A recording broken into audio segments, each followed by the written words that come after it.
also here. Whom Eka, welcome, my friend. Good seeing you, George. Good seeing you, Tonto. Hello, Marks. Hello to you, there. Hello to you, Flopper. Hello to you, everybody. Made you so happy, I'm glad. Hello, Cyber Oracle. You may have just missed the opening rap. Gotta work on better raps, but deep in my heart, many of you know while playing games, I occasionally engage in quote-unquote poetry. If only I were a rapper, I'd be a much better human. Gotta work on that. Gotta entertain you all. I'm not sure. Anyway, Noms and I have done a wonderful thing today. Noms and I are very, very happy with this thing. What we've done is we've begun to trick/expose Baby Fritz to the stream room. Many of you know Cat Fritz is terrified of this room, largely because I think two things. Number one, the existence of the green screen. Number two, when the green screen opens, because it's metallic, it goes kind of on the way up. And he hates the sound and runs from it. So what we begin to do is when it is time to get the stream room ready to stream, we gave him a treat in here. We gave him a treat while I was very slowly opening the green screen. And he was smelling the treat, and he grabbed it in his mouth and ran out of the room right away. But then, with the green screen up, Noms took a treat and put it onto the back side of the green screen. And he then went and knocked it off, but ate it in the room. Is the treat floor water? No, the treats are Chiru Po. These little cute Japanese treats that Noms says are like Hot Pockets. Absolutely delightful. And yes, so the punchline of this story is after the second treat, despite the fact that the green screen was up, Baby Fritz stayed in the room for a while. Eventually he ran away. But continuing this training every day for a week or so might get Fritz comfortable with this room during streaming. And to encourage that further, I have ordered from the United States a heated cat bed that I'm going to put underneath the stream desk, where it will be next door to the relatively hot computer box. And hopefully Fritz will start sleeping in here and being cool with this room. Now you might say, Resorty, why didn't you order a cat bed from Japan? It must be very expensive to ship across the ocean, etc. And the reason why, there's not a large enough cat bed in all of Japan to fit Baby Fritz. He is too corpulent for any Japanese bed. Now you might say, of course, Jan Resorty, why don't you just get a dog bed? There's surely big enough dog beds to fit the dog. Oh, and if not that, the other day I was watching the Shark Tank, which I occasionally do during my lunches, and I saw, hello Baby Fritz, I saw this. And I want to know your opinions on this, if I can find the page for All Things This. There it is. Hello, All Things This. What do they call it? They called it the human bed for dogs. Pluffle. Pluffle is the name brand. I saw Better Rest with the world's first human dog bed.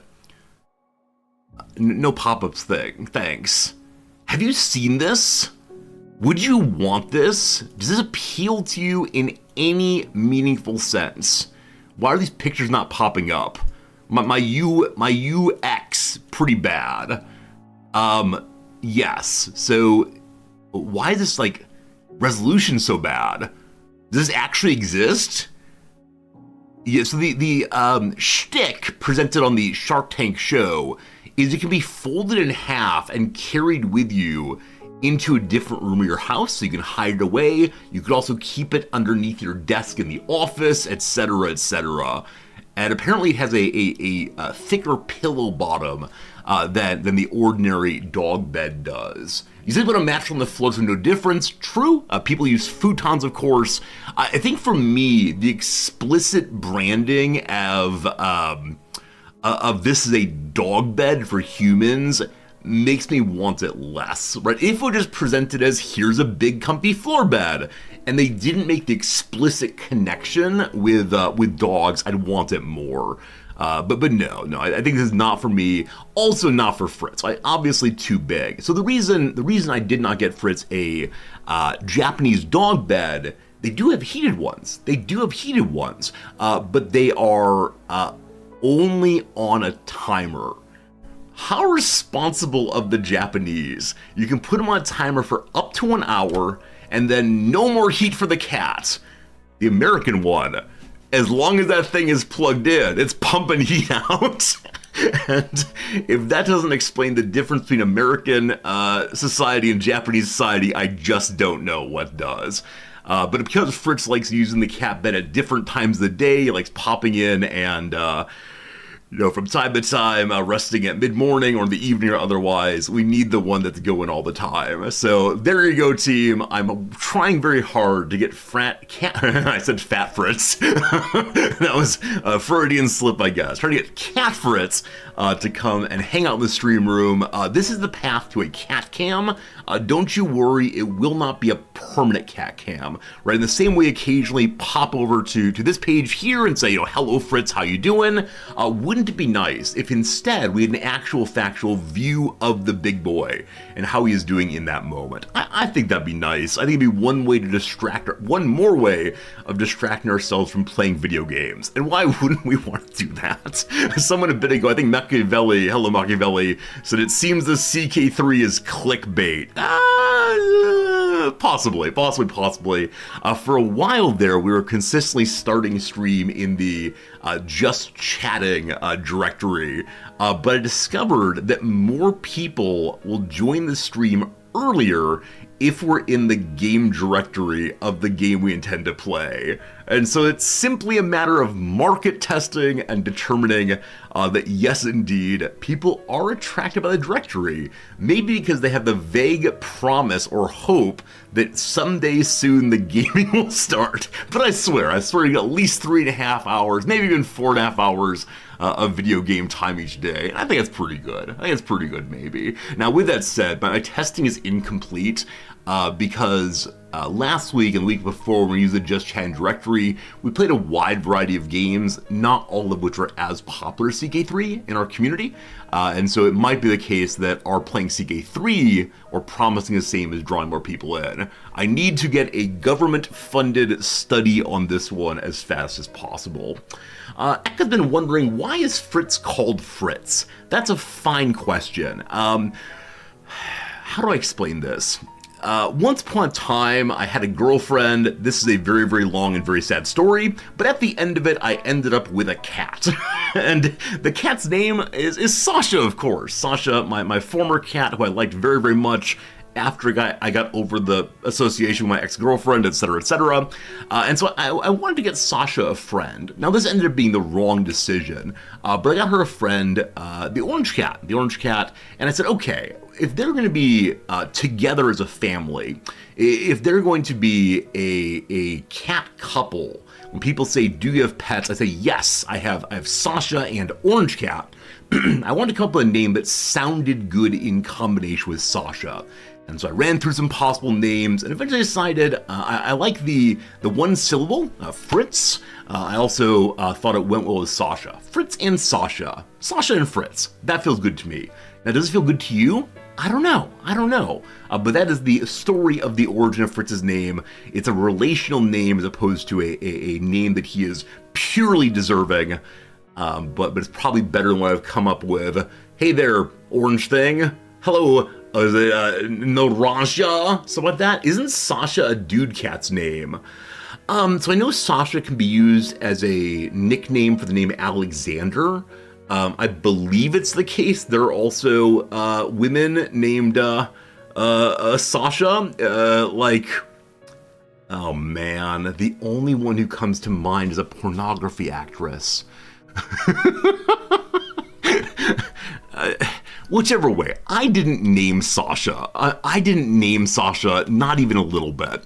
But it's the name she came with. Hello to you, Lynx. It's good seeing you. What'd you walk into? You walked into story time. George, I'm glad that you know who I mean. Many of you know who I mean. Yes, she is a streamer these days. We all thought of the same person. This is fine. This is fine. This is fine.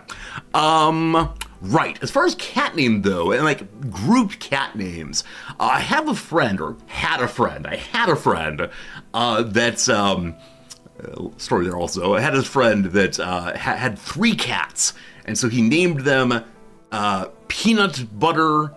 No, sorry, he named 1 Peanut, 1 Butter, and 1 Jelly. So he could say, my cat's names are Peanut Butter and Jelly. And then, then Peanut died, I believe. And so his cats were then named Butter and Jelly. Well, it's just still acceptable. All I wanted, though, was for him to get a 4th cat, which is a lot of cats, a 4th cat to name And. Because I thought it would be absolutely hilarious to have peanut butter and jelly. Like, this just delights me at some fundamental level. So, but he thought that was ridiculous, and so he stayed with peanut butter and jelly all the way through. I'm always interested in like group names that work effectively. I suppose people have named cats after, after the Beatles.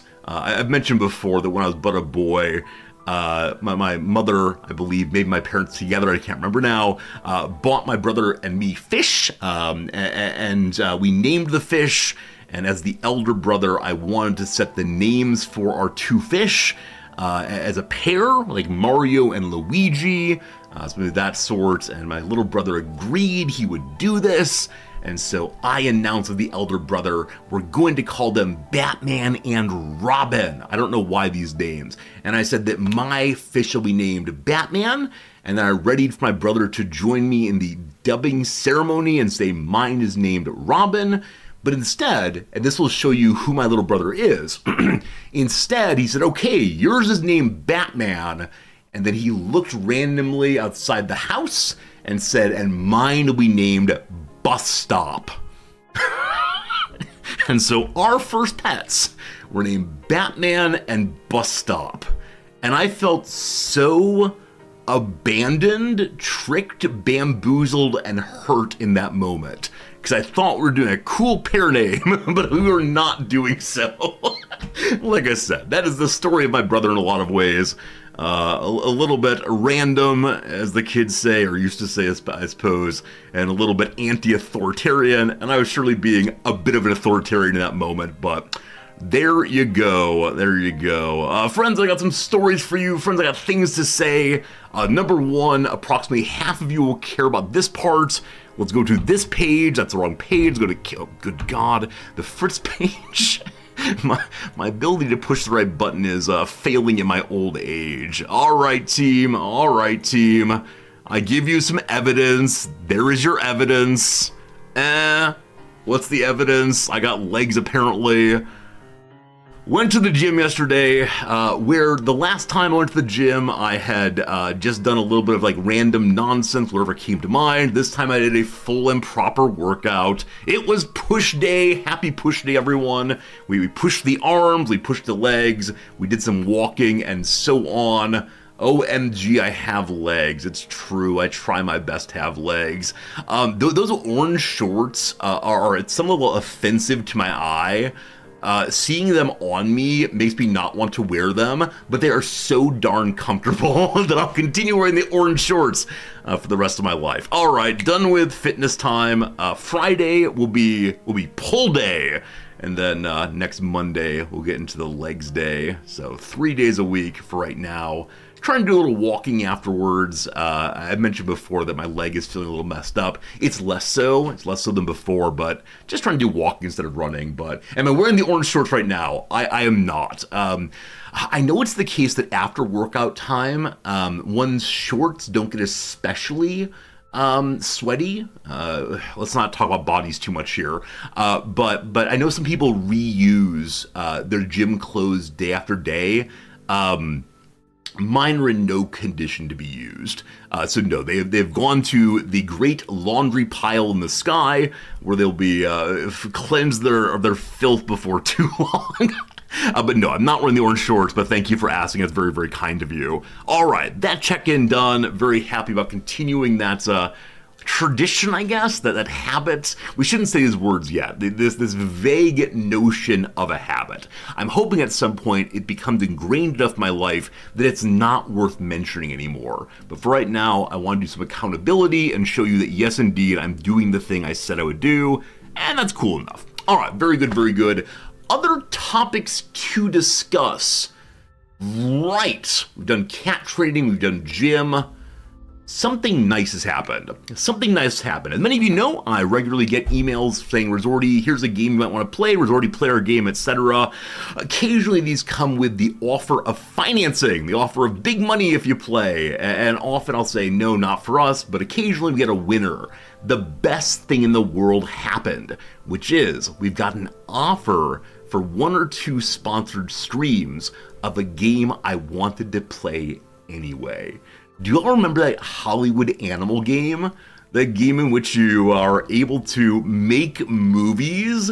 It's like a city builder plus movie making excitement. I enjoyed it so much back during the demo. It was a really, really good time. And so I was hoping to play it at some point in the future and saying, oh, I don't know when we'll play it, times are busy, etc. And then they said, hey, how about a sponsored stream? With that in mind, we will definitely play it, at least at early access release, which is, I think, January 15th or so, but possibly in mid-December also. So there you go, keeping my eyes out for you all to make sure you get the video game content you want. And like I said, it's a nice moment of stars aligning, I suppose. What does that phrase come from? Stars aligning. Hey, Volo, good seeing you. Because I can definitely imagine the, connection of like an eclipse, right? The moon and the sun align in some sense, but the stars aligning. Yeah, no idea. I'm not gonna look that up right now, but I'm curious. Okay, beyond that, two more things. May have to do with planets. I wouldn't doubt it, but why do we say stars then? Is it an earlier era in which people believe that the planets were stars also? I don't know. Why doesn't Paradox sponsor my stream?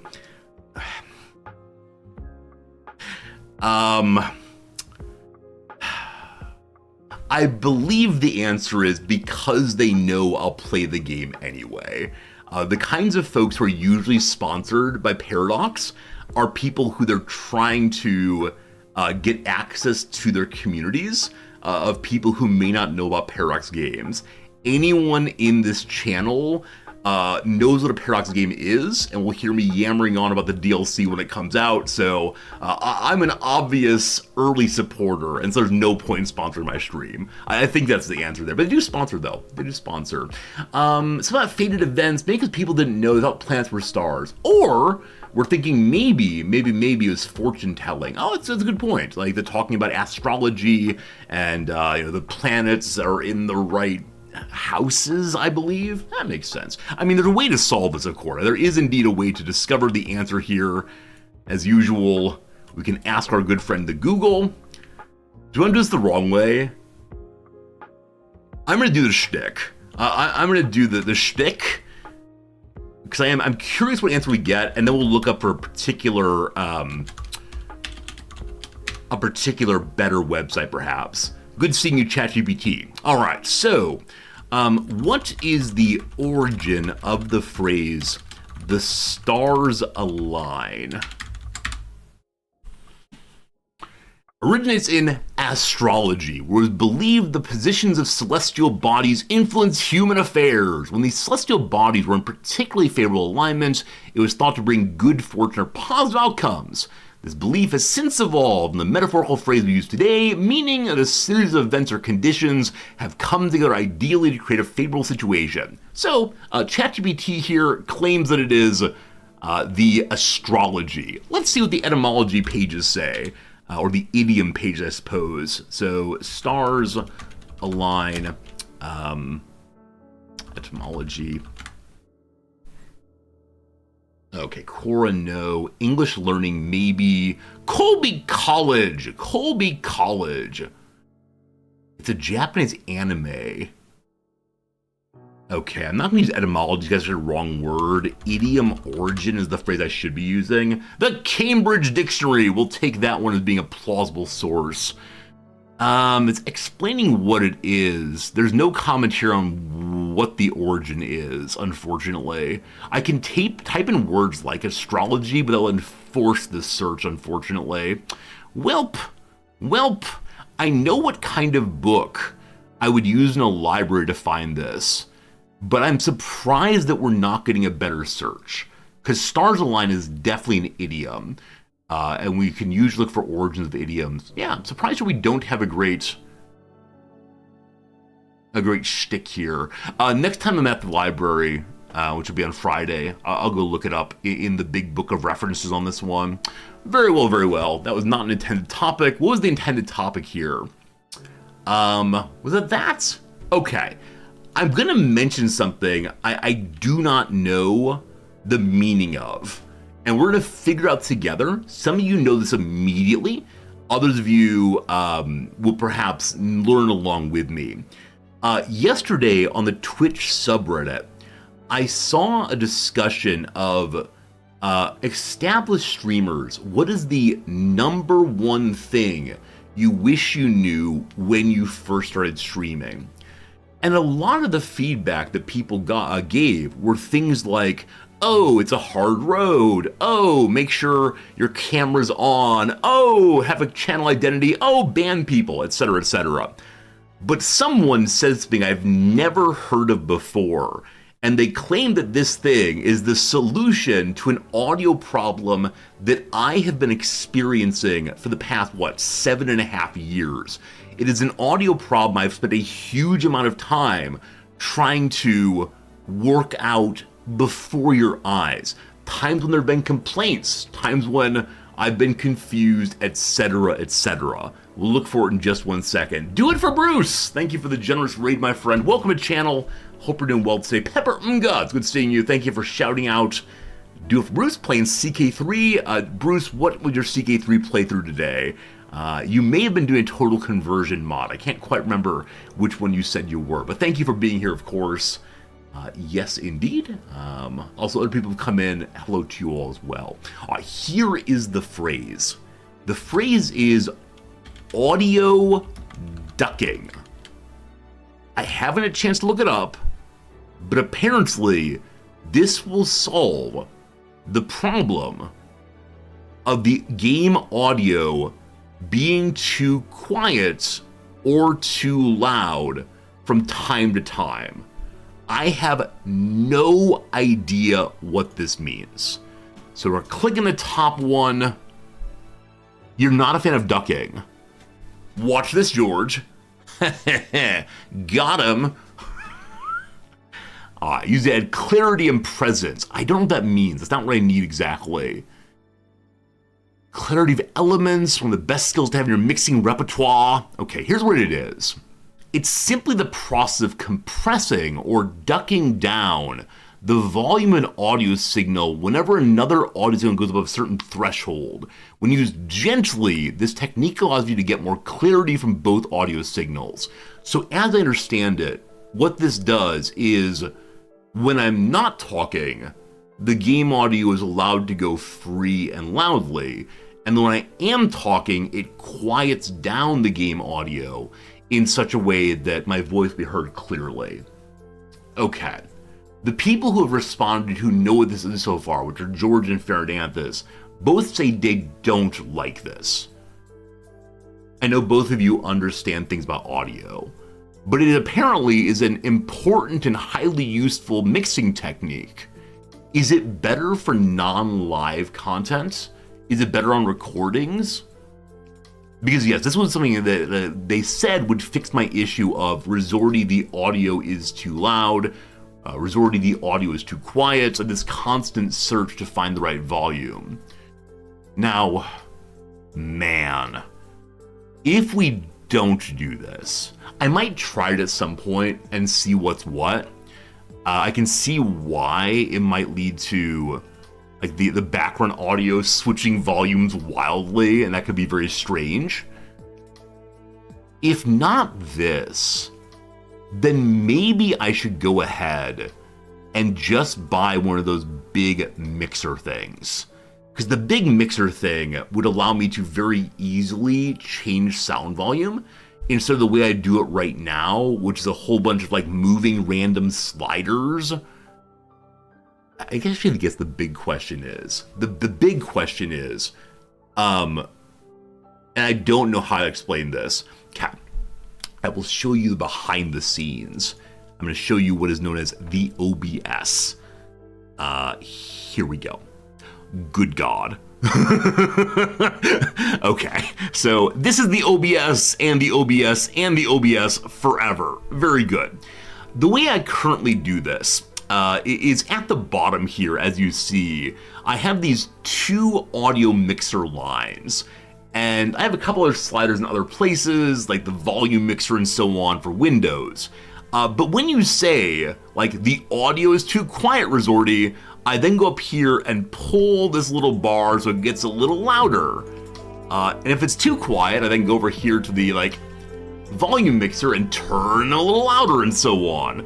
And it works okay, except as I've mentioned before, sometimes in games, the sound gets wildly loud or wildly quiet. And so I do have like a limiter thing to make sure it doesn't go over my voice, but I'm never quite sure what distance one wants between the voice and the background audio. I'm not certain if like 5 decibels is enough will I be heard over top of it, or 10 decibels or whatever. And this is the part where I start thinking to myself, man, I should hire an audio engineer to set all this up for me, and then I never ever change anything again. So these are the things I'm working on. These are the things that confuse me. As I've mentioned before, audio is the part of the stream I'm least sure how to think about. Hello Nox says, check out voice meter. Fairness is the same. Hello Jim, good seeing you. Micro, good seeing you. You watched only the 6th Resorty. Which one is he? 1, 2, 3, 4. Oh God, which mouse is mine? It's the bottom mouse. Let's try it again. 1, 2, 3, 4, 5, 6. He's this buddy right here. How long does it take for my gesture at the bottom to get to the top? Is it instantaneous? Well, it can't be. We can't exceed the speed of light. I'm sorry, I'm not high enough for this experience. Don't worry, drugs are not legal in Japan. I would never do such a thing. All right, we're gonna go ahead and briefly, my 6th is your 7th. And you're actually not seeing me, you're seeing an image of me. But what are you seeing? Actually, some like light, whoa. Okay, we're briefly looking into this voice meter thing, and then, let's see, voice meter with 2 E's, VB audio voice meter. We always click the top link, that's all very good. All right. Okay. So this is similar to a big old audio board. It's called a virtual audio mixer. So this will also be trying to fix things by moving sliders, but it has more sliders and things called IntelliPan. I immediately imagine a cast iron pan with eyes, the IntelliPan. All right, I'll download this after stream. I'll look into it. After 30 days, it'll invite you to buy a license or continue to evaluate the program. Friends, is it WinZip all over again? Oh boy. Oh boy. Isn't there a subreddit for this? Reddit WinZip purchase.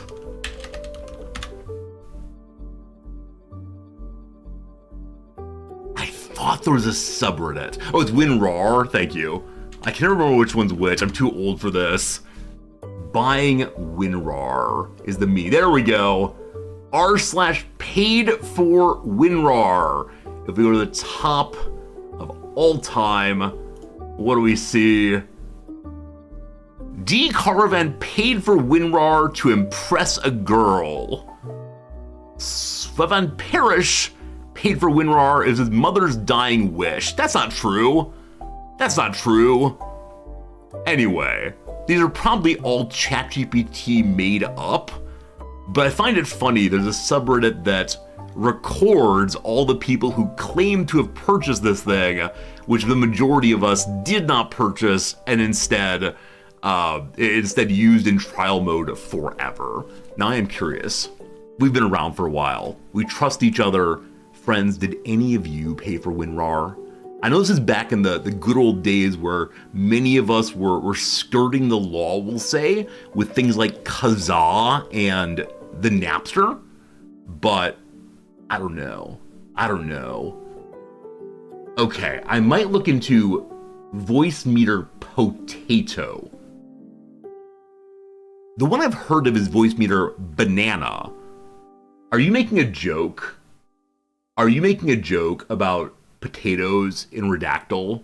Or is there, see, this is the part. I'm gonna Google this and we're gonna go ha ha resorty. It's actually a thing. It's the ultimate version of the audio mixer application endowed with, don't use the word endowed with, that feels very awkward. Endowed with virtual audio device. Farter, thank you for the follow. I promise we'll be playing video games soon. Holy moly, look at all of these sliders. I mean, I want to believe that this will be the next generation in audio quality for our stream. But I look at all of that and have absolutely no idea what to do with any of it. Now, I know that a couple of you are audio heroes. A couple of you do audio or have done audio as your professions. Are you ready for me to send you Discord messages? Are you ready for this? Because if we go to this, instead of me awkwardly moving Windows sliders, boy howdy, you're gonna get some Discord messages. Anyway, thank you for helping me learn about this thing. It is different than my plan to do audio ducking, but yeah. I saw a little like not meme post. What was it? A picture post the other day. And it was one of these vaguely inspirational things about, are you improving or are you falling behind? And I don't buy into this kind of thinking. Usually the good enough is good enough. We all eventually fall behind in various ways. But I'd like to work on improving the stream gradually. Things like audio or something I'm a little embarrassed about still that I don't really understand, so maybe this will help us to understand more fully. Okay, because obviously what we need for playing Paradox games is better audio. The people come to watch the map games for better audio. Anyway, I thank you for the bit of knowledge. This will surely help. All right. I have one more topic. This topic is not terribly interesting. It's just a fact about me. And then we'll go into today's word of the day, the Redactyl, and then we'll play some video games for sure. I think. When you buy a licensed potato, you get a lower tier so you can start and work up. Fair enough, that's very helpful, thank you. Microfloor, never any issues with stream audio. Yeah, the big issue that people will remark on is it's hard to hear the game audio in some games. And the reason for that is I worry about the game audio going over my voice.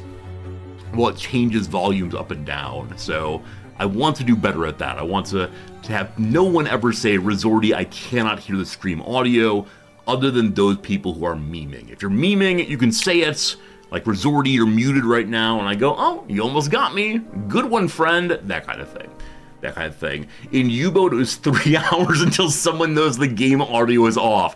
Exactly. It was... We've been doing the business of yelling at our men. We've been doing the business of...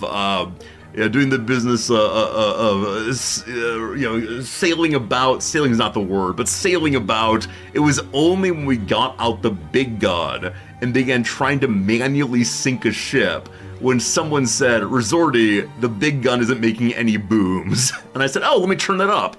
Oh wait, the game audio is entirely muted. That's how it goes, unfortunately. In a perfect world, Twitch would let you stream 2 audio channels and viewers could shift the balance. Absolutely, absolutely. There's been more and more discussion of Twitch not doing the encoding anymore. Instead, to save money on their end, most streamers' computers are substantial enough that they are able to encode locally in more than 1 bit rate. And so that re-encoding of sending out multiple streams will be moving locally in the next year or 2, I suspect. And it might be the case that if it's happening locally, that streamers have more possibility of sending out different kinds of data to different kind of people. So my hope is eventually you'll be able to control the audio in various ways. You can, I don't know, push some button. I don't know how any of this works, but it's very cool. Some streamers do send out multiple audio tracks so they can play copyrighted music on their stream without it being recorded to their VODs. And I have no idea how they do this, nor do I want to know, because I think if I have the ability to play copywritten music during my stream, I might be tempted to do so.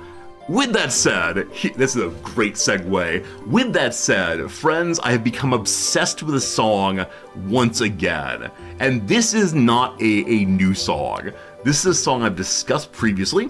It is the song Wuthering Heights by Kate Bush. And this song, from a lyrical perspective, is not good. It is incredibly repetitive. That said, it is the craziest high note singing. I'm not even gonna try to sing it, but it starts real high and then gets even higher. And as someone who does not have access to those notes, it is really, really, really impressive a human can do that. And I find myself, much to my wife's anger, I find myself wanting to sing along, and indeed singing along, and trying to hit those high notes. And so, the past, I don't know, day and a half or so, has been listening to that one song over and over and over again, and being delighted every time. As many of you know, I do have that tick that many of us have, where I want to hear the thing I like over and over. If I change off of the song, maybe the next one will not be as fun to listen to. So, Michael Florida, you don't like the song at all? Really? What's wrong with it? What's wrong with the Wuthering Heights? It's a lovely song. She repeatedly announces, it's me, Kathy. She tells you who she is. She then says she wants to come home. She talks about the Moors some. Oh, you don't like Wuthering Heights, the book? Oh, I see. I've actually not read it. Like, I know the general story of Wuthering Heights. Probably read it on the Wikipedia at one point. But it's one of these books I keep saying I will read at some point. It's become the new Moby Dick. Having finished Moby Dick, I think the old book I should probably read next is Wuthering Heights, simply so I'm able to talk about it with more authority. I'm also trying to read more women in general. I've got that standard white guy problem, intellectual problem possibly, of mostly reading books by old white men, and I'd like to know more about the world and our real experience and so on. You listened for 30 seconds, just couldn't?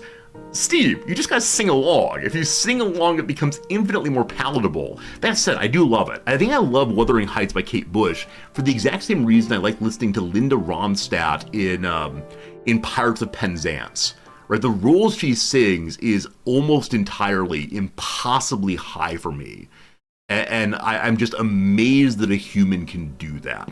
Now, it's possible that people go the other direction, right? It's possible that people are also amazed that someone's voice could go relatively low compared to them.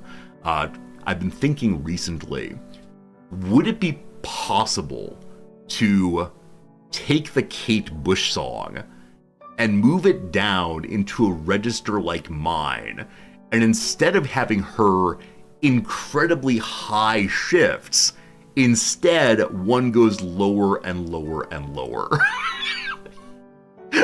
I'm sure someone has already done it. I'm sure there's a TikTok or a YouTube or otherwise, but I think it'd be fun to try, right? Fun to try at some point. We'll see. Grubzilla, good seeing you. Hello and welcome. You're not the only one who plays songs repeatedly. I mean, we can just discuss that briefly. Friends, who among you find yourself liking a song and putting it on repeat basically forever? I know that Spotify and other websites have Lots of abilities to play the same song over and over. I think this is for people like us. But I wonder if everyone does this. I wonder if it's the case that when you find a banger, if you play it over and over again, in general. I should ask my students. My students, on the whole, are normal people. People who go to clubs and stay out late with their friends. These kinds of people. Do they like listening to the same song over and over? When I listen into my students' music, because often before class, my students will have earbuds in or headphones on or otherwise, and they'll have one in fully or on fully, and the other one like either hanging out on their chest or turned out. And my suspicion is they do this so if someone comes and talks to them, they hear it, or maybe to avoid rogues sneaking up. But it inevitably leads to my being able to hear their music also. And they never have the same song going over and over. Incidentally, occasionally I sing along and they don't like that. So, one thing I could just do is, hey, it's kind of rude to pollute the classroom with your favorite songs. I could also, of course, pollute the room with my favorite songs using the overhead projector. I know one of our viewers has mentioned previously that they begin their classes with music to set the tone for the classroom. I think I should just put Wuthering Heights on repeat for the 10 minutes for a class and see what happens. And if someone says, don't do this, I'll say, let's talk about your habits. I don't know. Anyway, I think that's what we got today as far as opening stories. I appreciate you hanging out for whatever that was. Let's go ahead and get the word of the day knocked out now, and then potentially do the Redactyl together and then play some video games. Tom Lehrer's will all go together when we go. I love Tom Lehrer music. Tom Lehrer is one of those performers who makes me wish I knew how to play piano. His piano playing is not especially flashy, but it's just jangly enough to make me happy. See, this is the thing for me. The songs that will catch my attention, this is Nam's finding, my wife's findings. The songs that most fully catch my attention, I will listen to over and over and over again, are those with jangly pianos, songs in which there's hand clapping, and songs in which people go, hey. And the main reason I like songs in which people go, hey, is because I want to go hey along with them. I don't know if this is a consequence of a lonely youth, but I want to feel like I'm part of something. And so occasionally, Noms has to listen to me, sitting on the couch, listening to my music, and going, hey, once every 3.5 minutes. So, I don't know. I like the band Fun. You got me dead to rights. Putzaru. I like the band Fun so much. The first song that I ever heard was Be Calm. If you don't know the song Be Calm by Fun, period, it begins in a really simple kind of way and then runs the gamut of sounds and instruments until it is absolutely overwhelming. In cacophony, I guess is the word. The song Que Sera Sera, Japanese song, by Mrs. Green Apple, is similar enough. It begins in one way, it's a very cute, sweet little song, and then eventually becomes audio chaos, and I absolutely love it.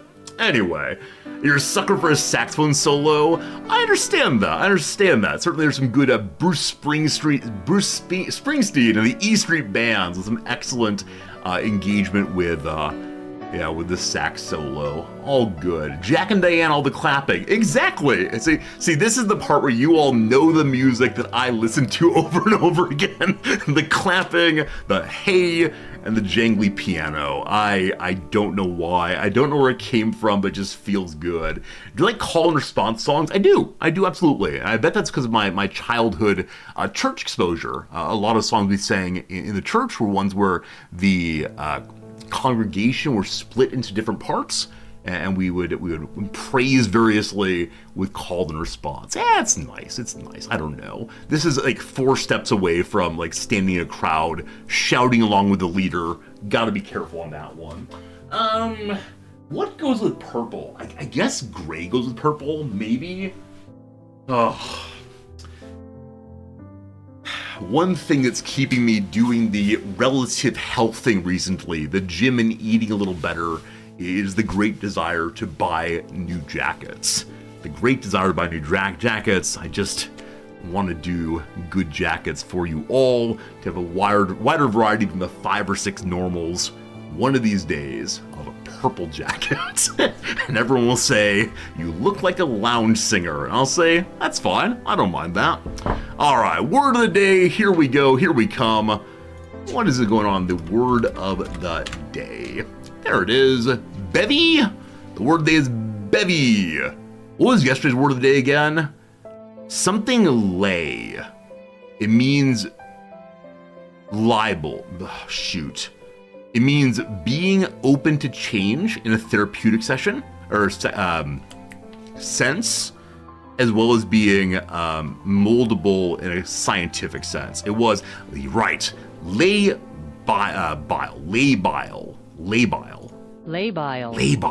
See, this is a word that I just haven't run into enough. I want to say I've never seen it previously, but given that I read a decent amount of Freud back in grad school, I suspect I have seen it before. Labile. I've got to remember this word, because it is one that is so unusual to me. We'll get that. All right, today's word though is bevy. Bevy, it's a noun. A bevy is a large group of people or things. Bevy is usually used in a singular form and accompanied by the word of. The new streaming platform featured a bevy of new movies to choose from. So it says it's usually used singular and with of. There were untold bevies of products in the warehouse. Cat. That's plural. It feels awkward, but it still works. Is there a way to get bevy into a sentence without using the word of? Behold the bevy. That's awful. I don't know. You're one of the bevy? Please pass the bevy. There's bevies in the fridge. This is an example of what's called implicature. It's one of my favorite topics in the philosophy of language, because it blew my mind the first time it was explained clearly to me. It's an obvious thing, but I love it. It is when you say particular words and mean other words that someone who is not part of the particular game you're playing would never ever know. So when someone visits your house and says there are drinks in the fridge, they do not mean just the descriptive claim. They also mean help yourself to one of them. The other standard example is if someone is very close to you on the subway and you say descriptively, you're standing on my foot. It includes the imperative, get off of my foot. This analysis of ordinary language blew my mind. And again, I think it's something we all do, but seeing there's a way of discussing it and working our way through it, that's something other than just words are weird, aren't they? Delighted me quite a bit. The person who started this kind of research, the contemporary tradition, is a guy named Grice, Grice. And yeah, good stuff. There's a lot of cool stuff. Anyway. Among several moving murals currently displayed on select CTA trains is the picture of a young girl standing among daffodils, meant as a symbol of hope. Another train features a hand painting the phrase "new ideas" amid a bevy of flowers. The third includes the phrase "help us bridge the gap," while showing the juxtaposition of the city's pristine downtown and the disrepair of certain neighborhoods. Chicago Sun-Times of 18 August 2024. Contemporary and nice. I do wonder how they find these examples. It can't be as simple as Googling. How would you do this? Let's see here. I need the big Google page. So if we don't need to actually put this in quotes, but there we go. And then we do news, and then we do tools in the past year. I wonder if they like a particular list of acceptable sources. Okay, 1 month ago, do they use the word bevy in the article? Only the title, that won't work. I bet they're something exactly like this. Huh, isn't the internet amazing? I read the book a couple years ago. Was it called The Dictionary People? Blue Book? No, it's not that one. It's a book like The Dictionary People, but it's blue. Or is this a different edition?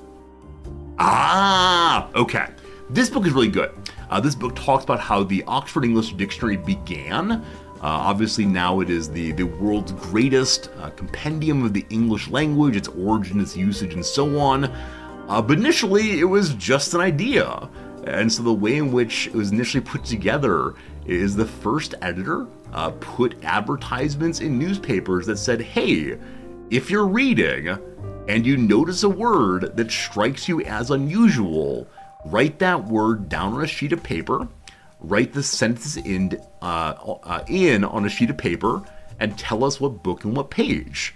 And so all around the country, there were people who were reading books and saying, that's a weird word, and sending it to the dictionary. And apparently they had this like giant shelves of files in which they would put examples of words sent from people around the country. And I love that. I absolutely love that it was done not just by professional academics who are deep in the linguistic weeds, but also by totally ordinary folks. Now, the stories included in this book are primarily about the more unusual people who did this kind of work. For example, there was one fellow who was a physician, and so found a lot of medical terms that were in English and not otherwise recorded. And he did most of this work in prison because he'd murdered one of his patients. But the jailers let him keep his books and send mail out about words. A fascinating book. If you have time for a book, I strongly encourage it. It's a good one for sure. A spoiler-free review. Should I do this? Should I make YouTube videos of the books I read?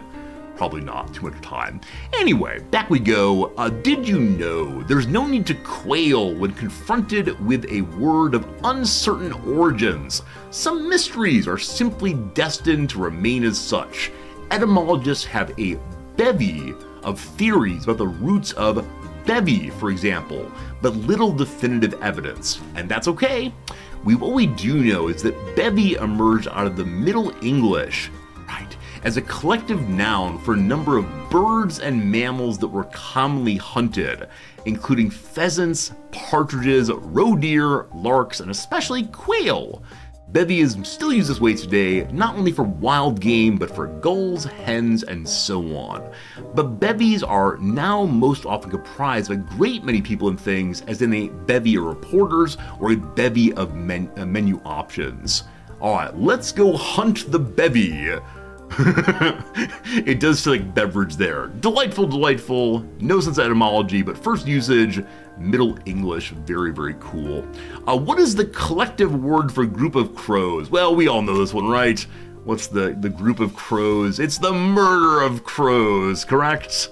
Pretty sure that's right here. Murder of crows. I always find it interesting, what are the different collective words for different sorts of animals? And some of them are very, very silly, right? Parliament of owls. Isn't it like a crash of rhinos? I wonder who gets to do this work of deciding what we call these, because some of them strike me as being relatively obvious, like a herd of cattle. I can imagine a, shepherd saying, this is a herd, and there's probably an etymological word there. But at some point, there's a shift to words that seem a little less obvious. I can't necessarily imagine a rhino farmer, rhino rancher saying, it's a crash, etc., etc. But yeah, let's see. Words for groups of animals. Strange. I always wonder if I don't include the prepositions, would this go faster? It might. No, ChatGPT, no. Nature Talk, the forum in iNaturalist.com. That's a real thing. A congregation of alligators, a shrewdness of apes, a colony of bats. Yeah, I do wonder where this come from. Like, a business of ferrets. Who on earth decided a business of ferrets? Or tower of drafts? Like, obviously drafts are very tall, but why do they say a tower if there's more than one? Why would it not be a castle of drafts? Or a defensive structure of giraffes? Anyway, I'm sure there are reasons for these. I'm sure some of these are just like folk presentations. Like, everyone's always called it a raft of ducks, and they gradually get into the water, so to speak, and then people will use them over time. Maybe. Word of the day done. I'm gonna go ahead and do the quick guessing game of where in the world a country is, and then we'll play Redactyl together, and won't that be delightful? For you, everything's a herd, a flock, or a school. Is that because you don't believe in this nonsense, Fuzzy? Like, funny words for groups? I don't think so. Or is it instead there are too many of them, or it's just your habituation, I suppose. What are we doing here? We're doing the globe game. Awesome. What do we got? Yesterday was Taiwan. So on the theory that they don't put them together, we're gonna go with Brazil today. Brazil, 2,895. This keeps happening, where our guess is just not close enough, and I don't know how far this is, and I don't know how far this is. I'm gonna say, you know what? I'm gonna say USA. It's cooler still. Alright, so we're leaving this continent then. It better not be one of the awkward islands. So much recently this game has seemed to be the awkward island conversational game. Maybe it's because it's been going on for a long time and they've run out of the obvious countries.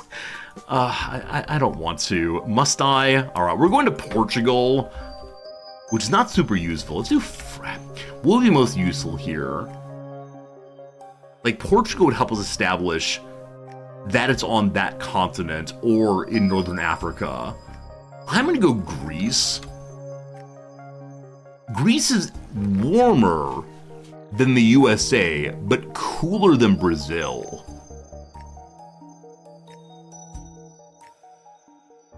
Do I have to? Okay.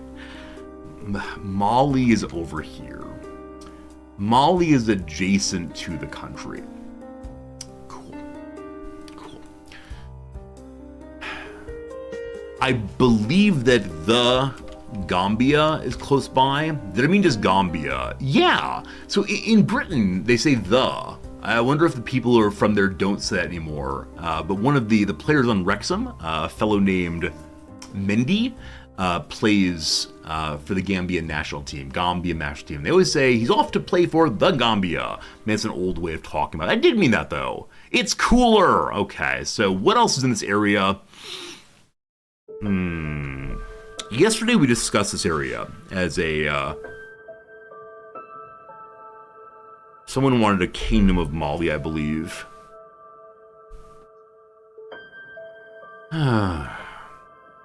Yep. It's human ignorance time again. We've played down here to the point that I can do a fair amount of it. We've played up here to the point I can do a fair amount of it also, but it's the part where I just start throwing out African names, and I think the Ivory Coast is in here somewhere. I believe it's not adjacent, but let's see. Can I spell it? Kota! Duh!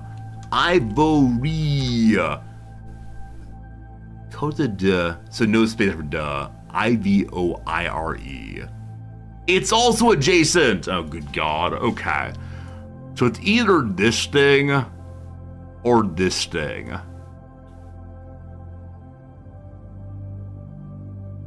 The word Sudan comes to mind, but I believe Sudan's in the east.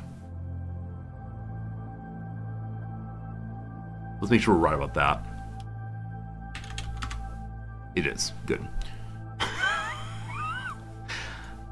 Yeah, the remainder of this portion of the stream will be me staring at the screen and not coming up with any names at all. Or just like, we'll be waiting until some name comes to mind. I don't think that's particularly useful. I am now looking at chat. Hello. Mali borders a lot of countries, it's true. Liberia, oh, Liberia, of course. Of course, Liberia. Of course, Liberia is here. We know that from so many of our Paradox games. It's also adjacent. So it is not adjacent to Mali. But yes, Liberia is there. Good call. Capital Monrovia. It's in the Victoria 3 play there, of course. Burkina Faso is here. Is it actually? Burkina Faso. Oh boy, it's cooler. So it's the one that's right here. Guinea, we're saying? Guinea. Indeed it is. Okay. We must remember these things. So Liberia, obvious, should have gotten that one. I was right on Mali's rough area. I thought it was to the southeast more. Cote d'Ivory is next to Liberia, south of Mali. Burkina Faso is here. Friends, what's the hole? What's the hole here, if you know? We're trying very hard to learn the geography of Africa. It's going very poorly. It's Sierra Leone here. Sierra Leone. So from the coast here, I should know Liberia every time. Liberia, Sierra Leone, Guinea, something, Gambia. I need to just like learn the line. Mali, I know. So Mali, Cote d'Ivory, Burkina Faso. Okay. Senegal surrounds this. Okay, thank you. Thank you, Laura. Now, Lynx Laura, I like you and you're intelligent. I need you to tell me, did you know this? Did you know this, or are you looking at a map right now? Is this a new game? We're playing Crusader Kings III. Don't you see my empire? No, this is a quick little game we play before the big game. It's what you must suffer through before you get to see your CK3 kings and so on. All right, very good, very good. Not play the capital game. It upsets me at my ignorance. Friends, it's time for Redactyl. We've moved to Redactyl Unlimited, which is a different set of puzzles than the prior one, but I kind of prefer how these are presented. I don't remember why, but yesterday I really enjoyed this one more. So here we go, we have here our puzzle of the day, 2 words of some sort. Wait, can I make it read it? No, okay. It's just saying this is the Redactyl, etc. So team up with friends to solve the Redactyl together. Friends, there you are. 2 standard guesses. Number 1, philosophy. There's one philosophy. This blank, a blank in the philosophy of the blanks, blank, about blank, etc. One philosophy, probably not important. Because of philosophy, I assume there's not a potato. There is no potato. Friends, I give it to you.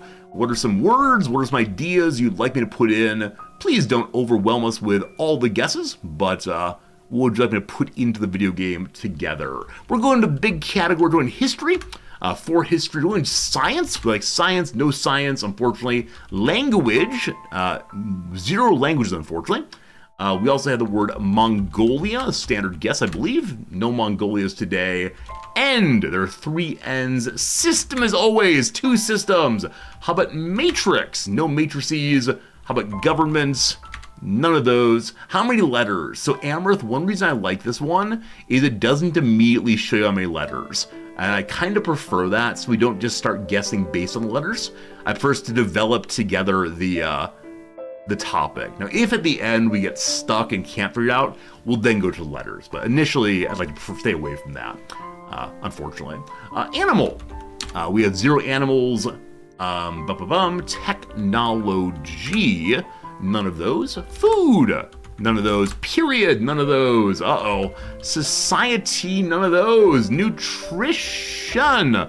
None of those. Meaning. None of those. It's already in there, unfortunately, my friend. Translates. One of those, well done. So which translates to something. So far, our biggest answer is 4 on history. It's not necessarily a history article, though, unfortunately. Game, none of those, unfortunately. World, 15 worlds. Once again, we have a World War II. There you go. Happy to help with that one. Computer. There are no computers, unfortunately. Sports. No sports at all. Civil.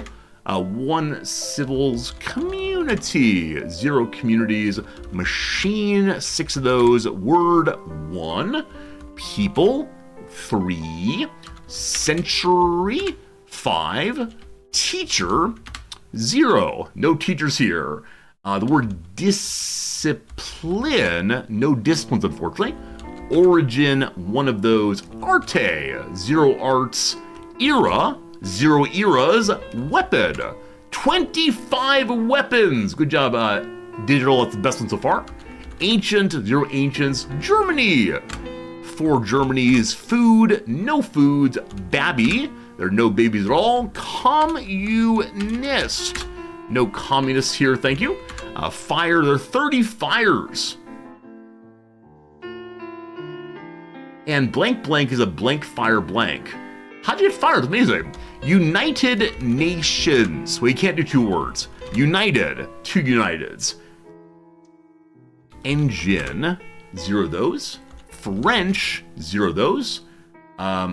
Weapon, there are, what does that say there? We already did weapon, there's 25 weapons. Sorry, I put it in twice.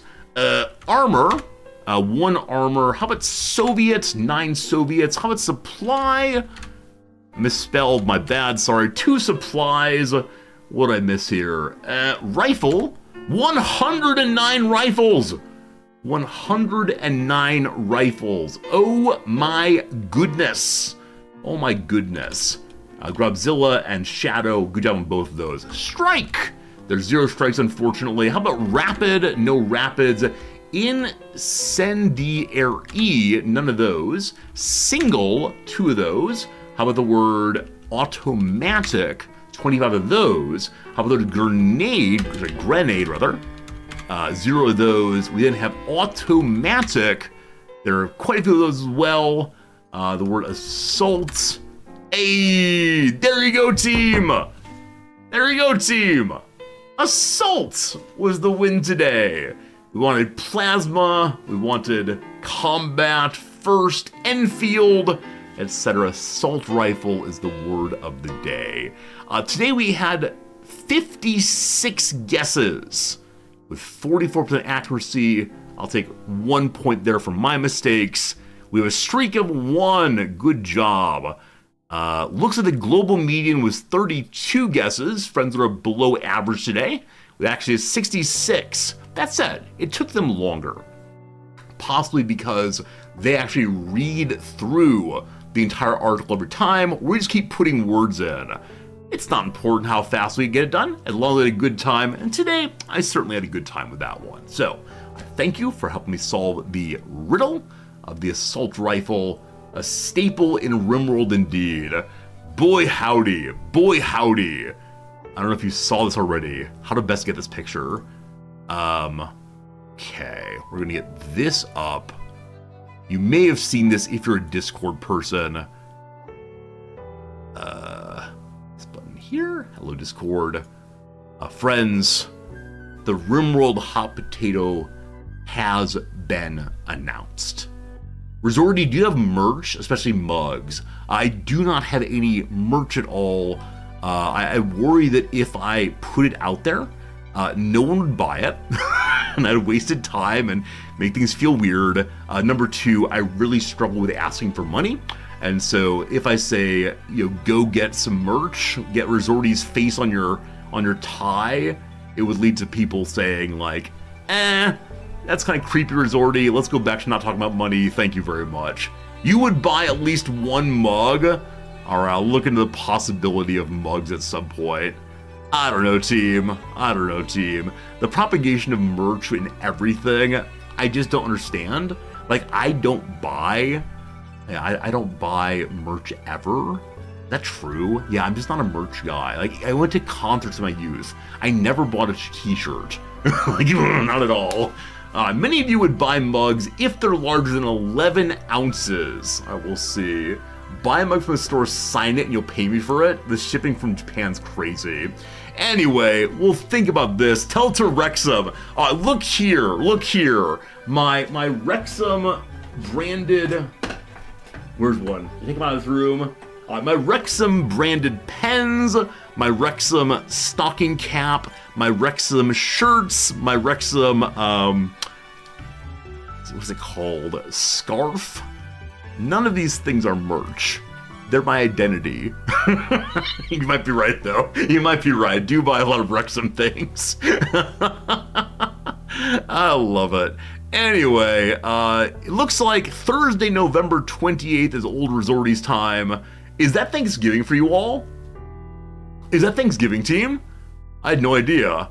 I completely forgot about Thanksgiving, honestly. Yep, absolutely. All right, very cool. So for me, that's a Friday, I guess. It's a little bit later in the stream day than usual, I think. And I don't know what we're going to do at the beginning of stream. Because I'm intending to play some RimWorld in the week just prior to the Hot Potato, so I can get back into the swing of it and see how it goes. And yeah, we'll see how it happens. Now that said, with it being Thanksgiving for many Americans, I suspect we'll have lower attendance, but that's just fine. Just fine indeed. Right around supper time. Good, you can settle in with a nice turkey sandwich slathered in horseradish. Man, I have not had horseradish in a few years now. I get wasabi, which is absolutely fine, but I don't know. Miss horseradish, definitely. Probably doesn't ship terribly well, does it? I'll look into that at some point too. Anyway, excited for this charity. Still have not decided exactly what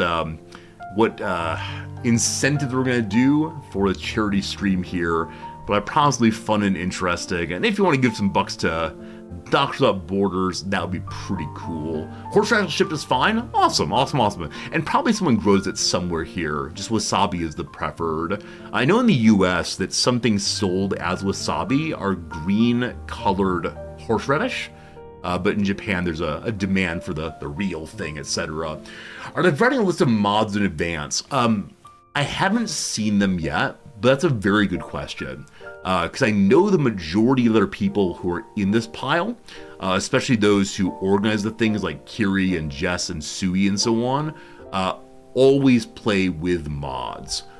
I know they're using the Ideology DLC this time also, the only DLC they're using, I believe, in order to make it so we don't do awful things like cannibalism or wearing human body parts, which is fine with me, thank you. So, we'll see. But I agree. I should ask about mods so I can practice a little bit of that kind of thing. We'll see. What do they do with the Hot Potato if the run goes bad 4 or 5 streamers in? I believe they restart under the same conditions. Yeah, I believe they're going to continue having more and more spawns. Instead of like, the 4th person screws it up and they cancel the entire event. Can you imagine? It'd be awful. The hope though is that everyone takes good care of the Hot Potato. We can build more and more over time. That said, the farther on the game goes, the harder it does become. I could do for every X I get, we put a tie on my head. We could bring that back. We'll see. I'm not sure. We're thinking about it. We'll figure it out. With this said, it is the case that I'm going to need to make sure our CK3 playthrough is done by, probably by next Monday at the latest, so we have time playing some RimWorld. With that in mind, it might be time to play some Crusader Kings III. Perfect segue. The greatest we've ever done. Friends, welcome to the actual factual part of the game. Welcome to the part of the actual factual part of the stream, rather. The part where we begin to play video games. Clickbait no more. CK3 is now happening before your eyes. Friends, this character is the only person left in our dynasty. Now I know, as wandering adventurer, there are ways to solve that as a game over condition, but boy howdy, we have lost. Well, we actually generated almost no one in the dynasty, and then we keep losing them all. Today, though, assuming our hero does not die, and you'll see he is wearing his death clothes, assuming he does not die, we should be able to get him married off, and get some kids, and work our way back to the Byzantine Empire in order to buy a Byzantine estate. I want to say by the end of today's playthrough, we'll have bought a Byzantine estate. The hardest part, of course, is I just need to get the Emperor to give us a patronage, a job. Now, of course, the other thing we could do, we can allow our estate to be somewhere other than the capital. But if your estate is in the capital, it leads to a bonus of some sort for eventually becoming the Emperor. Now, the other way we could end this playthrough, of course, is by getting a claim on the Empire and then fighting a war for the Empire. This is like a less fun ending for me, so I want to go ahead and get the estate and work our way up through the team. We'll see how it goes. That said, we're currently in the north. Do we have a hook on the Emperor? We do not yet. We may go that direction at some point. We'll see how it goes. We're up in the north. And you might say, Resorty, why are you up in the north? Friends, we're currently giant hunting. Olena here. Olena Menshikov. Robust woman, a giant. We are currently trying to have her love us to produce giant babies. Unfortunately, there are some issues. I've said all these positive words about our hero giant, but he's a coward. He is content. This does not work well with Elena's bravery and zealotry. So everything about her dislikes our character, except that they're both giants. Furthermore, in our current plan for seduction, we're at a 20% chance success. And what's the biggest issue? Brave dislikes Craven. Zealous dislikes Craven. It is terrible. It's hard to invite a specific character in your camp. Absolutely. What, best friends and soulmates. We're working on it for sure. We're working on it for sure. It's all gonna work out one of these days. So, in order to try to get a slightly improved chance at making her love us, we are currently marching to a church at which we're going to change our religion. That's right, baby. I gave up Catholicism for you. Winky face, winky face. Hopefully it works out. All right. We are no longer ill, thank goodness. I want to be honest with you. I pulled up the succession page and saw we actually don't have an heir. We haven't chosen anyone to be part of our family and help us out. And as I saw that, the I've been healed pop-up came up, and for an instant I thought that we had died and the game was over. That said, healed up once more, hale and hearty, and ready for the marchy. We need to get here and change our religion in the next 47 days. We'll get there in... We'll get there in... Can we not see where we'll get there? Is on this page. We'll get there in 22 more days. So enough time to get there, change religions, and hope for the best. As we're attempting to engage with the Byzantine Empire, change religions to Orthodox is part of the playthrough anyway. We're just doing it earlier than expected. Once again, we're walking through Broslow. They're delighted that they've crushed the White Ruthenian forces against them. Unfortunately, they were terribly injured, so I can give them 5 money and gain a little piety. I can ask for help, that's that I'm afraid of asking for anything, or I can just run away and burn some stress. I'll take the piety. At this point, our piety is very, very low. We got to work on increasing that. Our prestige is not great either. In order to become an estate owner, one must be in the 2nd level of fame. We do have that now. Our renown is still hot trash, so we need to be working on getting more tournaments to go to and fighting well to get ourselves more renown. Renown is just hard to get as a wanderer. Our family is nothing. We've arrived. Here we go. We visit the church. All right. Everyone in the camp is still ill. No one's died yet. Have we gotten a blessing yet? Recently. We go to the church. We've been blessed recently. Now with 163 money, we're going to make a little donation here. Burning more stress, also more piety. She is very grateful. She says that we are gracious. She says that coin isn't easy to come by for an adventurer like me. How dare you? I have coins falling out of my ears. Magic trick. Alright, now here is the thing. We wander in an orthodox garden. It's framed by hedges. Trees are spread out gently. I feel a presence here. The presence whispering in my ear, the Pope is alive. Believe in the ecumenical patriarch.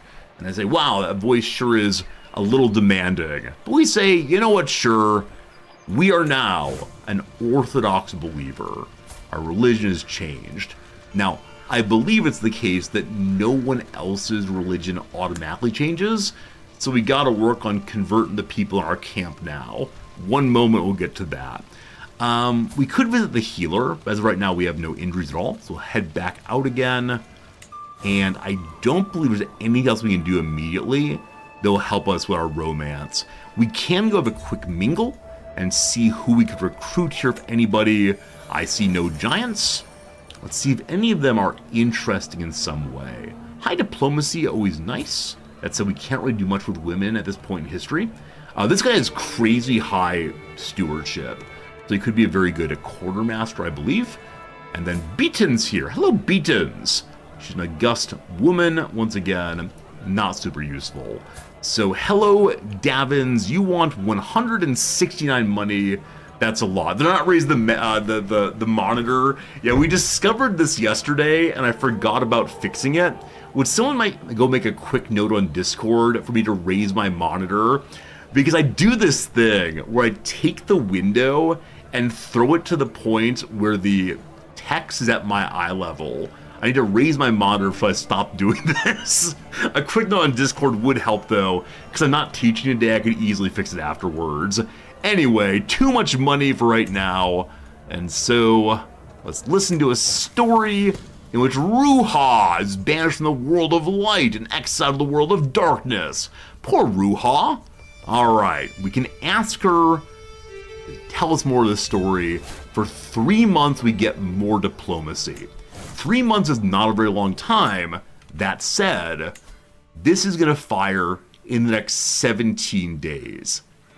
She is plus 72 opinion. We have a 52% chance. Okay.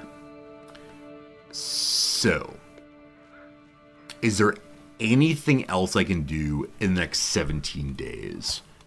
We could give her an artifact. Try to be sweet on her in a way that raises her mood. 1, 2, 3, 4, 5. So all of these are equipable in the body slots. I've already given gold. Yeah, initially she was negative 17 to us. She's now positive because of the gold. The gold is plus 49. I could give her gold again for one more opinion point, but an artifact would be more useful. But thank you for the good thought. We're not currently using the detailed maps. That's actually an error. We want to get rid of that. Wait. Is it for love purposes? No, it's just prestige. The hair and feather is definitely better than that. And then the detailed maps are so good. So we're going to junk this for now and get the detailed maps on. Okay. This is attraction. This is attraction. This is not attraction. We do want Taper St. David on once we're done with the marriage thing. So I could give her either the prize necklace, I need the fertility, the small bell beaker, or the duck feather. Or I can give it a taper. I'm not sure. Friends, we'll discover which one to give her in about 3 minutes time, because it is time for the first real ad break of the day. And do 3 minutes. It's about 10 a.m. my time. Bright and early. The coffee mug is still filled. I thank you for being with us. Hopefully the ads aren't too terrible. If while you're watching the ads, you want to tell me what ads come up, I'm always super interested. Let me know if they're in your language. Let me know if they're advertisements that you care about, or if the ads are just intolerable noise. 3 minutes of that, and then back to the game. We did not finish yesterday's crossword, but I believe it is close to done. And so we're going to get the Wednesday done quickly, I hope, and then today I have time to move back to Tuesday and Wednesday and finish those. It's a real ad break as opposed to a fake one. So what I mean there, and I agree it's a strange phrasing, is the first ad break, which is 30 minutes into the stream, I never actually stop. I just blather, blather, blather. This one, though, a real ad break in which we actually have some other content than the ongoing blather as usual. Alright, run the ad there also. Very good. So, what do we got today? Refine ore with heat. It smelts. Are we zoomed in? 1 second. Are we zoomed in here? No, we're not. Huh. It's capturing strangely. Maybe it's larger than usual. We'll go down one size. Humble dwelling. Surely an abode. Try to thwart. I don't know. Get in the way of... plan for demise, no clue. Gleans from a teacher or mentor, probably learns. Something must have been miscalculated. Where did we go wrong? I have no idea. Oops, math mistake. Would you blank? A party game. Would you like to? Would you ever? You can tell I've been to very few parties in my life. Articulating is saying, apparently it's not. Articulating is explaining. Articulating means to bend, I'm not sure. You bought a Red Baron pizza last week after watching an ad. Friends, ads are effective. Buy Paradox stock. Tales such as Pandora's Box, Theseus and the Minotaur, and the Labors of Hercules. They're myths. Ran the show, probably emceed. One with pants on fire, liar, liar. What X means in Roman numerals, the tens, the capital of New York is Albany. Vegetables in borscht are beets, boat propeller and oar, stylish look slangily. Are we still doing this? Boy, you got that drip. Committed to taking the plunge. Committed to taking the plunge. Loyal comes to mind, but I'm not sure. Stymies to try to thwart. Surely, something must have been miscalculated.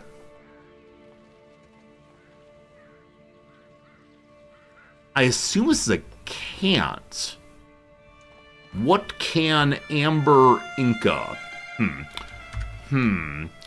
Post on social media say. I have no idea. Would you rather? Back in grad school, we had this colleague who would not stop talking. She could not deal with quiet. And this is probably something about her experiences in life, but she just would not stop.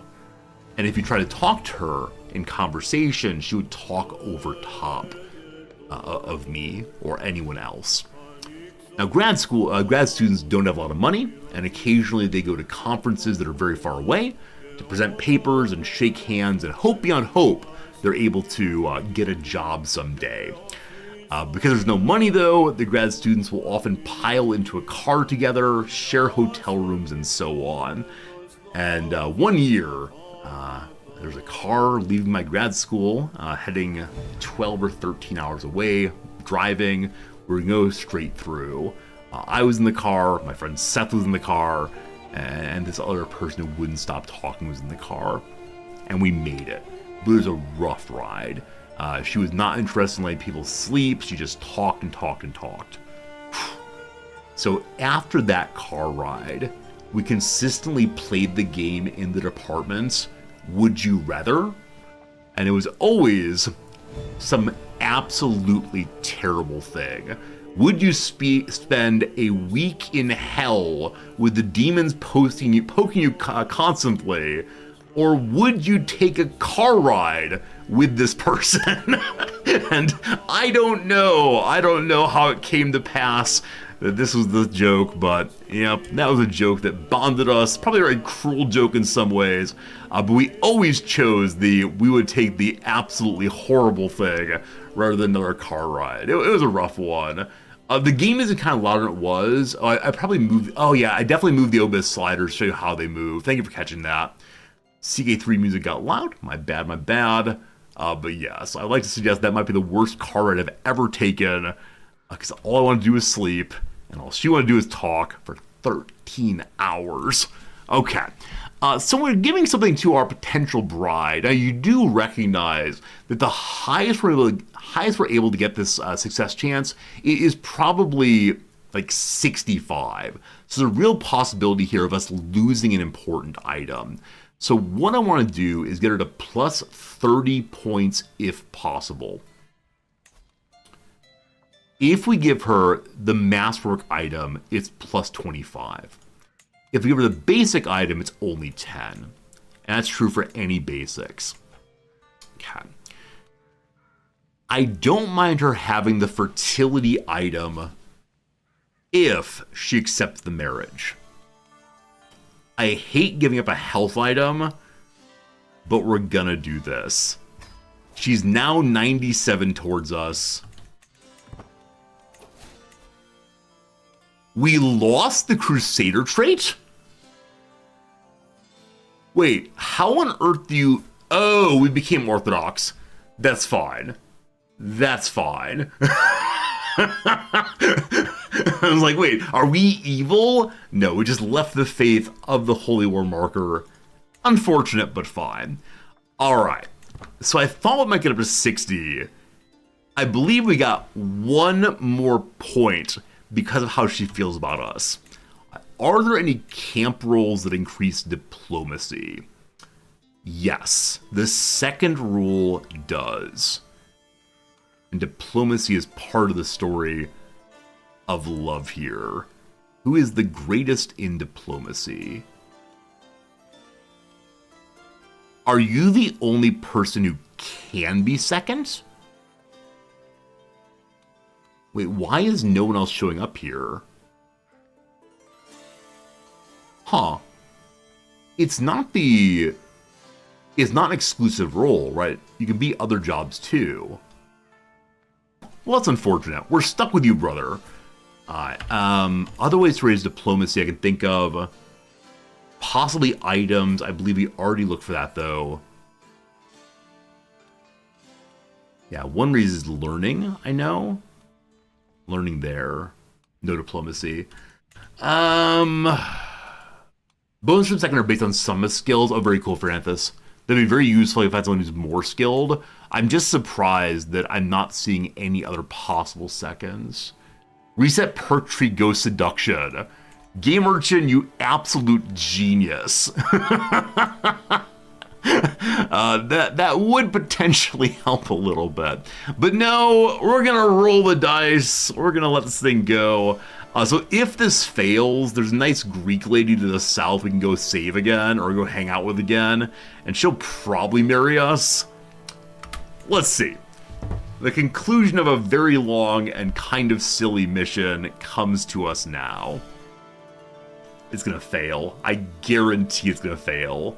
5 days. What do you say?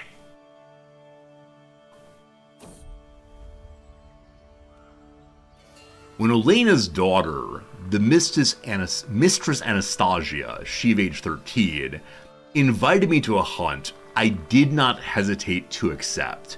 I would do anything for a mere glimpse of my giant petal. What's the largest flower out there? I need to know this as part of the story of the playthrough. Largest flower petal. Oh, it's this thing. Is it really this thing? 8 of the biggest flowers. The biggest single bloom is indeed the Rafflesia, the corpse flower. Hello? Picture? Huh. Anyway, this is why you need to give money to Wikipedia so they're able to reload. Hey, there you go. I mean, it does not even look beautiful. It looks just weird and alien. It's called parasitic, apparently. A strong and unpleasant odor of decaying flesh. Don't use this as a nickname while romancing. Hello to you, my little corpse flower. There are larger, or some plants with larger flowering organs, like the Titan arum and Talipot palm. They're technically clusters of many flowers. Can we see that? Many flowers here.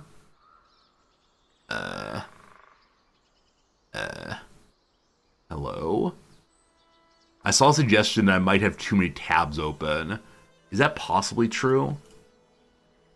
No, we don't have that many open. Only like 5 pages worth. 6 pages? That's fine. Wow, you're upsetting. Wow, you're upsetting to look at.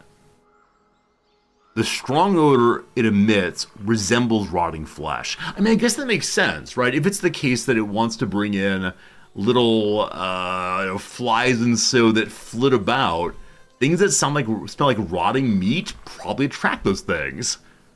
That's disgusting. It repels us but attracts them. Probably makes it safer against certain kinds of predators, so to speak. Are there predators of plants?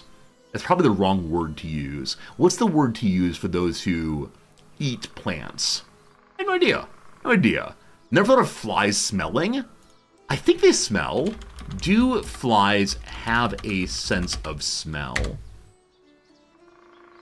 A fly's nose, its 2 antennae. These antennae are coated with thin hairs called sensilla. Inside of each sensillum are the olfactory neurons. They don't have a nose like you and me, but they have some way of smelling anyway. No, I don't mean herbivore, right? We would say the bear is a carnivore. We'd also say the bear is a predator, right? So I'm trying to think, do we use the word predator for plants also? I guess when I'm mowing the grass, I'm a predator of the grass. I don't know. Anyway, hello, my beautiful corpse flower. I'm stalking through the underbrush, my page at my heel, a hound ahead. I hear a woman's scream. I'm coming for you, my love. But first, we love it. The campfire crackles, illuminating a figure. It's an Orthodox monk. Hello, big boy, a zealous blackguard. He's intelligent, he's deceitful, very vengeful. You can stay with me if you want to. We are afraid of him, but our generosity prevails. Hooray! More friends, more good.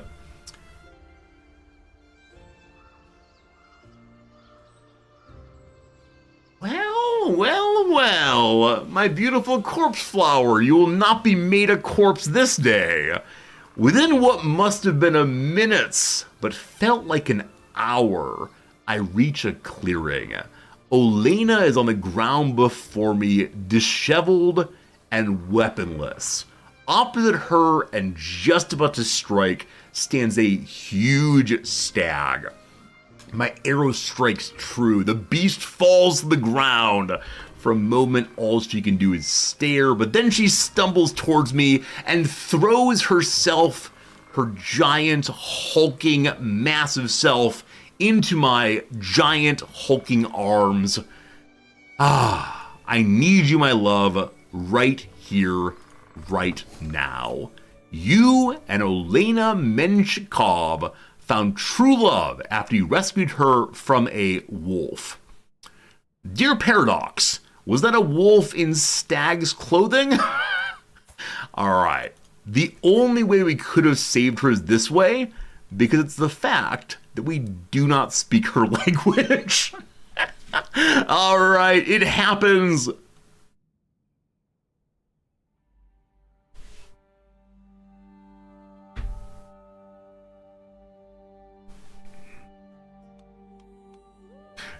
She refuses to come to camp. Because her camp is led by her daughter, she refuses to leave her daughter.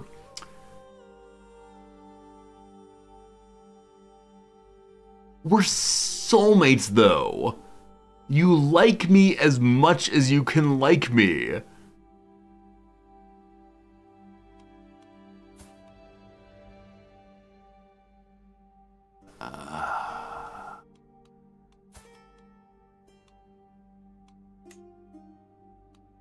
break up with lover, excommunicate, elope. You hero. You hero. So despite the fact that she doesn't want to leave her daughter publicly, she doesn't want to say, daughter, I must leave you, she's willing to sneak away. Remember, the daughter too. We thought of that earlier, but her daughter's only 13. Also, her daughter is landed, and so she wouldn't leave ever, ever, ever. She's okay with the sneaky snake here. The odds are good. Intrigue is the determinant here.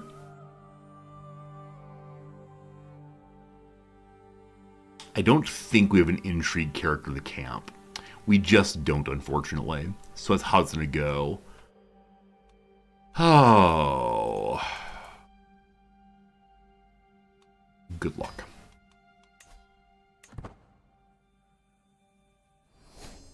I started an elope scheme against Olena Minskova. 63% chance of success, 62 days till done, 47% secrecy, and she's not discovered it happening yet. Come with me, my love. Come with me. All right, so a couple things. We are very, very, very low on food right now. We could probably buy some. Let's visit the church. Do churches have food available? I actually don't know if they do. Alms to the poor. All right, let's go to the food location. Hello, 188 money. Or we say, wouldn't you happen to have some food for the poor? She smells my desperation. Brutal. How do you elope with someone that doesn't know you're eloping? Oh, good call. We actually can't talk to her about that. All right. Unfortunately, we do not speak Russian Sign Language. So, let's see here. Heart, you, me, there.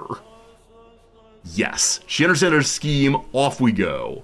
The garden has free food. I think it only has free food if you are sufficiently intelligent, or maybe it's if you are the religion. I'm not sure exactly. Let's check though. You may well be right about that. To the church, to the garden. Yeah, we don't have the intelligence to go find food here, unfortunately. We can be at peace, or that's it. Oh, it might be herbalist, not intelligence. There's some perk you need. So we could sell the other item. The other item, though, is the taper, isn't it? We have some junk items that I'm potentially okay sending away. We need about 40 money, or 31 money, baby. All right, they only want the fancies, unfortunately. May I ask again? Yeah, they only want those, and those will not sell.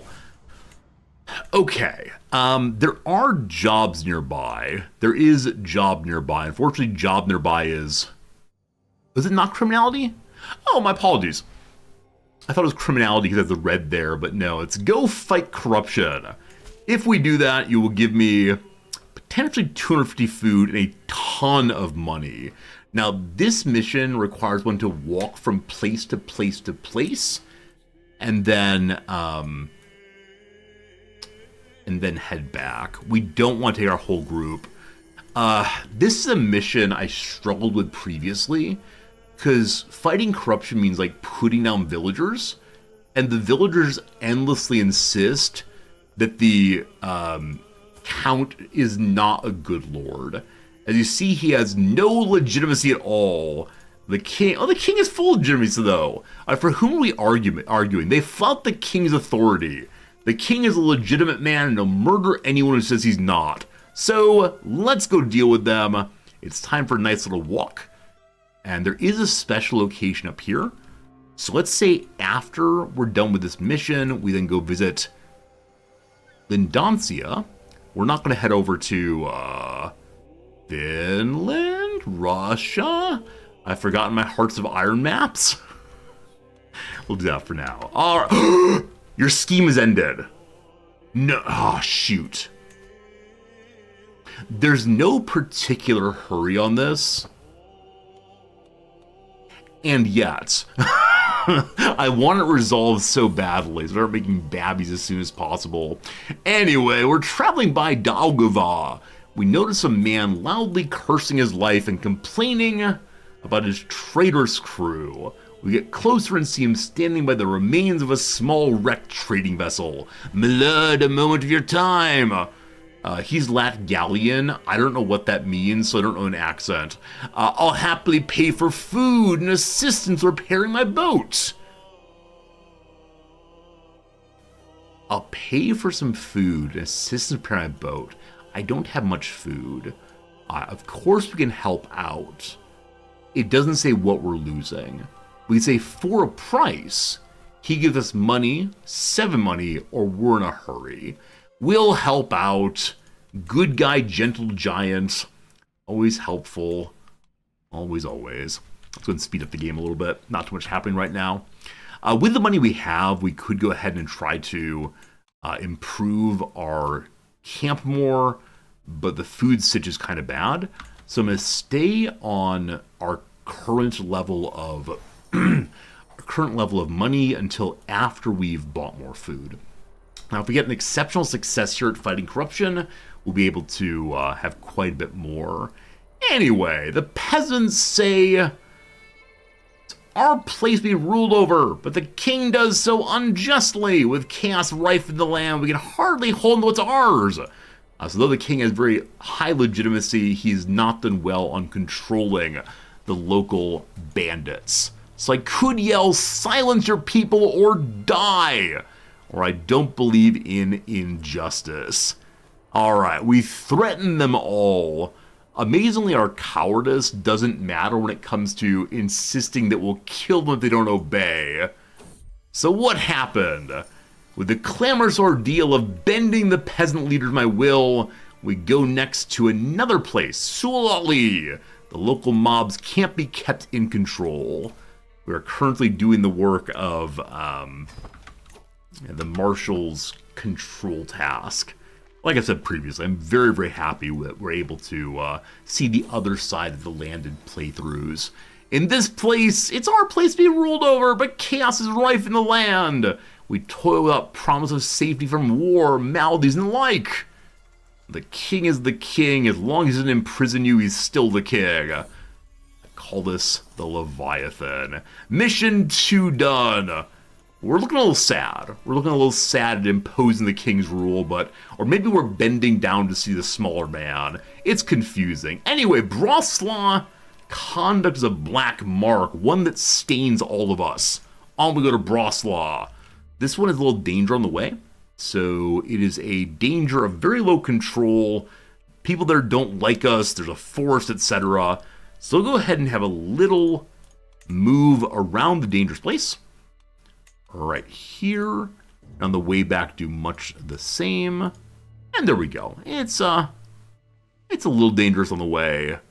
The big issue now is the forest. So we'll go ahead and hire ourselves a wilderness kit. It helped a little bit at least. Let's check our caravan master. Is there someone better? No, they're both excellent quality, so we'll stay where we are on that. And I definitely closed where we're going. Uh-oh. Uh-oh.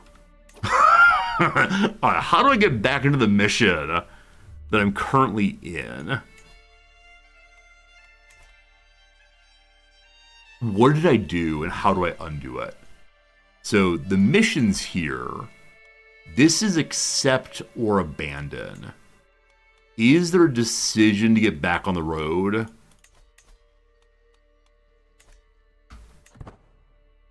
Where are we now? Where are we? We were on a hiking mission. There we go. Head to Brosla. We'll find it then. Thank goodness we found that. For a moment, I was convinced I'd actually broken the game. Taken the pieces and thrown them on the floor once more. Going around the outside.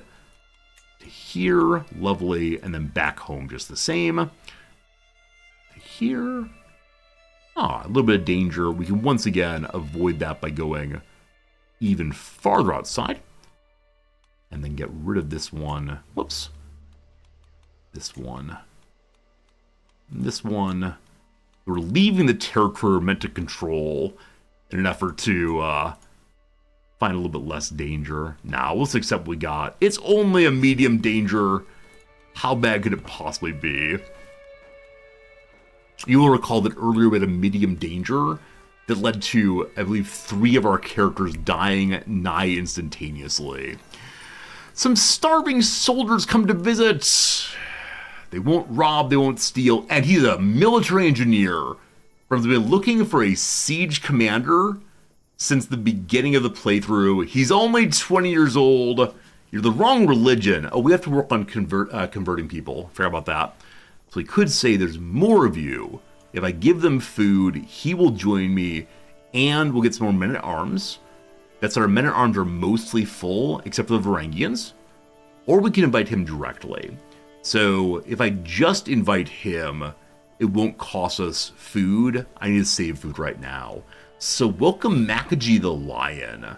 Noble, fierce, majestic. If the lion is the king of beasts, his obvious similarity to the animals is just a bright destiny for him. Why are you known as the lion? God and my pleasure is the motto. We love it. Anyway, a strange man wants to offer us an omen. It is the case that if we get an omen, we might lose stress, might gain stress. Our future is full of good omens, like that book. Good Omens. I think I read that one. Isn't there also a television show of Good Omens? Or maybe not anymore. I think they made 2 seasons, and now there are problems with Neil Gaiman, I believe. That's unfortunate. I liked how he wrote. Or I still like he writes, I guess. The Count points us forward to Witzbeck's now. Haste once more, the final location. And then as we finish the location, I'd like us to pop to the capital of the Kingdom of Finland. Why is the Kingdom of Finland down here? What have you all been doing? You have a very strange Estonian, Swedish mess. Thus far, Norway is winning in pure territory. Always a fun time to look around and see what strange messes there are. Hello, Mr. Minia. We're on the 1st generation. No, we're on the 2nd generation of the ruler. It's our 3rd commander. But yes, Captain Dalvar II, age 23, soon to be married, thank goodness. The final bit of corruption stopping. They want more taxes. Poor Trifon, the Boglamist, doesn't want to pay taxes. Sorry. Need you to please go ahead and pay your debts. Love it, love it, love it. Okay, a couple quick things. So we now have request interaction with the Count. We also got a hook on the King of Finland, I guess. We'll get to that in a moment. We're allowed to have a grand tournament here. The grand tournament won't launch immediately. So we're going to be able to finish eloping with our giant. Then we'll do the tournament to gain more renown. Then we'll head south. Those are the things we're going to do. I believe the tournament will pop up when we get home. We need to wait for another, not sure how long. Wish we had a better than 63, but I can't fix that right now. Our chance of eloping is just kind of low, unfortunately. There's the tournament. Gotta leave in next 2 months. So, 27 days, then 2 months. Please, Rucky. Oh, the LR flip is coming more and more. We gotta hopefully get lucky there. Also, one of our knights is called Rorgron the Bear now. His hairy, towering form is intimidating, though not to all. He's not a giant. We should be the bear. Thus far, we have no name. I hope it's the case that they do not come to call us, what's a cowardly animal? Piglet. Dalavar the Piglet, unacceptable for sure. I also just realized now that we're named Piglet means small pig. How have I missed that over my entire life? Very strange. Are rabbits timid? I don't know. I read the Redwall series. The rabbits were quite noble and brave there. 9 days. Fingers crossed again. Will it happen twice? I go through the list in my head. Look at her lovely face. Look at the lovely hands on her heart. Oh, my darling. Again, we don't speak a language. This is her gesturing for love. And apparently her culture, that's how you look romantic. Some part of me wants to try to make that face for you. Doesn't she look a little bit, oh, what's it called? Is it handsome Squidward? Is that right? I don't know the memes. I think it's handsome Squidward. I think if we do a little side by side here, we got this figured out. Okay. Back to here. Add image.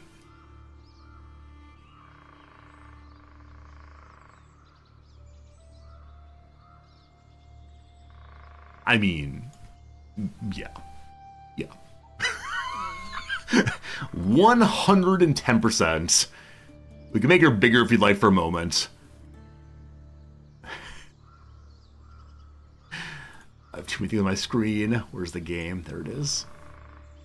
Make it a little bigger. Never mind. I'm having trouble making it bigger, so there we go. Finally found it. No longer worth the bit. Can't make it bigger for whatever reason today. It's a family resemblance, absolutely. They're in a family together. Lovely, lovely. All right, very good. More like Lord Farquaad from Shrek. Really? The Lord Farquaad from Shrek is very short. If you say so, we can go look at that also real quick. Lord Farquaad. Is it more how like he holds his face than anything else?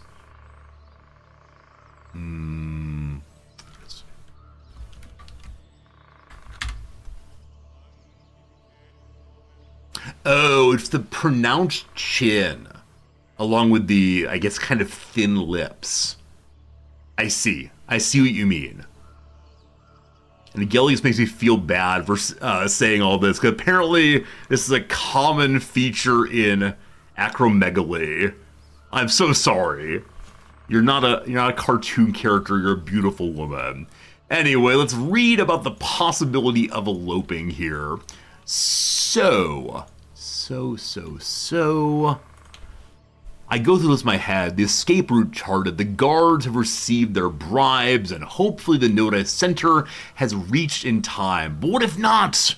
Maybe she hasn't received it at all, and there are so many other things that might go wrong. There's no time for doubt. This is my only chance. I must go to her, come what may, or abandon the endeavor. I'm coming for you. A 60% chance. We're afraid of this. 21% chance of failing and being discovered. 90% chance of failing and getting away with it. Come on, 60.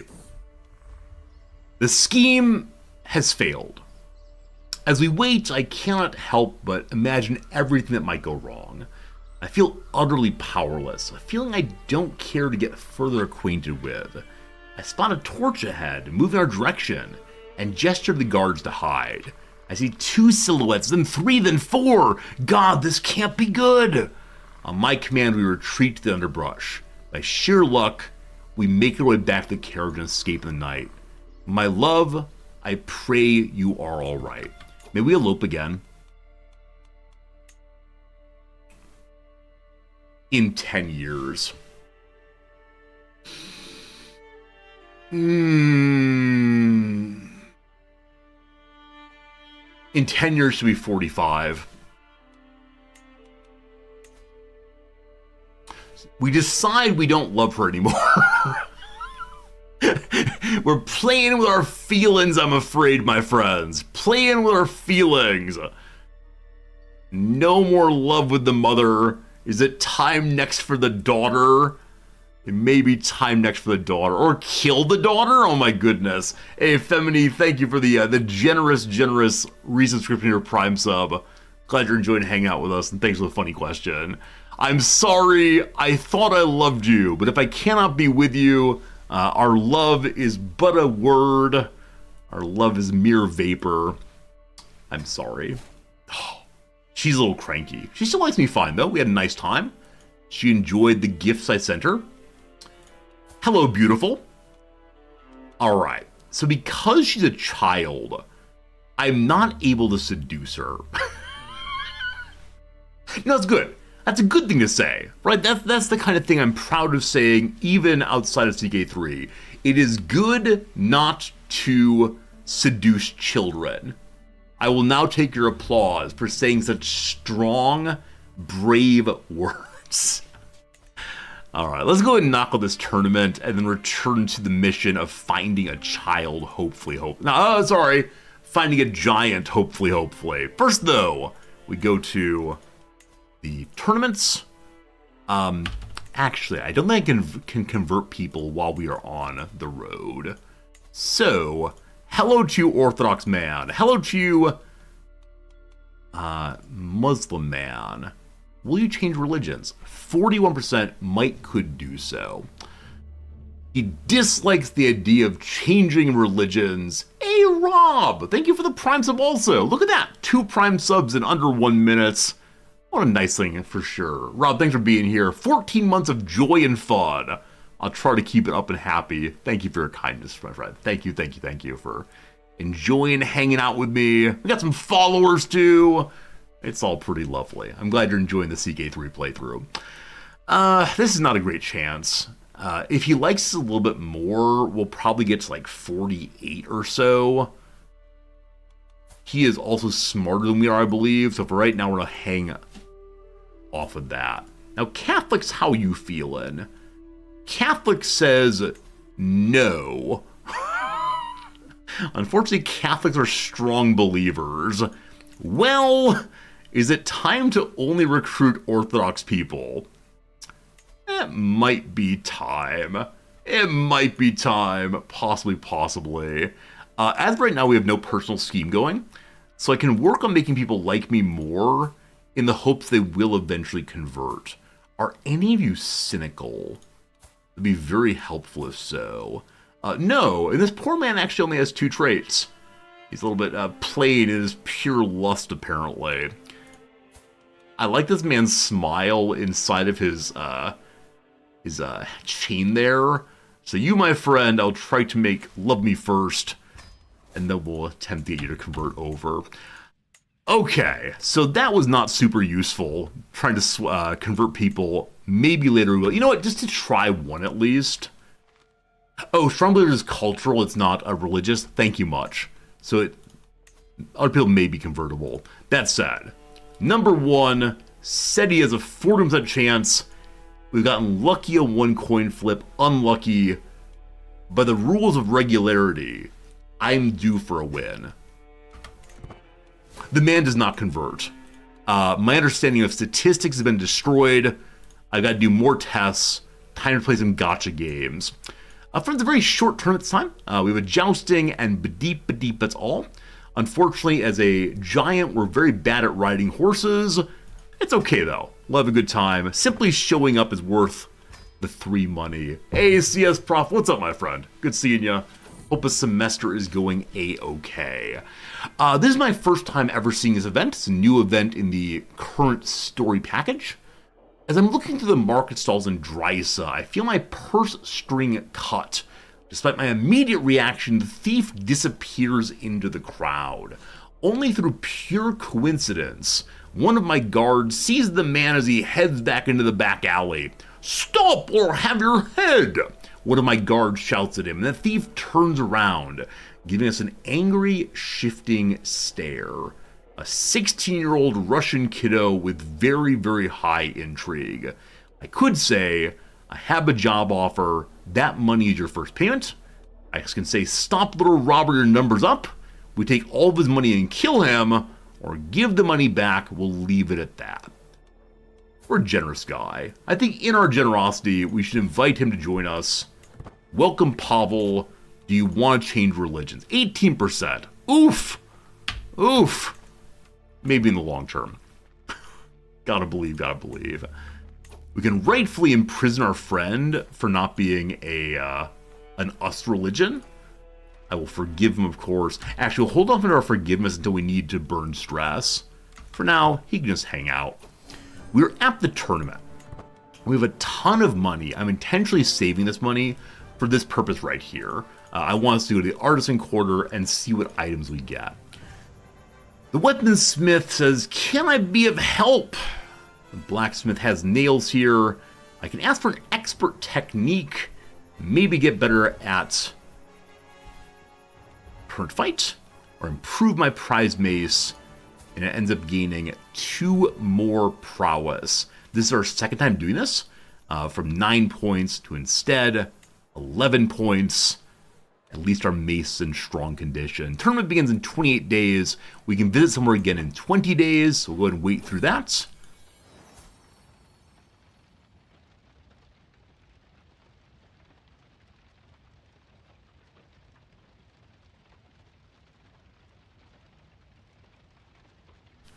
Well, well, well. The consequences of our actions have come unto us. I don't know how we're going to deal with this, because the child's going to stay with its mother. If we legitimize the child, then once they're 16, can we invite them to our court? I think so, though that's waiting a very, very long time. Is this enough giant for us? Well, we'll see what comes of it. Olena's with child. There's little doubt in her heart, as well as mine, as to who the father is. A child born out of legitimate bounds of marriage lives the life of a bastard. Is that a fate I want for my child? A secret or joyous news? Friends, this is joyous news. That my acquaintance Olena's turned my child is now common knowledge. That our dalliance, it wasn't dalliance, it was true love. Oh, I broke up with her. I said it's not true love anymore. Well, it was once true love. True for the moment, but not anymore. For example, I have hair, soon I'll be bald, things change. Alright, the truth is out. As a fornicator, I believe she can be imprisoned. Please don't. Okay. I wonder... No. She'd be abandoning her child. This is very rocky, very confusing. Can expose and legitimize? We intend to legitimize. Yeah, it's definitely happening. I missed the visit to our location, unfortunately. It was true love until I got what I wanted. Other way, Grubzilla. It was true love until I didn't get what I wanted, and then I broke up like a big old cranky guy. Anyway, I thought it was a joust, a melee contest. I missed that part. Also missed the opportunity to go visit another location. Unfortunate. A clear divide has been drawn between the two teams, who stand across from each other, taunting as they prepare their equipment and whispering their plans. Horses are readied in the background, the chargers whinnying and harumping. It'll be a brutal day's work, but my team is almost certain to win this thing. Let's do it. Let's do it. I vowed myself I wouldn't cheat. That's fine. No cheating. Good guy resorty. Let's go, let's go. We already have a 51% chance of winning. A hardy scrub shivers and rustles. I push my way through it. This copse of trees is the perfect ambush spot adjacent to the path to a rest spot. I don't have to wait long. Yuri shambles his way along the path, clearly looking forward to a break from the fighting. The dappled sunlight glints off his armor as the susurration of the leaves masks my approach to the undergrowth. Great word, that. Keep my eyes on Yuri, I eventually get myself to prime position, merely 2 or so strides away from where he's about to tread. So I could be swift. It is very stressful for us to fight this way. because we're a coward, or it's not right to surprise a man in the forest. Of course it's right. Let's go. The ambush fails miserably. I have to give him money to let me go free. Welp, that's too bad. Up next. The melee royals battering away at me. I'm thrown this way and that way, trying to give as good as I get. The swords rend armor, spears clink off rondels of shields. One weapon whips to the vision, aimed my head. I barely managed to dodge, whirling my prized mace around to deflect. A lucky escape. I turned to brandish the mace once more, only to find I was knocked entirely from my grasp. It falls to the dusty ground, kicked hither and thither by the straining combatants.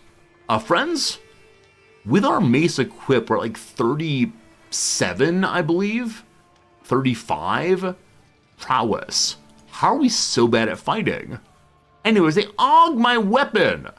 I try to retrieve it, or it will wait till later. We must retrieve it. We get our mace back, thank goodness. We're still at 51. Unfortunately, while fighting a log, we become ill again. Someone must have coughed into our mouth while we're fighting. I will continue fighting. Where? Here. We soldier on. Does Craven undo benefit to prowess? It's only a -3 on prowess. I'm not sure. Into the fray once more. Our best outcome is I'll win a soldier's victory. We fight. The final blow. The ploy was stunning. The tide shifts my team's favor. Riders breaking free as we overwhelm the flank. It's impossible to call which side is close prevailing. There's still all to play for. I see the heralds making their way to signal conclusion. The end draws near. One last push. And a loser is us. The math is against us. Well done to Master Amory of the West Agtherian Horsemen. Boo! Boo, I say. We'll get you next time, gadgets. I don't believe we got anything for that, unfortunately. Other than we took part in a melee, we get more martial experience. Hooray. Okay. The temple can potentially give renown. It does not. God's favor. I take a moment to myself in the small temporary Orthodox church of Polotosk. Igor standing a respectful distance away. Pondering the presence of God, I find myself wondering what it is I wish in my heart of hearts as he come from the days of revelry. I want glory, or be good to my friend, or I want inner peace. Our stress is quite high. I want to forgive Dorgan his sins. Interesting. So, as a content person and generous, we don't lose stress for being a good guy and forgiving. I figured generosity is not only monetary, but in fact it is. Regardless, inner peace for me, lowering stress a little bit. Is it worth trying to befriend someone here? Possibly one of my own knights. Opinion of me. One of my knights who is not my religion would be good. Hello, Salomon. Let's be friends. And then he might convert more easily. We'll see. Okay, back to it. We have enough days to go somewhere again. 50 days remaining. We can even go to the temple again. I'm going to do that for the chance of getting the big renown event, hopefully. I was thinking forgiving. You're absolutely right. Forgiving gives stress removal from forgiving debts and otherwise. Friends, we find a graveyard. Though there have been 3 people in our dynasty ever, we go looking for someone in our dynasty. We don't find them. For the second time in a row, we get nothing. Is a tournament from a DLC? Yes, from a DLC called Tours and Tournaments. Tours and Tournaments. That's that. Friends, the joust begins. We might get injured in the joust. We'll see, though. The most likely to win is Captain Georgie, the strong of the Guardians of St. Matthew. What a great... Man, I need to change the name of our team. I went with Dolivar's Inquisitors because we were given that name initially. When I see names like Guardians of St. Matthew, I feel like I've made a terrible mistake in my life. Speaking of terrible mistakes, I'm considering letting someone in chat determine the name of our team. I'm considering doing a giveaway for the name of our group. But I worry we'll get something genuinely awful, and I'll have to read it over and over again for the rest of the playthrough. Earlier today, I was talking to another streamer, one who's a big streamer, and I said, what would your number one piece of advice be for someone who's in the process of growing a community? And I said, your number one piece of advice is don't let chat run the stream. Don't let chat run the stream. So you know what? I'm going to do a giveaway. And if you pick a bad name, you don't get to be involved anymore. You don't. So we're going to see what happens, team. I like doing giveaways. They're fun. So if you're interested in naming our squad some name that is useful, go ahead and type any word into chat now, genuinely anything, and you might get to name the team if you're the lucky one who is pulled. Worst advice ever, not to let chat run the stream. I think what he meant is, it's possible for people to come into the chat room and say, hey, Resorty, what's your opinion on Nazism? Right? And then the streamer can say, like, oh, let's talk about that instead of what's happening. Oh, you were joking. I'm sorry, tone does not go through well in chat. This is why you can't trust chats. Very good. Good luck, everyone. Maybe you'll win big. Once the joust is done, we'll pull the winner for who gets to name our force. I am ready to fight. Well, we see what happens. I'm trotting on my horse. My opponent, Vincenti probably. His valets are struggling to hoist his lance up with good reason. The giant weapon is less of a lance of wood and more an uprooted tree trunk, a colossal shaft as long as 2 men. I watched in disbelief as he smugly hefts it, leaning against the horse's neck for steadiness. So the non-giant is carrying a giant lance against the giant. Come now, are you sure this is how you want to win? He puts down his weapon. Next up, it's time for one final tilt. We can go for the head, we can aim high, go low. We thought we saw a tell, or just to aim for the shield. Aiming for the shield is the safest. Let's go with that. And we lose! We had a 70-some% chance of winning. That means nothing. Statistics. All right, team, we're pulling the winner of who gets to name our band. When I say gets to, we'll see if you do. The winner is Cajun Killa. Oh, good God, here we go. Cajun Killa, what do you want to call my band? His name is Dolivar. The name is currently Dolivar's Inquisitors. I'm ready to refuse your answer, whatever it is. Also, we were wounded in the joust, so wounding plus illness, not so good. I believe we have a health item not yet equipped. I gave it away, didn't I? I give it away now. Yeah. Well, if we die, these things happen. Good luck! Dolivar's wounds speak to his valor. Dogu-kun and Jankpai are fighting. It is the case that Dogu-kun is through to the semifinal. The Knighthood Council of Lord Fritz, my cat. Hey, we lost wounded, very good. I'm not going to go with all of that, but I'm willing to do part of that possibly. We Might Be Giants is such a good name. We Might Be Giants is an amazing name, to the point that I think I might actually use that, even though Cajun Killa is a longtime subscriber and for the channel. Oh, Cajun Killa, I owe you something. I will eventually pay out this debt to you. But that is amazing. We Might Be Giants. Ooh wee.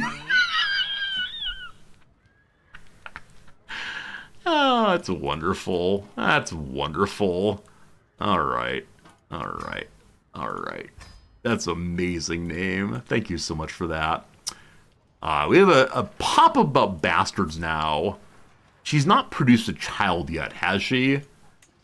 We have 3 more months to deal with the bastardly situation. We'll see how it goes. The tournament continues. Quarterfinals are over. Good luck to my one remaining knight. So good. We Might Be Giants. Alright, Dogu Khan is through again. Yes. Now you will recall that his being a member of our camp means that we get at least some of his money. Win sent to the other side. There are then 2. The final fight goes to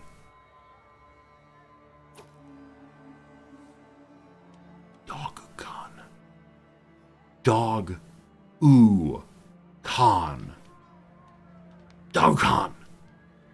Well done, my friend. 3 cheers. One of our knights. Items for us even though we did nothing. I think to myself, I must do better next time. That's fine. One of us won it. Look at him throwing his arms up. He's doing the lumberjack cheer. Actually, I have no idea why I think of that. When I think of someone going, the traditional, yeah, over the shoulder, I think of a lumberjack. These seem unrelated. Is They Might Be Giant? The sun is a massive incandescent gas band. Yes, they updated that song to The sun is a miasma of incandescent plasma. Because they had a lot of complaints throughout the years about it not actually being a massive gas. There you go. All right. Big win for the team. We haven't had a befriend activity pop up yet. It's all over. No friendship. We had a good time, though. Yeah, the Epic Giants has been a band I've been a fan of for a very long time. I was supposed to see them in the period that ended up being COVID. And then they finally rescheduled the event to after we'd moved to Japan. It was pretty unfortunate. So there are so many great songs they have. Are you a horse? To prove that he has won in the joust, he rode his horse to the ceremony. So initially I thought he'd worn the head of his horse, but no. All right, what do we get here? He gave us 20 money and 15 money and 11 money and 7 money. Hey, thanks. The tournament's over. We have so much cash. We gotta deal with that. Friends, it's the case that our hour's gone by. What have we done in the past hour other than fail at love? What have we done for the majority of our lives other than fail at love? All right. 30 minutes of crossword, then back to the game for 57 minutes. Happy 11 a.m. everybody. Let's see how this goes. A bit in a granola bar. It's an oat. Trim down is to pare down. Emerge as an issue. One can raise an issue. Emerge, raise, maybe. Might be wrong. Kirsten who starred in The Power of the Dog. Kirsten Dunst, I believe. Liquor in a traditional martini. The gin. Layer is a den. Food group eschewed by the lactose intolerant. That's dairy. Shoes worn on prom night, maybe. Possibly heels. I have no idea, though. Pushing the envelope. Could be racy, possibly. What is the down here? Swap. Probably trade. So emergent issue is not raise. It's a rise instead. Tricky. With that being trade, pushing the envelopes edgy instead of racy. A counterculture hallucinogenic, the LSD, get snuggly with a loved one. I mean, like, cuddle up comes to mind. Maybe just cuddle itself. Precisely, exactly comes to mind, but it's not going to fit. Let's see if we can finish the top of the puzzle first. Articulating is stating, of course. Committed to taking the plunge. Engaged. Post on social media is shared. Piercing the scream is shrill, so something is miscalculated as that can't be right. Very good. Work off of downs from there. Massively impressive feat. Tour de force. I think it's an E there. Sorry, French people. What ran away with the spoon in a nursery rhyme? The dish ran away with the spoon. What nursery rhyme is that? I know it's the end. It's something like somebody flew over the moon and the dish ran away with the spoon. What's the beginning of that one? Consequently is thus. The A of the SATB choral piece. Probably alto, rather. Hey diddle diddle. That's right. Hey diddle diddle. The cat's on the fiddle. Other words here, etc. Idyllic places Eden. Yesteryear is once. Yesteryear is ago. Ye olde. I have no idea. Precisely. At the something maybe. What's the C here? Blank Brothers, a filmmaking duo of Ethan and Joel. I think it's Cohen these ways. On the nose. On the nose. Very good. Very good. Yesteryear, I mean, I want yawn still. It can't be right, though. A sound system. Sound system. Something audio? Sound system. A radio. No idea. ATM charges a fee. Short snoozes are naps. Very good. Doctrine. Doctrine. Possibly ethos? Law? How are you doing? Horizontal line on a spreadsheet. A row. A row. Bozo. A fool. An ass, maybe. Treat with contempt. Be mean to. Meshy fishing aids are nets. Scorn. Old but back in style. The retro. Let's go and do 3 more back to the game. A simple earring. A stud, probably. Add blank committee is Hawk. Rescuer. You're my hero. Rescuer. A savior, possibly? We'll see. Okay, with that done, ad break completed. Forgot to run a YouTube ad break. What's new? So YouTube has this way of doing automatic ad breaks that aren't timed. They're apparently based on the point of playing them that gives you the most money. I don't know how they determine this. I wish I could just say, buy time, please do it each hour. But no, I've got to say instead, do it every time I click the button. Annoying. That means the YouTubers probably get more content for free than the Twitch people. My apologies. I'm back home again with scads and scads of money. I think we wait up here until our child is born and think very seriously about what to do after that. Because I believe legitimizing the child will still stay with its mother. And I don't know what that means. I believe we will not be able to invite the child to our camp until age 16. The mother will not come because we're abandoning other children. We could attempt to seduce our giant lovers, older child in 2 or 3 years. We then invite the older child to our camp. We then break up with her, marry her to someone else in the camp. We then invite the giant mother to marry us. I think this is doable. We gotta think hard though about how to figure that one out. Anyway, let's go and build something nice. We can build basically everywhere. I want to upgrade the barber's tent again to go from 0.4 money to 0.6 money. Making money ourselves is a huge and lovely thing to have done. 186 left. We do still need more food, so we are currently standing in a church. We can buy some food there. Hello, food friends. What you got? We can spend 176 to nearly fill the whole way, or we can instead intimidate her. No. We'll buy the food. Basically impoverished, but plenty of food for us now. We got some other jobs here if we want to. I don't know. The main reason I want jobs right now is to get more count pluses on my team. So I ask for more grand tournaments. Always need those. But for right now, we're fine there.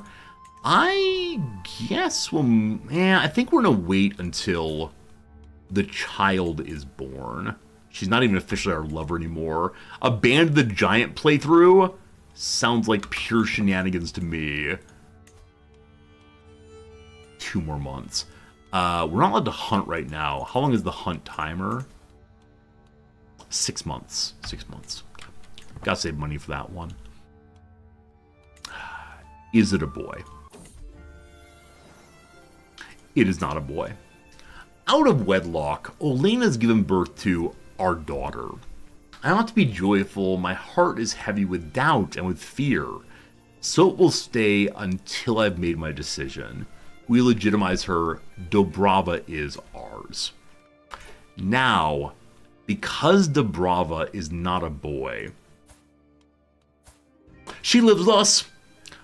I was gonna say we're gonna abandon her to her mother, legitimized, but this is very sad. I'm sorry, I'm probably like bringing up traumas for some people. We'll be abandoning our child, but she's living with us instead. That's lovely. I'm actually surprised on that one. I thought it was a preference to the mother. Maybe it's a preference to hers in the family. I'm not sure. We will look after you, child. I do not know if you will leave this place, but for now, we'll keep an eye on you. And we're going to say goodbye to Olena, because we can only try to elope with her another 10 years. We could try to seduce the daughter in a few years, or it's time to do a little bit of silly looking.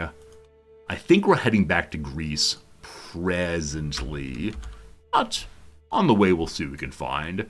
Want people who are gender female, unmarried. I read this is martial status, not marital. Are you currently fighting? Hello, lovely Rita. So lovely Rita is the giant in Greece. Now, I don't know how important she is inside of the court. She's lowborn and a wet nurse. Wet nurse is a job, of course, is an important job. I have no idea. A nice Russian woman who's a huntswoman. Oh, that's the one we tried to love before. This person is a Catholic Norwegian. She's already betrothed. This is the child. Only 2 more years till she's seducible. Let's go ahead and do by age. Can't have the old folks. This is our child. Lovely. And maybe we should say only lowborn folks. It'll be easier. Marie's up to 15. This was someone we considered trying to make love us before. Right, we established he's homosexual though, and that's not ideal here. There's Flavia. These two interest me. Rita has a job. Elisaveta does not. She's a Bulgarian zealot. You see I'm seducing giantesses again. What portion of my playthrough is seducing giants? I have no idea. Flavia is pretty. She is. She's chaste, unfortunately. Wait. No, Maria's pretty. Not Flavia. Maria's pretty. That's why she's one we tried to go for before. So pretty is plus 20 fertility. Homosexual is negative nothing. I don't recall. Not negative nothing. Negative something. I've forgotten what though. Okay. I believe we tried to help you before. I believe her daughter may have been betrothed before. I think that's when we gave up. I think we gave up because she was betrothed. Oh, this is good. This is great. Okay. So we want to move the old camp over to, where is it? This is potentially amazing. For political reasons, this has failed. Now, for giant breeding reasons, it's going to succeed. Okay, you're in Sapalinik. That right here? It's right here. I wish to move the camp in the winter to right here. It's 2,700 food to head back to possibly Poland again. Let's do it, let's do it. You can't snooze for a homosexual. Yes, but if we get a job for her mother, we can then ask for a marriage with one of the people in her court. I don't know if her daughter's accessible. So we'll see how it goes. We'll learn pretty fast if it's not available. I say successible, that's an amazing word. Yeah, we'll learn soon if it's not possible to get their daughter that way. If it's not possible, we return to Greece. Cat. Pavel and Karnak are fighting! Pavel is not our religions. I want to side with him. We now have a hook on him. Hey, brother. You want to convert? Only 28%? Using the hook does not change it at all. What? Really? Hooks do nothing? I thought it did something. Well, back to it in a little bit. Okay. Who's our heir currently? We do not have one. If we die, the game is over. That's okay. Is he a zealot? I don't think so. Our daughter is now our heir. Alright, we do have an heir daughter. It'd be erroneous to have her lead, but we'll see how it goes. Yeah, if he's a zealot, he shouldn't want to change it all, I believe. But Powell, no, not a zealot at all. We'll see. May I give you a fish hook? That's right. This hook is not blackmail. This hook is nothing except for a little fishing hook. Have a good time. I do enjoy watching little cart heading along. I wish there were more adventure-specific events going along, as opposed to like normal travel stuff. Alright, we arrive once more. We head inside and ask for a job. Oof! I've gotten old at age 25. These oofs happen way too often. We soldier on. We get used to it, thank goodness. Okay, there's a job here to tutor a child. Not the goal. We head inside. We ask for jobs again. They can make items here. Every time we end up somewhere that can make items, we have no money. Unfortunately. One of these days. Alright, hello town crier, what you got? Intrigue, transporter, marshal. We'll do the marshal jobs. There's not one right here, unfortunately. So, we can pop around, do some others, and then ask for more jobs soon. First of all, train some knights. This will be a very, very fast job. No problems. I'm greeted by Count Bretislava's marshal, Magda, age 60, with an amazing hairstyle. Friends, what do you call this hairstyle? I can't go to the barber shop. Like, when I see this, I think of Bavarian women, but I have no idea. It's not Princess Leia-esque. It seems like the braiding has been tossed on top of her head. Like, did she make long braids and then glue them to her head? Braided buns. Braided buns. I kind of like that name. Braided buns. Huh. If my wife were here, she'd know immediately. I mentioned this years back, and I kind of want to show you right now. But there's a study on what kinds of words are, on average, known by men and women in America. There's a tremendous overlap. Lots of people know lots of words together, but on the whole, men, even ones like me, know more words about cars and weapons than women do. Women, on the whole, know more words about fabric than men do. And so my wife and I did this test together, And it's absolutely true. Absolutely true. She knows all these fabric words of different kinds. And I know all these words about guns, even though I don't own guns. I've never been a gun guy. I'm not into cars at all, but I know they're not cars. It's just in there somewhere. And I don't know if it's based on like the kind of conversations that one is socialized into when they're young or what exactly. But it really amazed me that, again, even though it's not my interest, I still know those words. You can probably find it if you do a quick Google search. It's a fascinating thing. Anyway, they wish me to train their commanders. Bring forward commander number 1. I choose from the top. Gotta do all of them. Pressamiswa. We fight a little bit. His guard weakens. We allow a few blows in. His trouble staying standing. I stop the bout and say thank you for fighting well. We have Pondolf will give him a private lesson, 54, or I do it my same, 72% chance of winning. Here we go. We succeed. He learned a lot. Wonderful.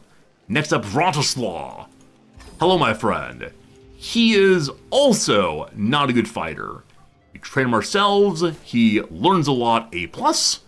Even though we're ill, we're using our weapon wildly. Next up, A over our illness. Didn't realize it wasn't paused. Very good, though. The last fellow, he also has trouble standing. We train him ourselves, and a big win. The mission's over, 95 more money. And we got ourselves a patron. That's pretty cool. Lovely, lovely. I don't recall the cooldown on asking for jobs. It might be a year or so. Let's see. 5th of August, 12:35. Yeah, only another month or so, actually. We could just stand here for a month, I suppose. Now that I have $100, I do kind of want to see how expensive it is to get some armor, especially. We have no armor currently.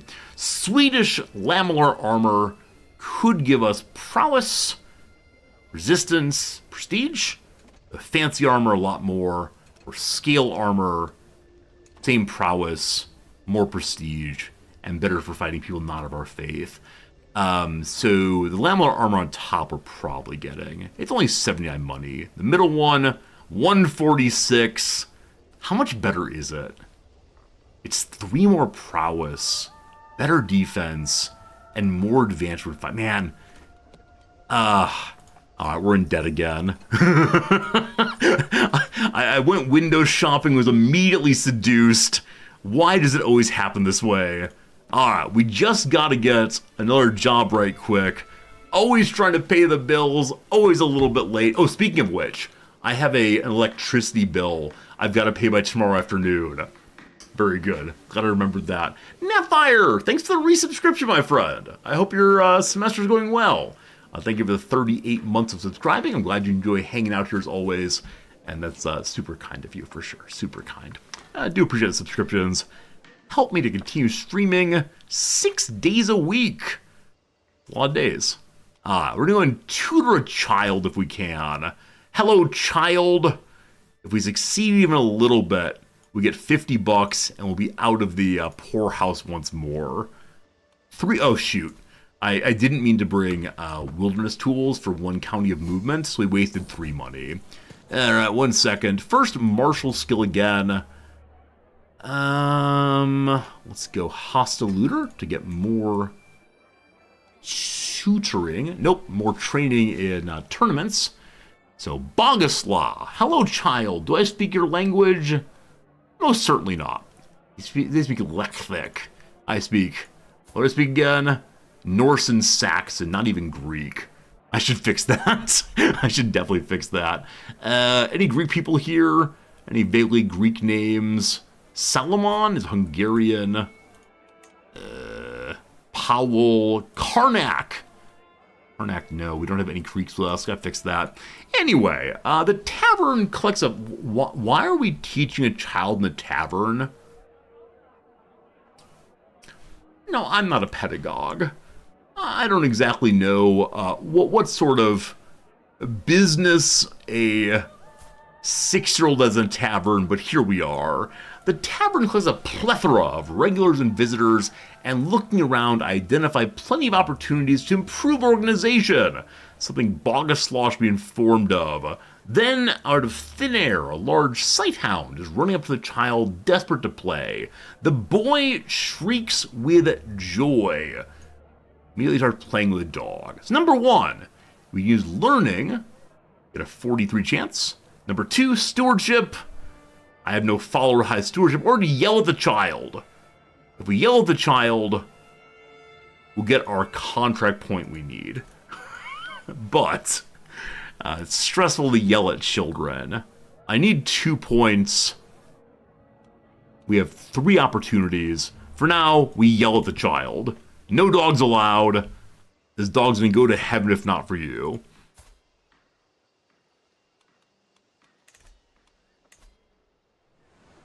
Hello? It's doing this thing again.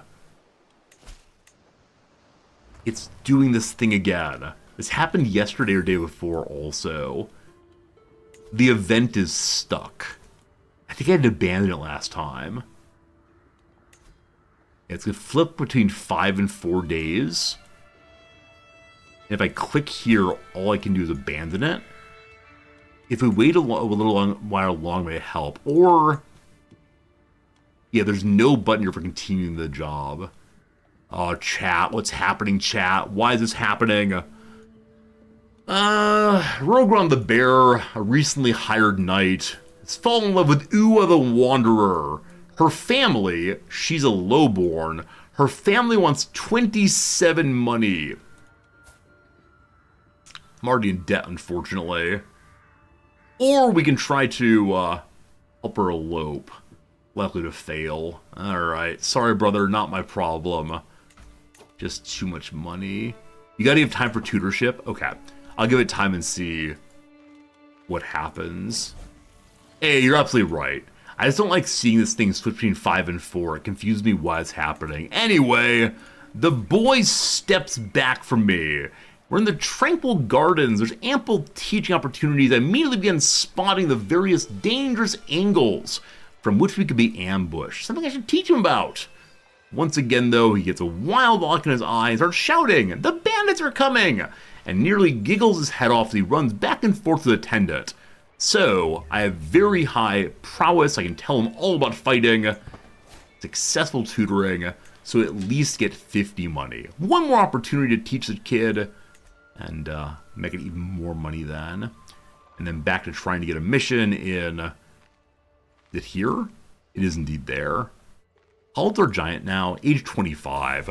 I believe he spent the past 6 years trying to get a giant to marry him.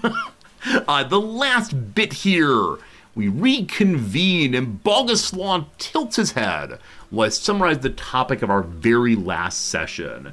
The fishing boats are coming into dock and the sea's bounty is being offloaded as we stroll along the path. I keep a watchful eye on the surroundings, a skill he should be privy to too. Behind my protege is drifting along, picking up his wooden horse. He starts riding around, gleefully running laps around the area. So, need to teach him intrigue. Luckily, Pavel is very good at that. Pavel succeeds. A teaching moment, the examiner. The Count attempts to suppress his giddiness. Well, your unconventional methods are seemingly very successful. Boguslaw is already showing signs of more discerning thoughts and ideas. Angles of attack, social courtesies, economics. Marvelous work. Thank you. And do let me know the next time you're in an area. He exclaims and gestures excitedly. It was all the kiddo, 90 money, bunch more food. We go home. We need to ask for more jobs, more jobs, more jobs. Hello.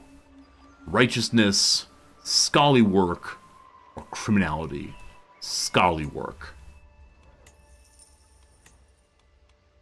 We don't get lucky. Now, someone said earlier, it's more likely to get jobs if you're not standing on the tile. I don't know if that's true. I skipped the Norwegian giantess. Norwegian giantess. right here.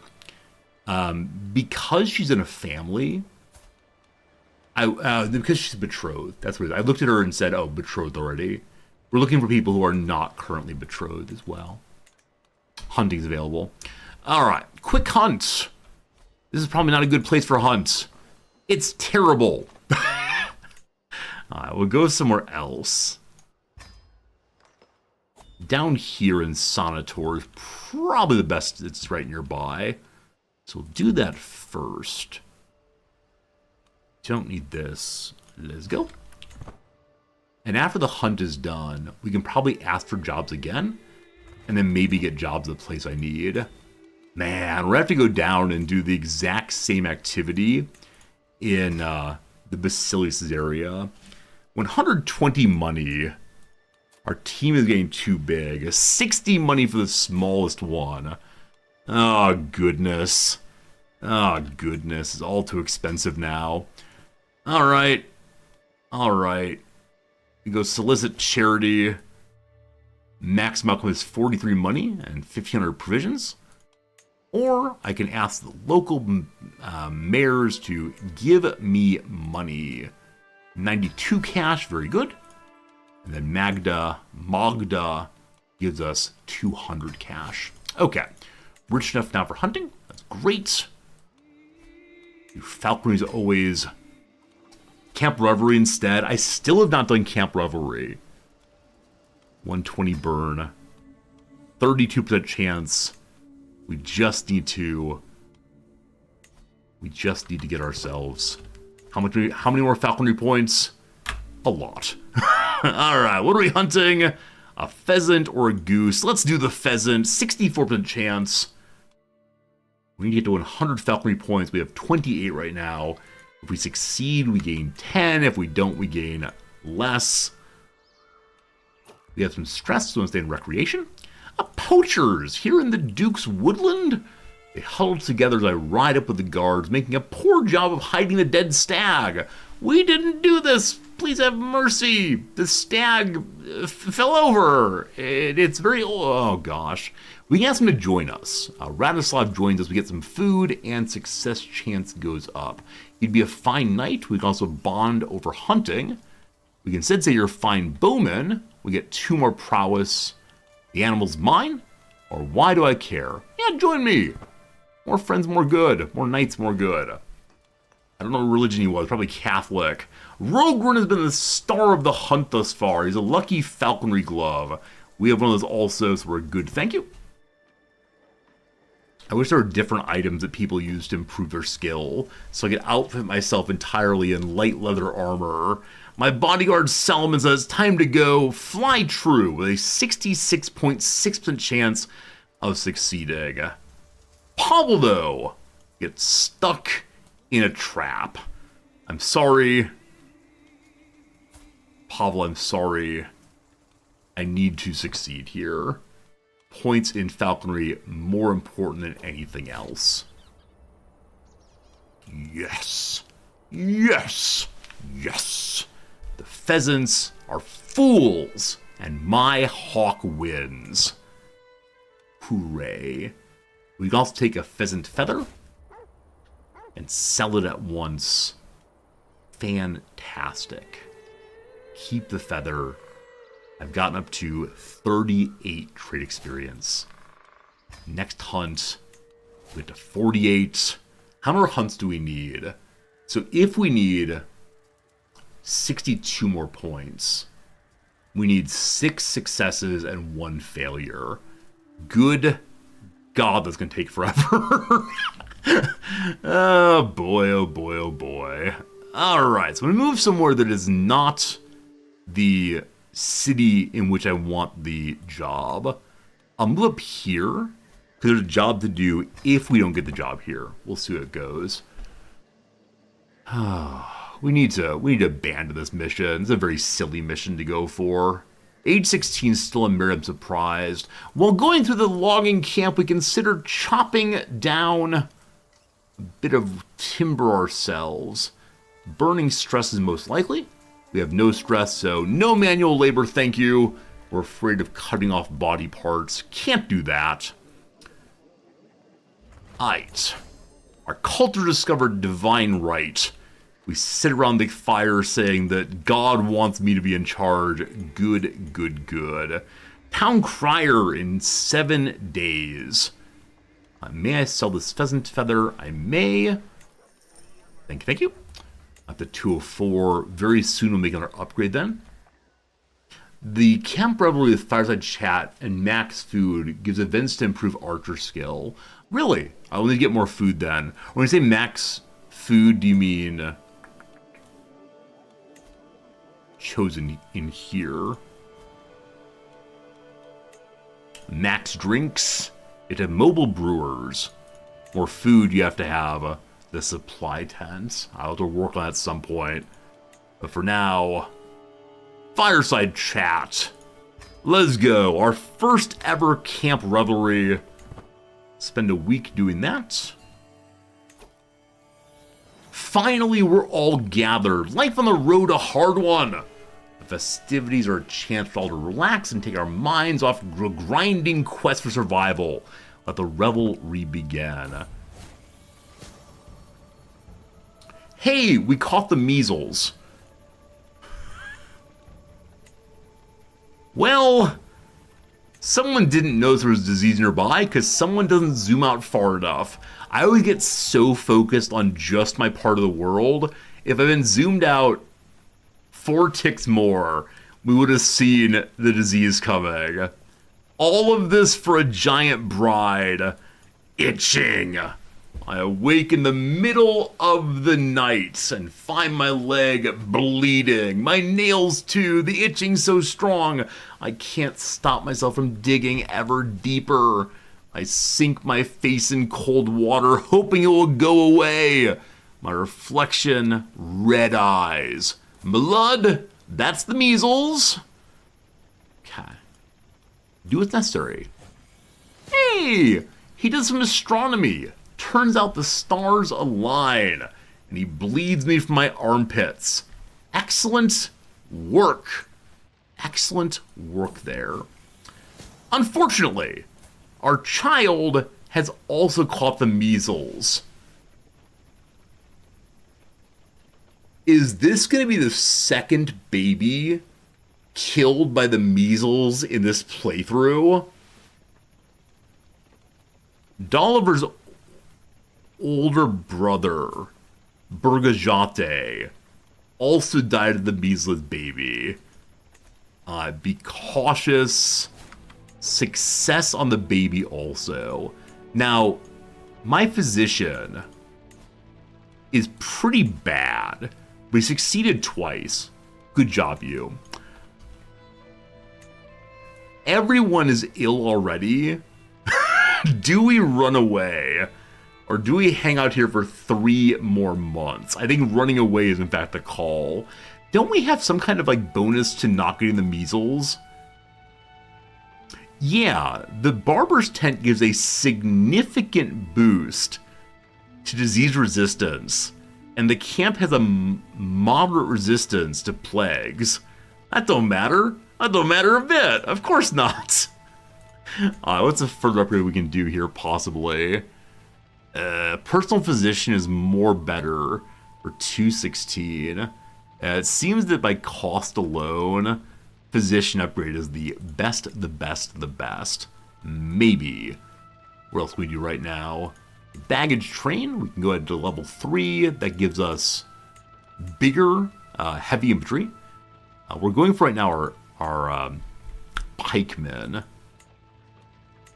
So none of these give bigger pikemen, unfortunately. And that's the backbone of our army right now. Eventually more siege weapons, though. Okay, maybe at some point. At the proving grounds, we can make level 2. Men at arms cheaper. Let's go ahead and do that. Okay, we abandoned this mission. One of these days, we're going to do this thing. One of these days, but for now, no. Alice's got a new item. Did I actually? Yeah, we got another feather, duck feather, apparently. How do I stop this thing? Here? Location. Are you allowed to stop this? Don't equip battalions of men with fish. The pike men. Boo! Boo to you! I'm trying to think of a fish-based pun in response, but I got nothing. I got nothing right now. My attempt at response floundered. Is there not a way to abandon this? Well, there we are then. Good luck, team. No measles, thank you. If I move the camp, does that stop it possibly?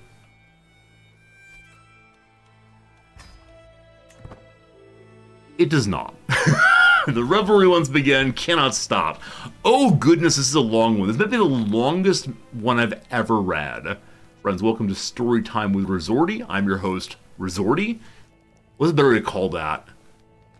Storty time with Resorty? That's terrible. The night sky fills my camp with dread, lightened only by the flickering campfire. In glimpses, I see my followers' somber, tired faces. The lust of adventuring meets the grim reality tonight. The reality of waterlogged boots, eating last week's leftovers, and sleep interrupted by animals constantly rustling in groves. A single laugh breaks the gloom, then another, and I see my stern followers turn to a gaggle of laughing children. Mirth in such darkness is a rare thing. I seek the source of the commotion, and soon she approaches me. Captain Dolivar of We Might Be Giants, we finally meet. Allow me to introduce myself. I am Gila Laugh. Right when they pour buckets of water on me. I'm sorry, what? I'm Gila Laugh right when they poured buckets of water on me. Alas, the strands of fate have torn me away from my troop. Now I offer myself to you and your humor. I like that she danced. That's fun.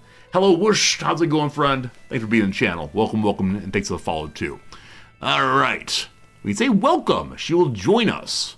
She is shy, paranoid, and content. Loyal, makes a lot of babies, and a poet. If we give up on the guaranteed giant mission, we have a target. That's so creepy. That sounds like, what's it called? Who are those seduction guys? I forget what they're called. Like the neggers? Whatever they're called, unfortunately. Hey there, baby. You're kind of old, and you don't come out much. But you know, you could do a lot better for yourself with a man like me. What are they called? I've forgotten. Something like creepy men. I've forgotten. Anyway, welcome to the team. I look forward to your humor through and through. Now, would she want to be the camp stooge? Pickup artists. The econ majors, huh? Pickup artists. That is absolutely correct. Thank you for that. All right, the stooge. Involuntary focus of the camp's irritation and cruel humor. Their maltreatment is a great source of morale and the origin of many risible fireside yarns. Oh, we're all gonna die. We're all gonna die. Yesterday, a viewer, I think Fernandez, said they had a camp of 83 followers. We have 10, and they're all gonna die. Alright, we're in the process of running away. Oh, good God. The second dead by measles baby in the playthrough.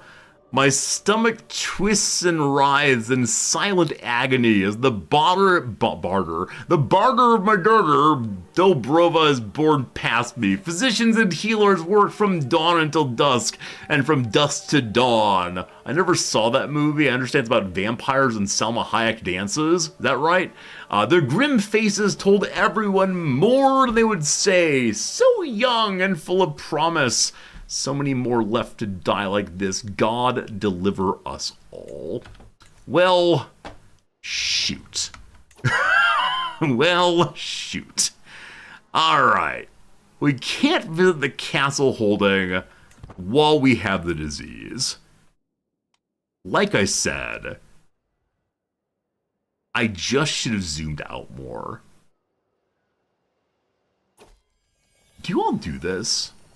Like, I am concerned that I don't zoom out enough in my playthroughs. Like, if we're playing as a nation, then I certainly do. But when it comes to playing as an adventurer, like, it feels very strange to be pulled out to level of nations. Dear Paradox, adventurers should hear gossip about diseases coming. I would like that very much. And then, friends, at this point, we are currently all full of the measles, getting drunk and telling stories. I'm not a physician, but my sense is that this is not a good idea. Look for crows, you're right. Cities that have, maybe they're vultures, I'm not sure. Cities that have diseases have birds flying on them. Always forget. Rogan gestures wildly as he weaves a story by now has been quite long in the making. He tumbled like a sack of bricks. Hit him right in the head, I did. Rogan soaks in the acclaim of the gathering with a satisfied smile. It's quite the tale of daring do, indeed. The assorted companies seem quite agog, trying to cajole yet another story from his lips. I can jump in and tell a story also. It's likely he won't like me one-upping him. Yes, another story. It's likely not be so good, or a fine tale, thank you. A fine tale, thank you. We like it. We like it. My bodyguard doesn't like me. No one likes me. We changed religions for a woman. Chat, let me tell you. You might get a nice haircut. You might put on some fancy clothes. Never change religion for a woman. Your friends will all hate you. I am deep in conversation, then I barely notice the lack of light. It's only when I have trouble identifying a newcomer to the chat that I look at the fire. Its embers glow dully, almost spent. Pandolfo shakes his head at my quick scanning of the camp. We've used the last of the firewood. Need to get some more. He hops to his feet, snatching up an axe from nearby and raises an eyebrow at me. Friends, I've never changed religion for a date. I have pretended to be into hobbies I was not really into. I also pretended to be interested in a school of thought that I thought was absolutely ridiculous, and took it very seriously throughout the conversation. The school of thought was astrology. We spent a very long time discussing astrology, and I asked a lot of questions. I did my normal routine of being curious about the person and, all the rest. I do not encourage this. Not even a little bit. Alright, we've used the last of the firewood, need some more. So I can personally go out there and cut down a tree, or I can instead say, let's strip some bushes. No, I'll do it myself. We chop it down. We had a 99% chance of cutting down the tree. Instead, we couldn't find a good tree. What? Maybe I misread that. I don't know at all. Anyway, level 3 level of revelry. Everyone loses stress, they're better recruits. At the castles, we gain a contract, etc. Almost level 4, pretty good though. Where is the new contract? The Trove of Wisdom has been unlocked for 10 years. Wow! I didn't realize this is so good. You just get straight bonuses on your stats for 10 years. What? What did it cost? Almost nothing, I believe.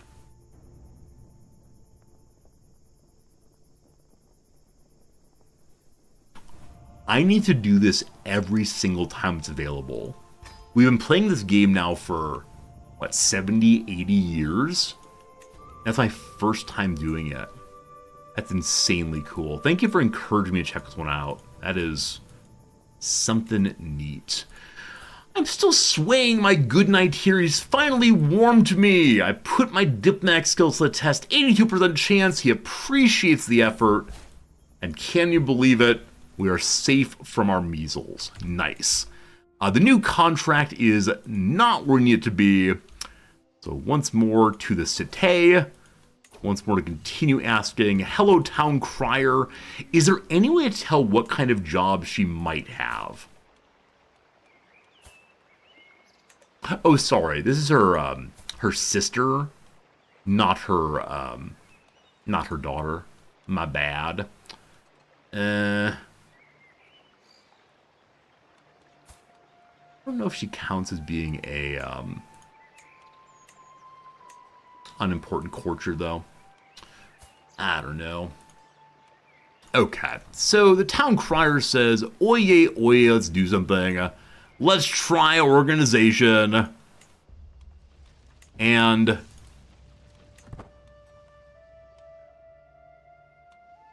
off by one. Off by one. When can I ask again? What's the cooldown? We're going to pop up as many cutters as possible. Month and a half or so. Month and a half. 2 months and a half, rather. Let's do a fast job while waiting. Okay. There's war here, but there's not measles yet. Also, Rogaron, the bear, is trying to desert. Arrest them. How dare you try to leave me? I understand you're a Catholic and I was too. After a short scuffle, the deserting soldiers are apprehended. Every soldier present, loyal and not, knows the punishment for this kind of betrayal is harsh. My lord, they're children. We want to go home. We can execute them. We can throw them into the latrines. Or tell them about discipline and honor. I was hoping very much to throw him in prison and get him to agree to change religions for the sake of his freedom. You're scrubbing the latrine. 80% chance of pulling off a martial point. And 80% chance of failing. No? Yes? Succeeding! Our people understand they need to be loyal to us. Thank goodness for that. Hey, Impact, how's it going? Welcome to the YouTube. Hello, YouTube viewers. I know I largely ignore you. Thanks for being here. I hope you're enjoying the YouTube stream. If you are, consider, like, following, subscribing, whatever you all do over there. But thanks for being here as always, YouTube friends. Twitch folks, you're fine too. We like everyone here. Equal opportunity, I suppose. We made it to, good God, Sechichnek. The problem here, the gates are rotting and so too are the walls. Whose job is it to get the walls repaired? We can use stewardship. We can go ahead and build it ourselves. We can ask my agent to help, or I will force the fix. Luckily, we're strong enough here that we're able to build the walls ourselves, gaining one more prowess to the work. Are we blind?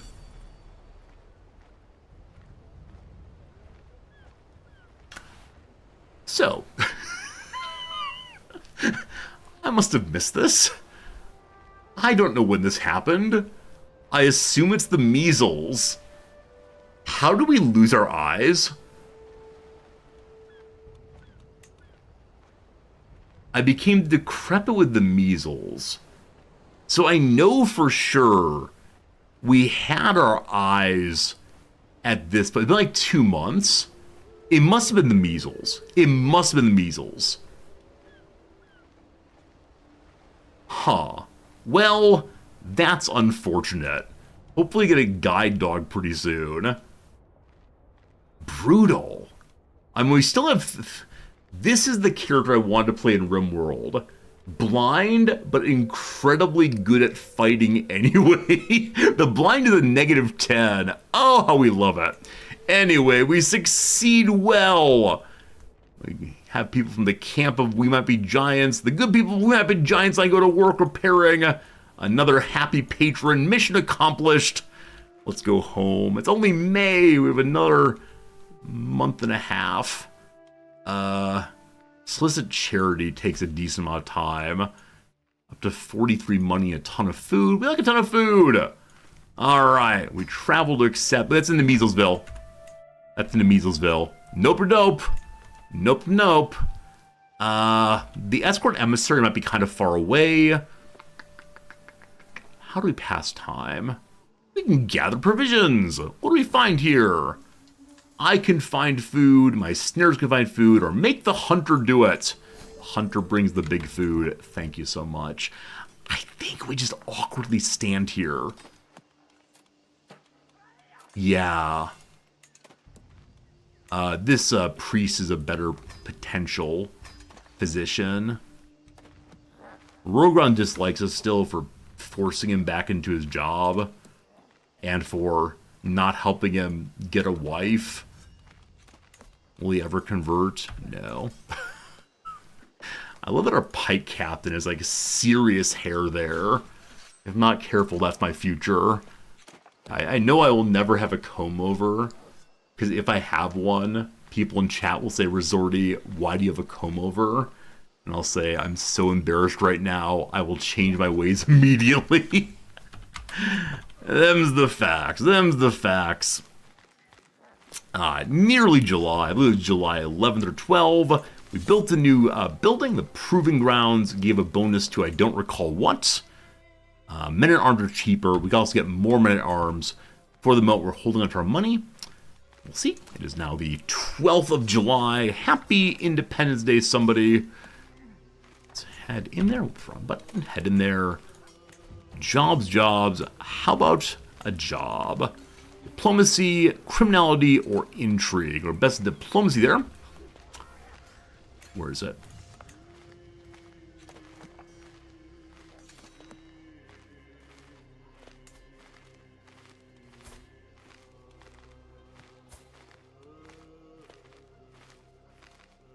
Is there a war behind us? Is there a war here and a war here? So we're getting missions absolutely everywhere, except for the one place I want them. Welcome to Sunken Cost Fallacyville. If I just keep asking for contracts, eventually they have to give me one here.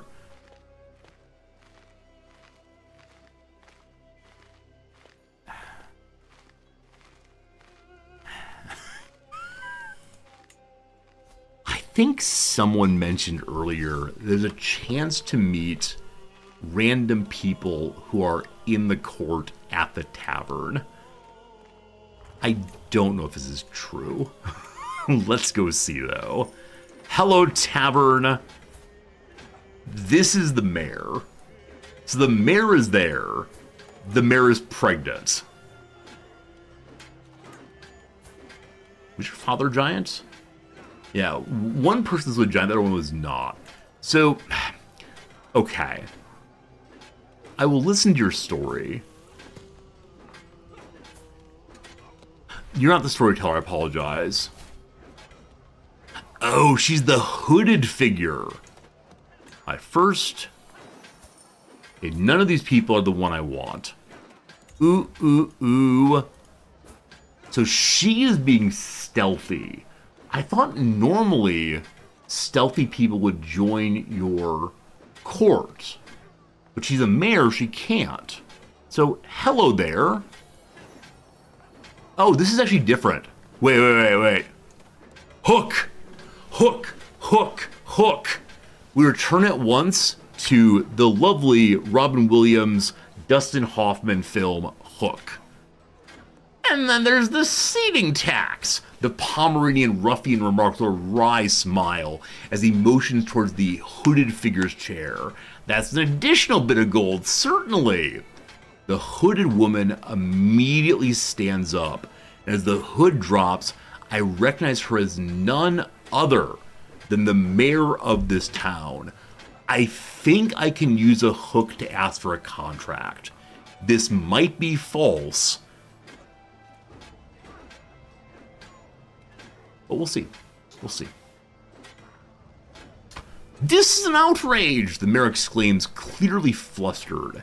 Don't make me go inquire with my business associates, the ruffian threatens. The situation grows increasingly tense. Seating taxes are something I was not used to in the US, but here in Japan, they are really, really, really common. Many restaurants have a table fee, but they don't charge you just for the table. Instead, they sell you something. You must buy a little jar of peanuts if you want to be here. And for the jar of peanuts, you're going to pay 400 yen per person. If you want to be here, you must purchase this little collection of raisins. It's always something very, very, very small that's not worth much money. And even if you don't want it, you're buying it. So it's only getting a little bit more money out of each person, but you're not allowed to charge just for the seating. Something I'm getting used to still.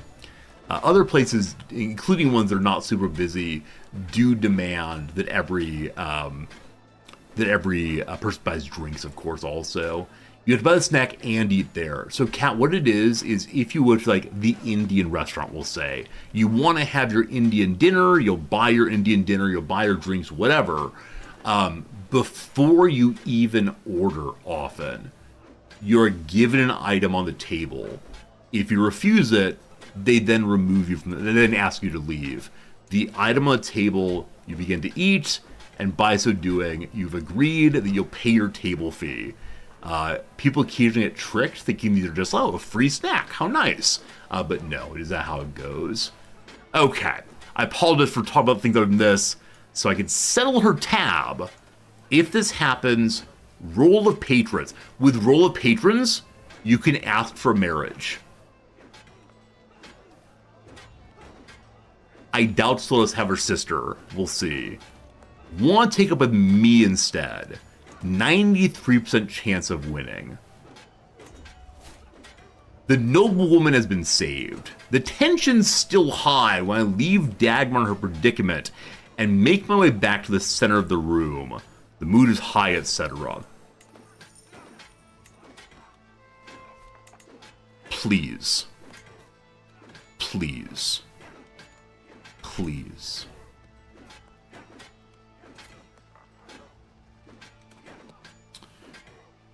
Okay.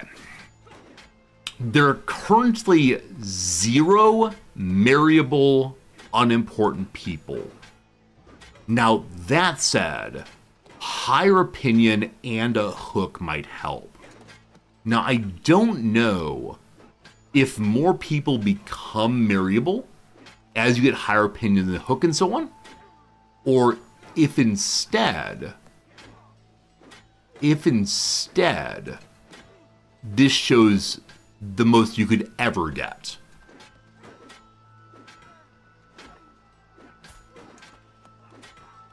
Okay.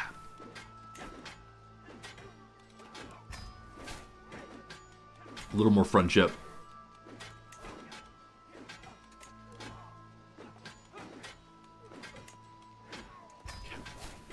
Plus 59. It still shows 0.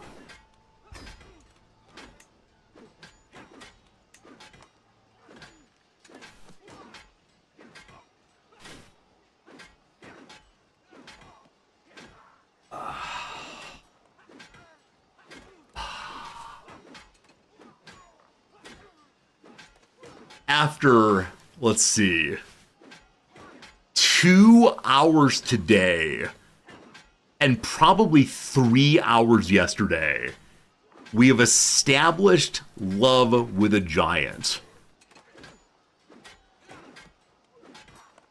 Does she have no arms and we have no eyes? The marriage is obviously armless to us.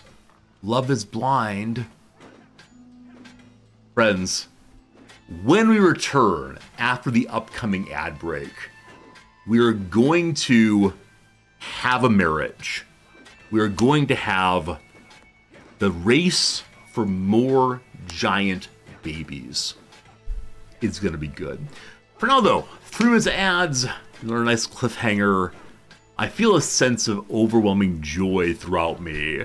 I don't know what hormone is currently rushing through my body. Whatever it is, I wish I could bottle it and have more of it constantly. This is a good feeling. Alright, there's your little ad break. Fantastic. 3 minutes crossword, let's go. Appreciate you being here and hanging out with us. Lovely time. Beatles song with the lyric, "Little darling, it's been a long, cold, lonely winter." Little darling, it's been a It's alright. Dunna-na-na-na-na. And it's alright? I'm not sure. Squirrel away is to stash. I can't remember what it's called. Subjected to examination is tested, surely. So apparently whatever the name of the song is not just the chorus, apparently. We'll get eventually. Very blank, very mindful. Oh, God. Catchphrase for TikToker Jules LeBron.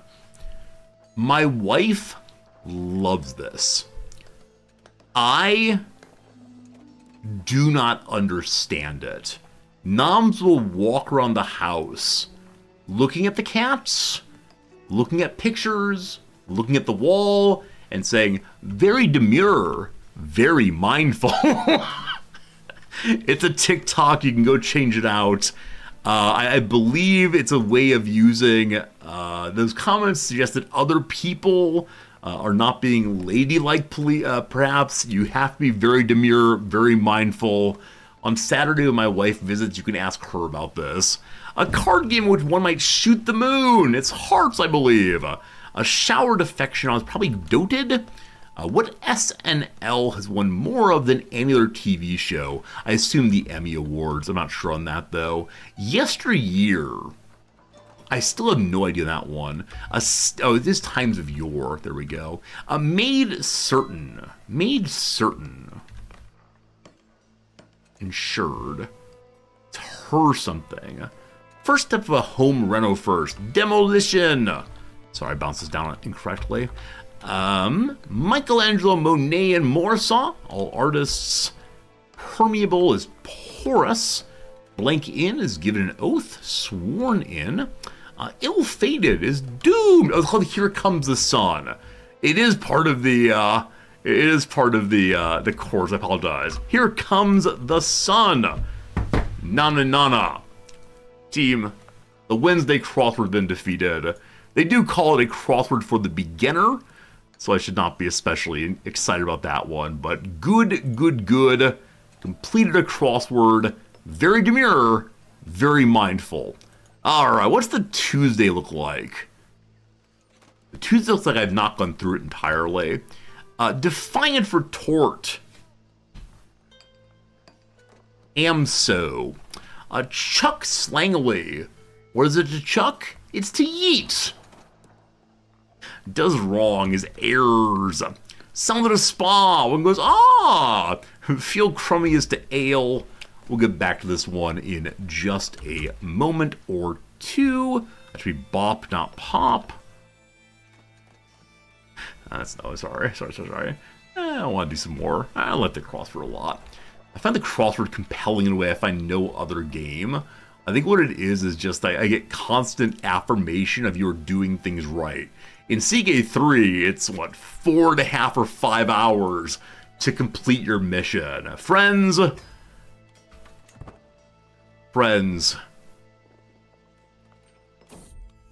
Hello? Pop up, please. My buddy's unsure what he wants to do with his life. Should he try to get some land? 35 years, 1 marshal, cheaper sieges. I like being on the road, more experience, or keep the options open.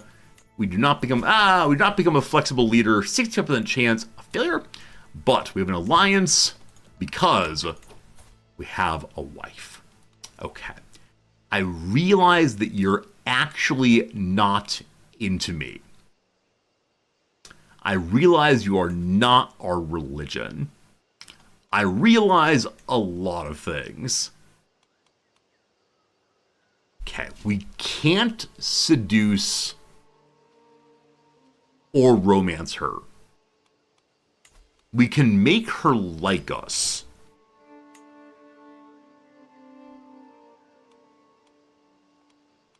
We can get fertility items also. We can change into the let's make babies tree.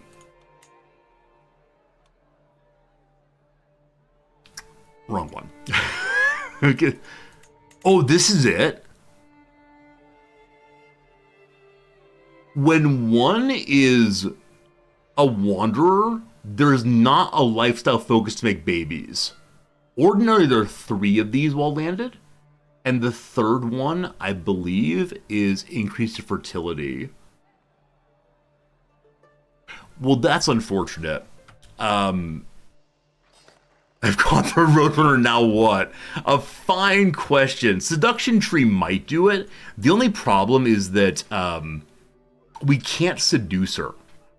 We can't seduce her, right? She is homosexual. Subterfuge does not help here. Maybe seduce. Seducer is a straight bonus fertility. Removes attraction penalties and seduce. Can use seduce freely. I believe that these will help us quite a bit. Well. Removes the incestuous penalty from seduce schemes. I don't like this. I don't like this. It's our giant, let's get to it. I mean, you're not wrong. No 2-star missions here, so I think we now wander for a time, stopping in capitals and getting us down to the Empire again. That said, good God, is there going to be an Empire when we get there? They're winning in a Liberty War. They're losing in a claim for the Byzantine Empire. They're losing in a war of tyranny. Yeah, the Emperor's a little bit distracted right now, but I'm sure it will resolve by the time we get there. We could do little missions, but I think we're good. You know what? We no longer need anyone listed in the pinned characters for now. Alright. I believe I need 1,000 money to buy an estate, as I said previously. So any that are quick to do, we should hit. None are especially quick. We'll go check out the emissary escort to see where they want to go. If it's on our way, we'll take it. If not, perhaps not. Whoops, went too far. Cancel that. Move instead to right there. Cool. This is the best playthrough ever. Well, we're doing so poorly on achieving our goals, and yet it's been a good time learning all about the ins and outs of this playstyle. Before you go Byzantium, scroll out enough see diseases. You're not wrong. So far, it's all clear and good. Speaking of diseases, though, the Mongol Empire has made it to the edge of the Byzantines.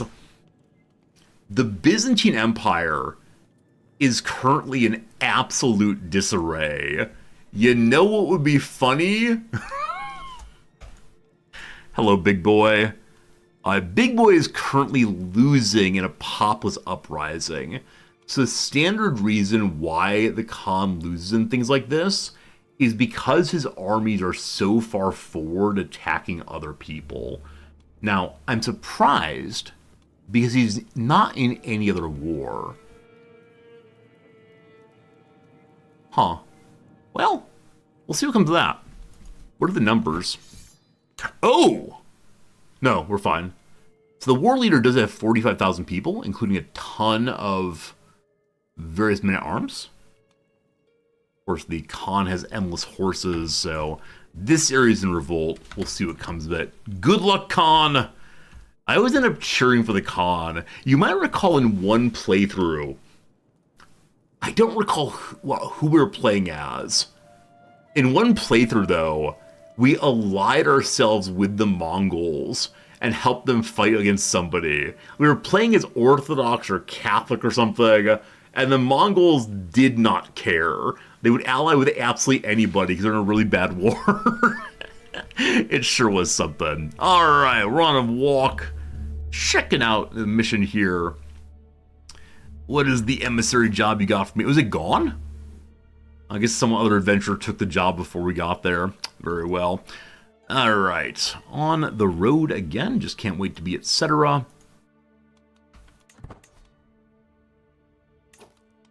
One thing I've noticed in this new DLC, and maybe you've noticed it also, is that the camp arrived at locations approximately one or so day before your character actually arrives. Let me show you what I mean. So we're going to pause as soon as the pop-up on the right-hand side comes. I keep being bamboozled by this. I moved along, no problem, no problem. Should we stop at an inn? If they don't want us, it's fine. Nobody wants us. Okay. So, your camp has moved to Radam. This suggests a pop-up that says, you've arrived, you're good to go. But then, you notice, you're actually still on the road slightly. And so in this location, it's kind of halfway in between, it's not possible to do any missions. Why is that? Because you're still on the road. Takes a day to set the camp. Is that what the story is? Okay. The actual mechanic, it doesn't matter at all, obviously, but still. We got a diplomacy perk simply for existing. So, close family liking us more seems good. Though I'm really struck that nothing here gives fertility except for patriarch. Heart of the family it is. Our wife now likes us a little bit more. Please. Please. Ways to farm for fertility items. Some cities have places where you can buy artifacts. The church blessing does not help with fertility, I don't believe. It may, though. I'm actually not sure. My men-at-arms are not full. So go to the castle, say hello to some Polish people. We fully reinforce the veterans. Our armies are now full for the moment, at least. Okay. Go to the tavern. Hello, friends. Get some diplomacy points. Actually, intrigue, I apologize. We can recruit someone, maybe. Anyone good here? We have no money, so recruitment's actually a bit of foolishness. An eccentric person could be fun, though. Still have not played as an eccentric. Might require us to actually start a character as such. Alright, Passage of Arms takes a couple months. It's 51 cash for that. I think not. Back on the road again. Okay, next interesting location. Probably here. We've been there before. So what if we go somewhere else instead? The Kingdom of Hungary, I guess, is a possibility. There's an emissary escort here. Where do you want to go? 94 money, though. $94,000. Holla. Cap. March straight through. No dangers, despite going through an active battlefield. Just passing through, don't mind me. Cultural fascination. A woman who speaks Norse wants to talk to me. Teach me of your people, or the honor is all yours. We'll take additional prestige. Incidentally, I'm currently swaying my wife. This seems good. If we spoke the same language, that might help also, because then we get less of a penalty on the cultural difference. And it seems polite to be able to speak. Fertility artifacts may be in the church holdings. Are they actually? Okay. We'll farm all the churches as we go then. Gotta find the right artifacts one of these days. Okay, is there a church nearby? There's one back behind us. We're gonna pop back to there briefly. And then we'll deal with missions again. She's nice and young. Sorry. Never mind. Never mind. I was just speaking in terms of duration, not anything else. I swear. Hello, church. I have no money, but do you sell artifacts? The church ground, possibly. Healers or the church. We go to the church. Friends, where do we buy these things? Where do I buy things here? The tavern? No items there. This time at least, there seems not to be an artifact seller. A shame, a shame, a shame. The healers have it. The healers have it. Oh, right, the healers have items. Thank you. Hello, healers. Hey! A questionably shaped lump of horn from the mythological Tarsk. 20 fertility. How much is it? 120 money. Pure poverty. You want to buy some artifacts from me? Interestingly, or whatever, the attraction bonus here does not work on our wife. Attraction only works towards characters that are interested in you. Also, I may not have equipped a fertility item quite yet. Humor balancing is for fertility. Rookie, thank you. Gotta get more money, obviously. But my fertility item is not equipped. Resort to you, fool. Wasted time. And the horn. I could give the horn to my wife. Guess I'll do that. Hello, wife. Don't you ask why I'm giving you the fancy horn. But there you go. Church blessing is fertility. I believe we already have the church blessing. Right now. Yeah. Can't show blessing again, unfortunately. Healers, though. They have more items. Wait, you can constantly get more and more items? I assumed there's a cooldown on that. That's good to know. And humor balancing does give more fertility. Welp, goodbye money. Alright, we've done what we can in Ray making children. We have to do missions now. We absolutely, positively have to do missions. This man's name is Straws. He wants to go to the King Roman to the east. Let's do it to it. Awesome. Awesome. Awesome. I'm not sure there's a way to see if one's fertility bonuses. I think it's a hidden stat. We'll see. Lay of the land. This man's name is Igor, rather. We're in Gora. His name is Igor of Hronda. Igor Hronda could be invited to the camp for 50 money. He is not good at anything. I could buy a fancy map. I already have one. We can invite him to help us, or I don't care. I don't care. Wait a while longer. What's the penalty for being in debt as an adventurer? So it leads to the people in your camp disliking you. Now, do they dislike me enough that it's a problem? Rogan the Bear, the fellow that may possibly have led a group of deserters before, is a bit of an issue. So, yeah, we're going to work on that. We're going to work on that. All right. Spouse opinion plus 50. Hello, beautiful. Up to 66. All right. It's a very, very short walk. We've delivered. Strauss forward. Come, we're speaking chambers. Captain Dolivar, your service is noted. You remain as a guest. 94 money. Awesome. Awesome, awesome, awesome. Okay. Back home again. Oh, wow. Actually, I misunderstood where we were. Friends, we were standing at the location they wanted us to deliver the person to. So we delivered them to the same court at which they started. I don't know. I don't know. That was strange.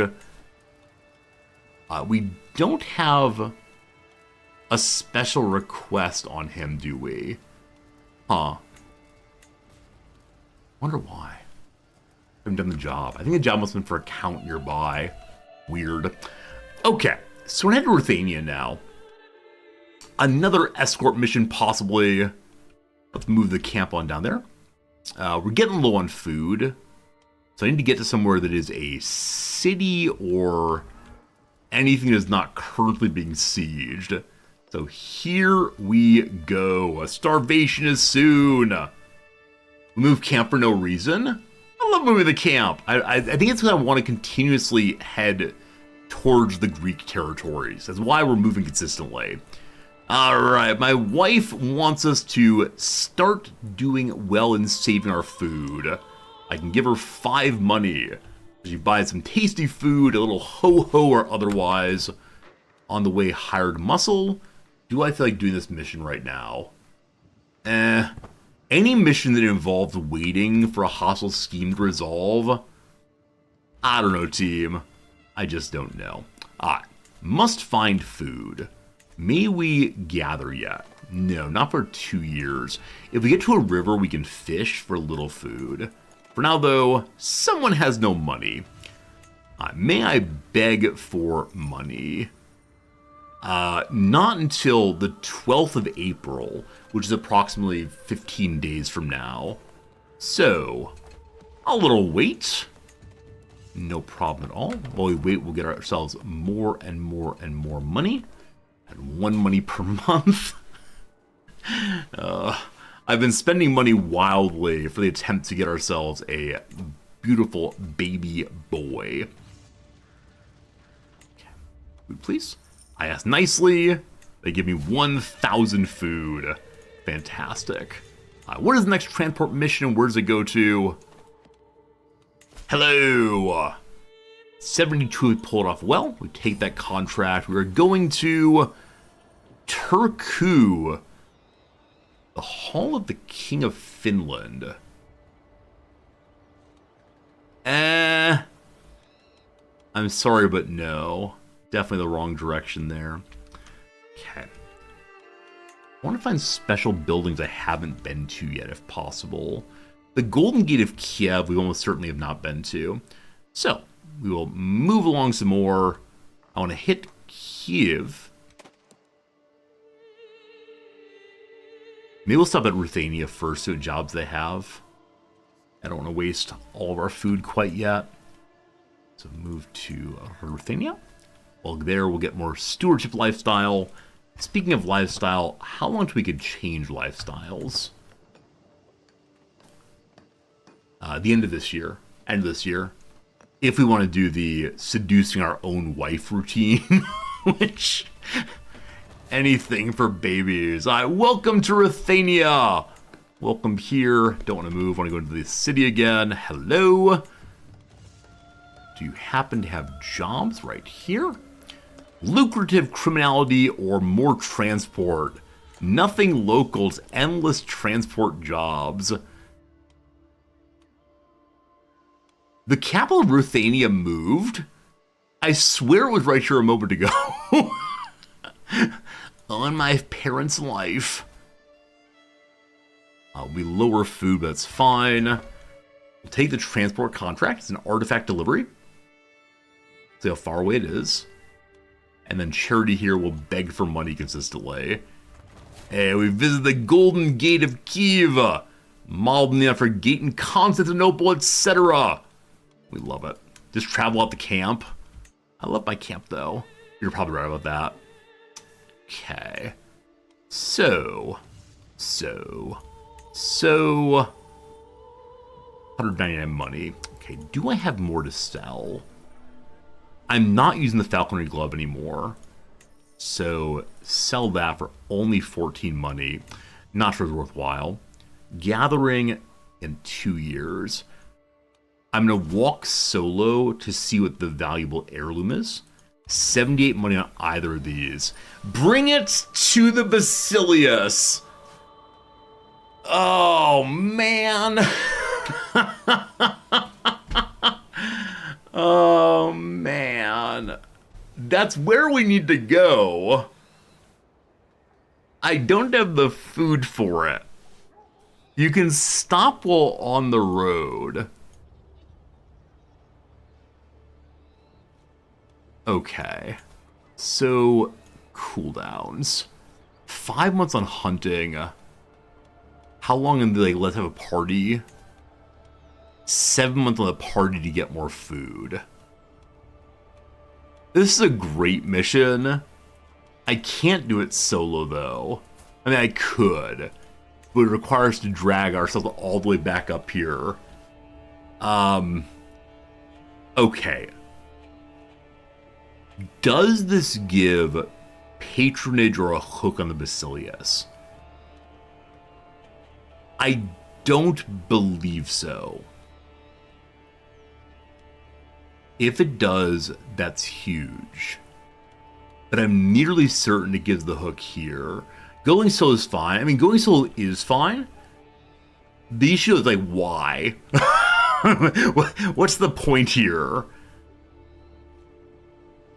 Sure, let's do it. Here we go.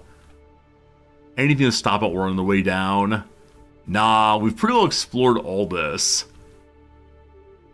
If you try like water's quick, oh, good call. Good call indeed. Heave to here. Yeah, way back. Much the same. Yep, fast.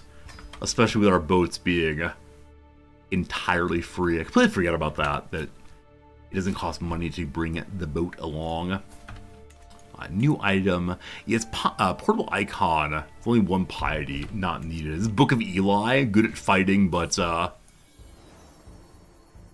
this is not the Book of Eli. This is the book of Father Abraham, who had many sons. Many sons had Father Abraham. I have one of them, and so are you. So let's just sing this song. La, la, la. My wife, you may be only for women, and for me. That's lovely. Friends, we have ourselves a child, possibly. We've delivered the item to the Basilius. Yes, indeed, it's a job for the mayor. That's fine. Having flashback to children's church. I mean, welcome my entire life. My life is one constant string of flashbacks to childhood church. Alright. Gotta get more food. Do you all sell food here? Up to 1,500 money.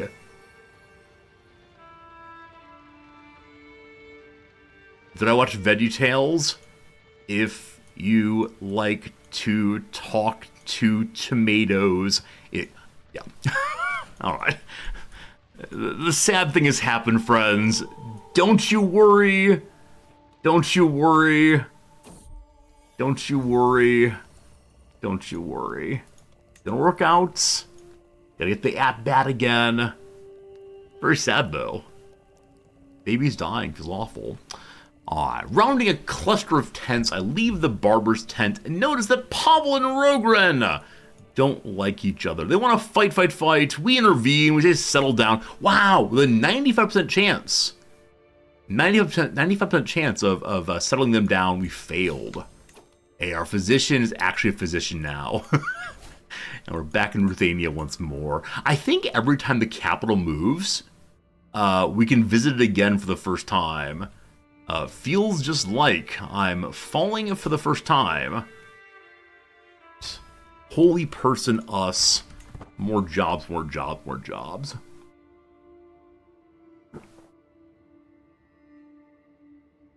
The comedian James A. Caster describes it as life. Every day is jobs, and it's bedtime. No more jobs, and you wake up and jobs. Seems kind of right in ways. Alright, we're here to beg for alms. Please. Alms for the poor. It'll take a while, but it will get done. We're begging, we're pleading. You have money. I want money. What do you say? Hello, wife. Wife loves us. Cat. We are swaying her, needed no more. Why does she suddenly love us? Oh, we got loyalty and respect. The plus 50 from, the plus 50 from the chivalry tree. Will you convert? 37. She's stubborn. Orthodox has lower fervor. Gotta work on that. A hook might be good one of these days. For now, though, we learn her language. We can change our tree now. Household Guard is really cool. Peacemaker's useless. Gallant is pretty cool also. So we can hold off on changing to Intrigue for a bit. 1 second. So it's going to take us 37.5 per month. Multiple years to finish this. And those multiple years could be years of producing beautiful, beautiful children. So, we need more fertility. We are now an intriguing person, planning carefully. What are we planning? To make our wife love us in that way, you know. Okay. Not every place welcomes a camp as ours. It seems that Ushitisia does. Or at least Ilya made it look that way.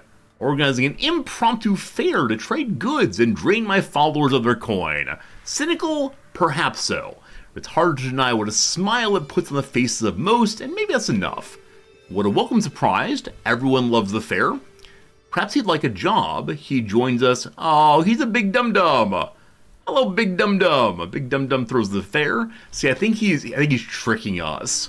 He's trying to suggest that you too can win at this competition. You can win the giant bear if you try hard, I guess. But actually, he's quite wry and clever and all the rest. While we're here, we can spend 43 money for 400 provisions. That's not a very good trade. Or I'll stay at home. So I can stay at home and everyone has a good time. Or I can go and gain a little bit more prestige. Hey, Trex, how's it going? Stress is 0, so sure. Everyone loves the fair. Isn't that nice? And yeah, I agree this mission's gonna take forever. And I don't quite know why that is. So let's go ahead and run away from the scheme and find a better one that'll go faster. Or buy some more things, or ask for some more food, or get on the road again. Hello, home. Okay. We can have a camp reverie. With the camp reverie, we potentially get more food. I can't give them more drinks. I can't give them more food. However, I can have a chit-chat all together. Here we go.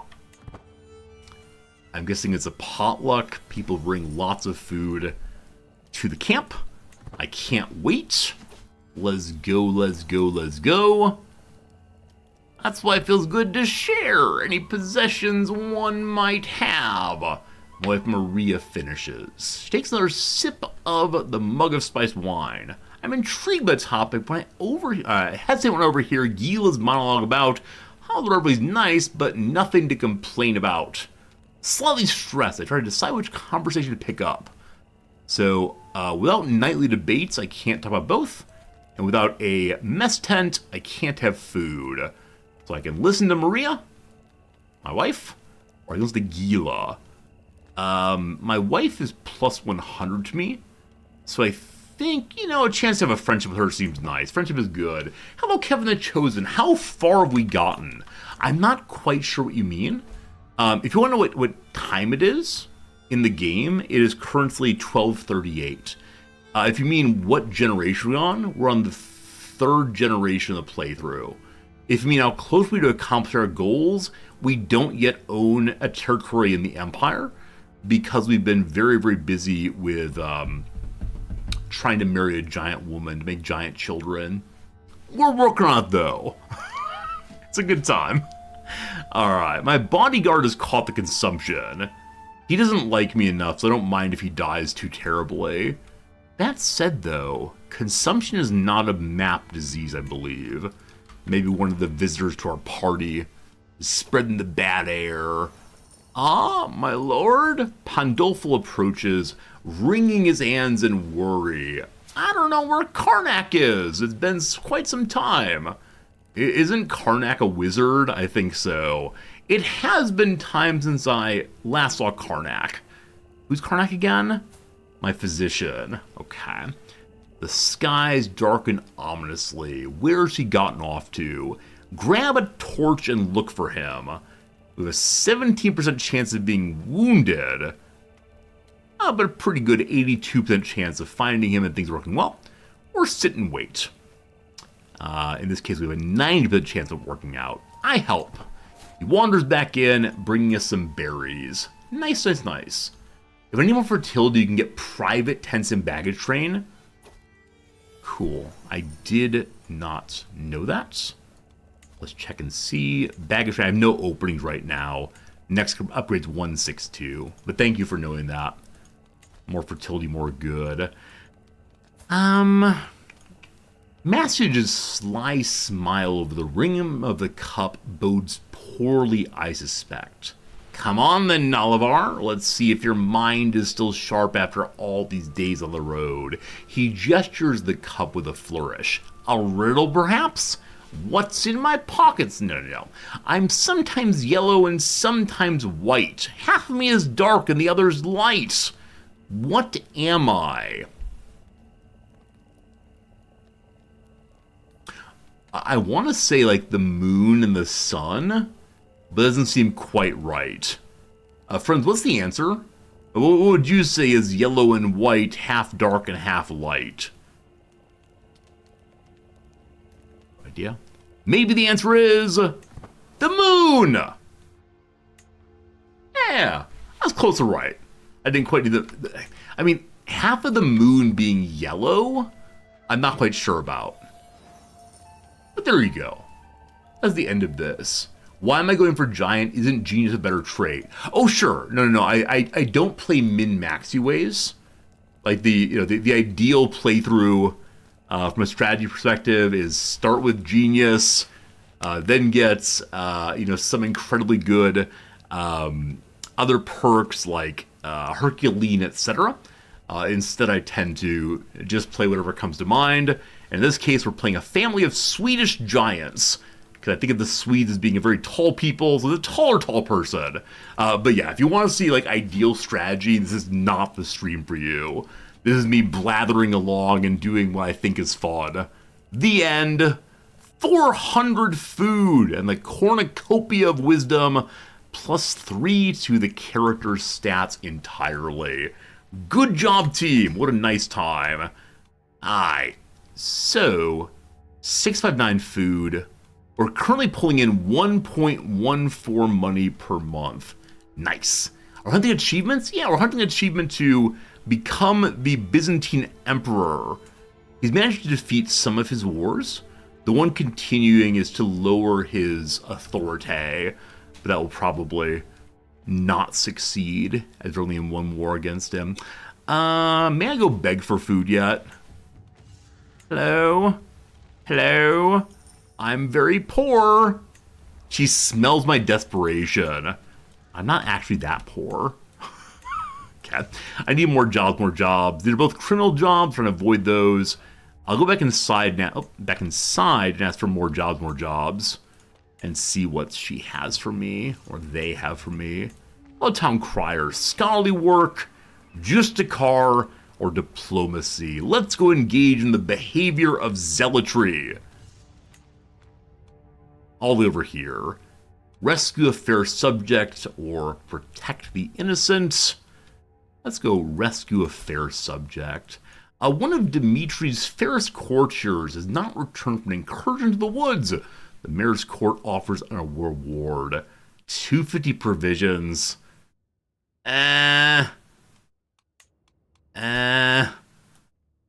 Sorry, I gotta protect the weak instead with a combination of food and money. I don't recall what kind of mission this is. I hope it's not a let's wait for a year while we finish it. We'll see. Welcome to the channel, Kevin. I'm glad you're here. Glad you're hanging out.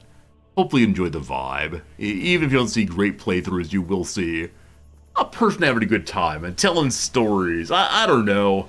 It's like watching your grandpa play video games, right? He's no good. He runs into the wall a lot, but you enjoy spending time with him anyway, and I don't know. I figure eventually the grandpas will be good at video games. My grandfather, not that good. He enjoyed setting up a LAN for my uncle and me to play Doom against each other, but he himself would not play. I don't think his pride could deal with being defeated.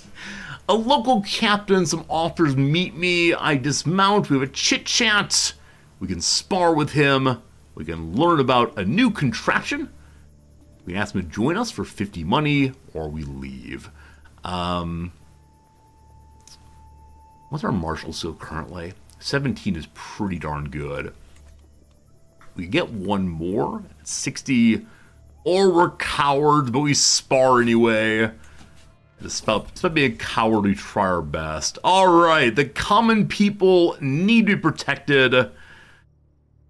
Let's try to get this thing done quickly.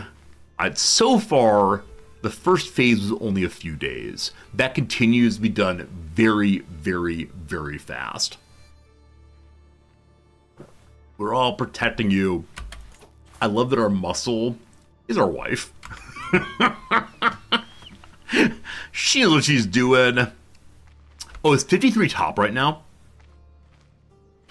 That's unfortunate. That's unfortunate. So I have no one who's able to push it past 53. We may have to coin flip in a moment. Our wife is now called Maria the Fair. She's thought to have a pleasing countenance. That's lovely. We need more fertility. How old is she now? Only 19. We got some decades, but still. So we can go and push that 5. That'll give plus 5%. Or is it? No, I think 10% there. Yeah, more keys, more good Harbinger, I agree. Oh, comma no! Rorgron the bodyguard died. That's okay. He had been not liking me for a long time. We gotta get down to Greek territory to find more people who really like us. It's a ways down. Actually, where does Byzantine... Orthodoxy goes through all this. I apologize. So people we find here are likely to be Orthodoxes. That's right. They're personally Orthodox. That'll be good. Alright. We need some better intrigue people. Yeah, I've been recruiting people based almost primarily on knight skill. Because we're allowed to have up to 12 knights. And unfortunately I have but 5. So silly. So silly not to have more knights. Everyone's so expensive. We are doing better at making more money. Now the camp's actually earning cash. That's pretty great. But it's still slow going. Fate smiles upon us. The Mistress Maria bears a child.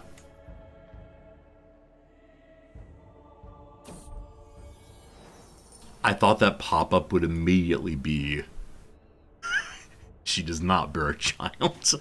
The food here is excellent, a far cry from our usual rough and ready fare. I'm very glad she could come, she says, gesturing in my direction.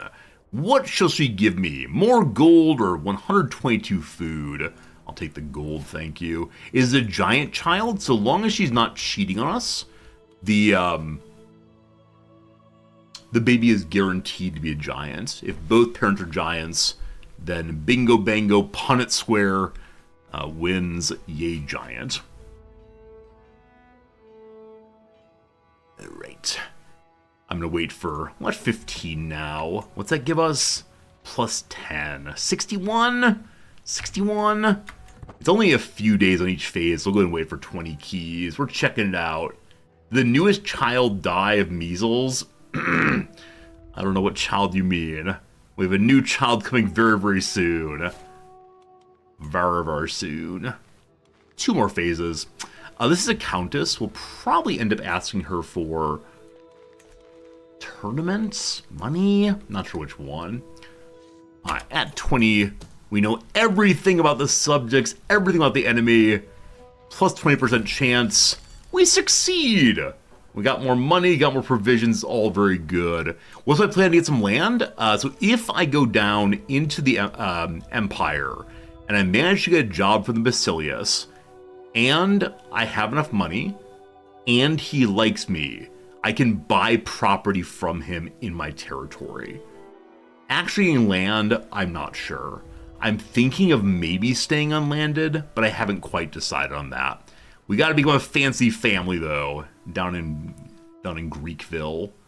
Those of you who know nothing about this game, would you suggest that I should get land or an estate first? I think the estate is right. My beloved Maria! And my longtime bodyguard Selim and the Generous are becoming friends. That's beautiful.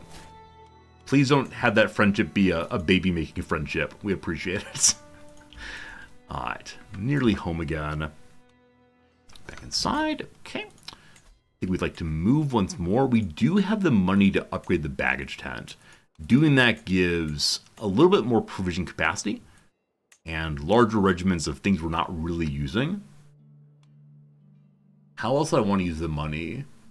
Making our men-at-arms stacks larger. I think upgrades are good for right now. I'll take that. Let me say more controversial things. Upgrades are good. Decisions are nice. Apple pie is lovely. Get some food. Wow, for the second time in a row, we've been shown as being a desperate person as we ask for food, despite the 70% chance of that not happening. Crazy, crazy. Hey, Drek, what's up? Alright, I don't know where we're going, but back into friendly land. Let's go. Visiting some battlefields. Don't mind me, just coming through. Oh no! Oh no! Once again! Karnak bashes in the head of Mossyish the Lion, my siege commander. Why?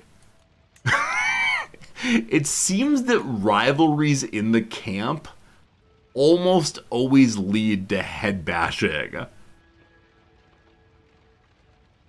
Ah, my siege commander. He was so young. Guards? And my standard move now is to banish the person. But he's my physician. Yeah, that event happens way too often. Is this a suggestion on the part of the game that we should try harder to make sure that our followers have compatible traits? Because I do kind of like the motley crew of all the folks, but if they're me killing each other, this seems like a slight problem. Old man. And my standard move here is to banish people who murder others. But I need a physician. So, my friend, we forgive you. You haven't had murders in your camps? Man, there's something wrong with that. I'm not sure what it would be, but it is very, very annoying, I gotta say. Alright, alright. God will take you if you deserve that outcome. Banish him. I need a doctor. We all make mistakes. When have you not accidentally killed someone by bashing them in the head repeatedly? That's right, accidentally. Exactly, Game Merchant. It happens too often, it's very strange. Hey, what's this? Oh, press my claims. Probably not. Raised building, super fun. Hello, Countess. So after the building is raised, we get a bunch of food. And then also, we can ask for a tournament, possibly. Hello, wife. 7 months. 7 months. And then the true victory. The plans for the construction are lacking. Maybe I can help out. 50 days each phase. This will take a while. I just want to put up a lovely building. Along the road, we meet ourselves a woman named Aisha. She wants to know, will we take in a homeless Asherai? She's trusting, she's spindly, she's strong. That's a weird combination. She becomes our friend, but she will probably also hate us. If we're friends, though, perhaps she will be willing to change religions.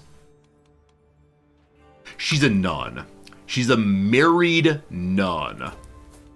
Now, wait, too many spouses.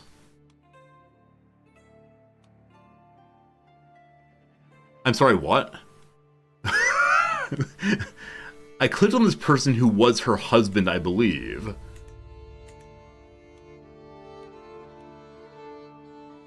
Your name's Aisha. When I click on Najib, his wife is Nostron. He has no further wives. That's weird. That's weird. Am I worried about Mongol proximity? I mean, I'm hoping they attack the Byzantine. That'd be very, very funny. Anyway, we have some random nun hanging out with the wrong religion. No idea, no idea. Welcome to the team. Najib is only a follower? This is spouse. We click in. This says spouse. So, I really don't know. I really don't know what's going on there. Whatever. Praise Saint Brigid. Maria has given birth to a son. Dalabar is the correct name. Is that a giant? Now, I don't want to say that I've seen enough babies to know that it's not a giant. But I believe that that is not a giant. Okay. It's a giant, we're fine. I was ready to accuse my wife of the worst possible behavior. But no, she is loyal, she loves us. Whew! Whew! Giant baby. Didn't pass down the pretty, unfortunately. If no giant, off the cliff you go, it's true. It's bad luck to name a baby after a living man, is it? My middle name is the name of my eldest uncle. I don't know. Is that bad luck? Because we managed to have the line of leaders be Dalavar and Dalavar the Wolf Father. So I kind of want to say Dalavar all the way through. Couldn't even resort to. I think not. I think not. A delightful name, but Dalavar 3, here you go. That's fine. That's fine. That's good. It's all working out. You're named for your father. You're named for your father and your grandfather. Take that, everybody. Bad luck on all of you, apparently. Yeah, I guess it's common to have people who are named a junior and the third and so on. Drek, if you don't, those of you who are named your parents, do you call yourself junior or the third, or do you ignore that thing? It's only a Norse superstition. Oh no! Luckily we're not Norse anymore. We're now Swedish. So once you were Norse, it's the Swedes have gotten over this though. Drek, you say if you had a son, they would have been named after you. Instead, you had a daughter. Yeah, I do sometimes wonder. Like, how do people think about children's names if they had a person of another sex or gender? I don't know. Direct, that said, did you use the other version? So, like, if your kid was supposed to be James, instead they were named Jane? Are these equivalent? I have no idea. Or did you have a radically different name? You're not a junior. Your dad hated his name Bobby, so you got Robert instead. Got it.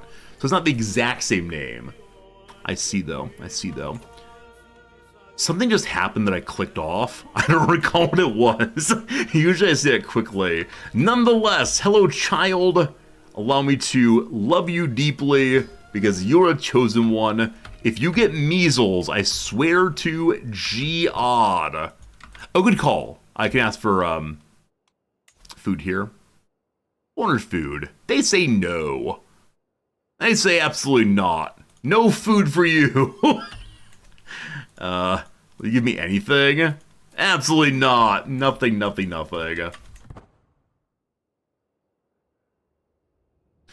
name all your children and grandchildren in CK3 the same name? Yeah, I enjoy playthroughs where we choose a theme for the names. Like, obviously, the best name series ever was the one where we named all of our children after root vegetables. This was the best experience ever. Because eventually we ran out of obvious root vegetables and had to go for, like, ginger. It was fun. Ashia stops me and says, despite the fact that we're of different faiths, she loves me very much. I appreciate that. Let's get that plus 15 relationship points. She still won't convert. She's a nun. That's okay. A point in intrigue. Okay, we have one child. I know what happens in landed plays if you have more than one child. Things get confusing. That said, we really, etc. need a lot of people in our family in order to get our renown rolling a little bit. So, here we go. Here we go. More fertility, more good. Just need more. Oh, Drek, that's very confusing. That's very confusing. Once you have that many people named the same, how on earth to figure out who's who? I mean, the standard line here, of course, is that, what is it? George Foreman named all of his children George. I have no idea how they refer to each other. There are many Georges there. A lot of hard work. We've learned our wife's language. We now speak Lectic. Don't know what that language is. The Pomeranians like me. Let's send a letter to our wife. My letter comes across as dishonest mockery. I tried my best. Wanted to write a sweet letter, but failed.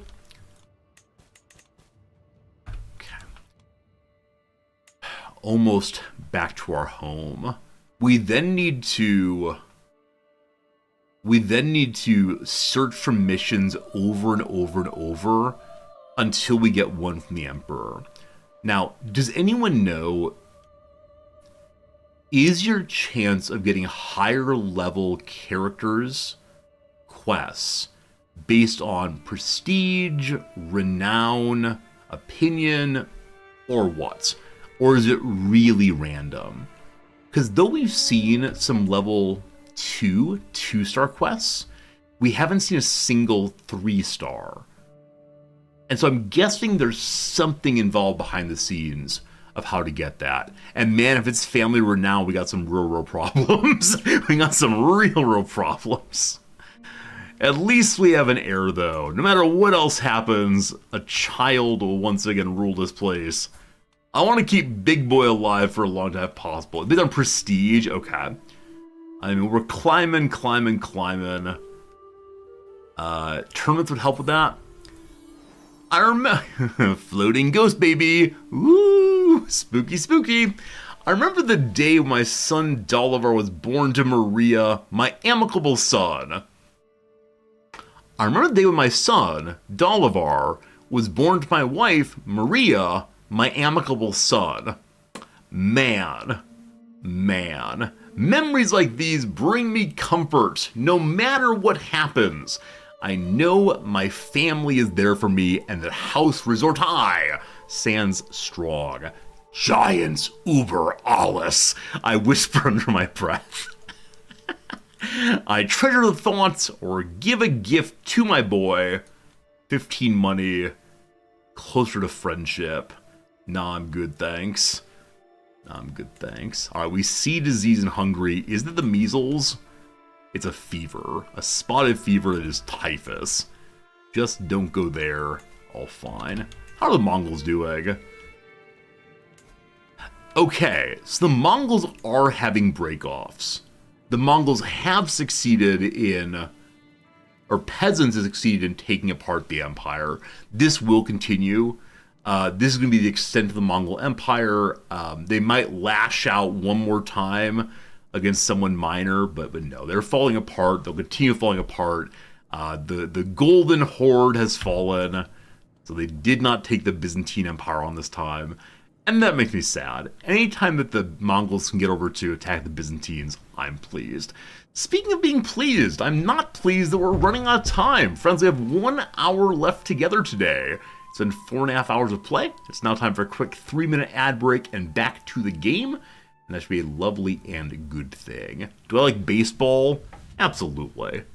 Want to talk about Shohei Ohtani for a while? My nation loves him more than the Emperor himself. It is a little something. But I like baseball quite a bit. Absolutely. Again, folks, thanks for being here. YouTubers, you're awesome. Twitchers, you're awesome. Everybody, you're awesome. We'll see you again in 3. Thanks so very much. Okay. So, Here we go. Memorial Day weekend event familiarly. Oh, is the Indy 500 on Memorial Day? I had no idea. Oh, Schwarzenegger's character in Predator is the prey. That makes sense. Fusilli noodles shape-wise. Holes. Column, I have no idea. Like a wallflower. I mean, the word shy keeps coming to mind. There's something I'm missing. Disengaged. Quiet. Not dancing. Leaning against the wall. Climbing up like vines. In the shade. I have no idea. Croquet alternative. Bocce ball. And so a shot with a salty chaser is a pickleback? A pickleback? We're going to have to see what that is after the crossword's done. A crush is to squelch, possibly. Patrick Bateman is a yuppie. One prone to wandering. Daydream believer. Machines in the Sahara. Son of a gun. I got stuck that Sahara was only a desert. It's a casino also. Slot machines. Where some jokes are printed. Oh, I was absolutely convinced that TSH was an impossible beginning of an answer. They're on the t-shirts. They're on the t-shirts. Asset for a politician.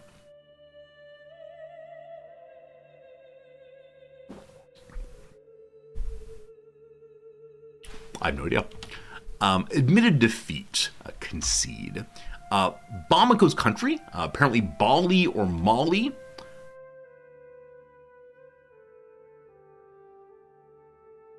Like a wallflower. If B, bougie. If M,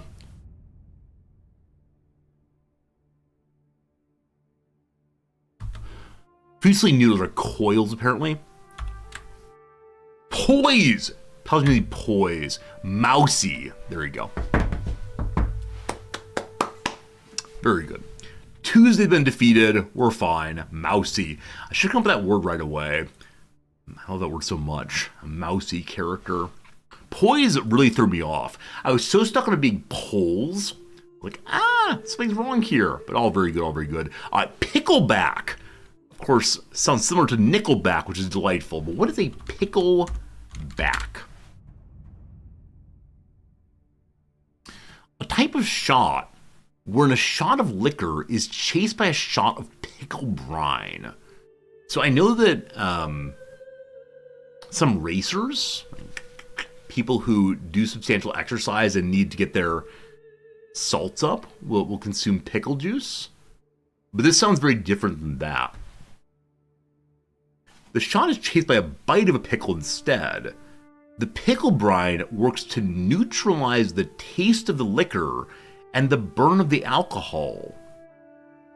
Why? Isn't that part of the point of drinking? Is to feel the booze? I mean, I understand that you still have the experience of drunkenness and so on, but... Huh. Okay. So British visitors returning to the UK from New York City introduced the recipe to bars in London in 2011. So this began before 2011. Does anyone know when you first had this? Because I've never heard of this. My big drinking years were from 2010 through 2014 or so. But I've missed it entirely. It's not counted so. No, I guess it's a shot. So I understand that you have a drink and then have the shot also. Around 2010? Okay. Maybe we in the Midwest just missed it entirely. Back in the aughts? Yeah, I don't know. Yeah, I don't drink anymore, so I can go upstairs and just drink some pickle juice. Is that the thing, or do you have to do alcohol first? Never have Malort. I haven't had Merlot. What is Malort? The answer is probably no. Jepson's Marlot? American Basque liquor. So these are words I do not know. and then flavored anise or wormwood. I had one anise drink and didn't enjoy it at all. It was illegal at the time. What's that illegal drink? My friend smuggled it in from Eastern Europe. It's a wormwood drink. Yeah, I don't like anise at all. Absinthe? It's called absinthe, thank you. Absinthe, anise, there we go. Absinthe, the drink I had, didn't like it even a little bit. My friend claimed to have like visions while on it. Very strange to me. Known for its extremely bitter taste, it's been described as infamous and the worst booze ever. It can be found in some Chicago bars. It is growing in popularity with sales of Marlowe shots increasing from 0.4 million to 7.9 million. Why? The worst booze ever. Then why would people drink it? Is it very high in alcohol content? 70 proof. The worst, that's a rite of passage, I see. It's one of these things. We do awful things to be closer together. It's a Chicago thing? I mean, from near Chicago, you trick your out-of-town friends, a tourist thing. Okay. It's similar to like the Newfoundland, like go kiss a fish thing. It's not that bad. All right, Pepper, for your fine modding, I'll send you a bottle. There's one more thing about drinking I want to talk about. This is not a normal conversation in the stream, don't you worry. Worst booze ever. Crazy. Yeah, I had nothing else, but there you go. Oh, Mad Dog 2020, it's exactly it. Thank you. I wanted to discuss Mad Dog 2020. Okay, do they have it here? No. All right, so friends, this was a tradition in my graduate school. When you yes, thank you. When you completed your master's thesis, which is, a paper of maybe 40 pages or so, maybe a little shorter, a little longer, that shows that you know things well enough, you can do substantial research, and they call you Master of Arts. You would then go down with your colleagues and friends to the really rundown liquor store. You would buy your favorite flavor of Mad Dog 2020. They would put it in a paper bag for you. You'd get ones for your friends too, of course. And then all of you would go and sit on the stoop outside of the Dairy Queen and drink from paper bags while the parents would take their children to get ice cream. And throughout the entire conversation, everyone would refer to you as Master over and over and over again. And you'd consume the Mad Dog 2020. I had the grape. Traditions are weird, right? This is like things that isn't the Naval Academy, right? The Naval Academy, don't they make people like climb greased pole? Yeah, Naval Academy plebes attempt the annual greased climb. It's so strange. It's so strange. The youngsters try to get up this, though it's covered with filth. There's Eaton's wall game, right? This very strange kind of football played at this prep school, one of the best in the world, started by Henry VIII, in which they get into these rucks against the wall and kick and punch each other and get bloody.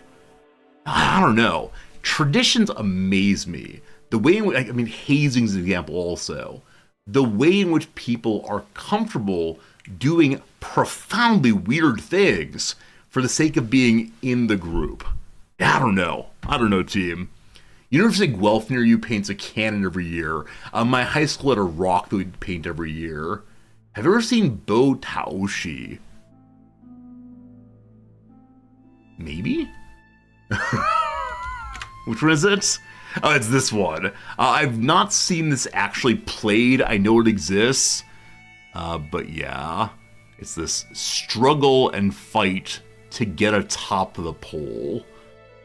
I don't know. I should definitely try to watch it at some point. I believe some of the local high schools get involved in this. So, it's played by Cadets of the National Defense Academy also. Yeah. I'm guessing that some people have seen videos of this. It's kind of ridiculous. At Carnegie Mellon, there's a painted fence. You have to defend the fence, the next group paints it. Exactly. These are crazy traditions.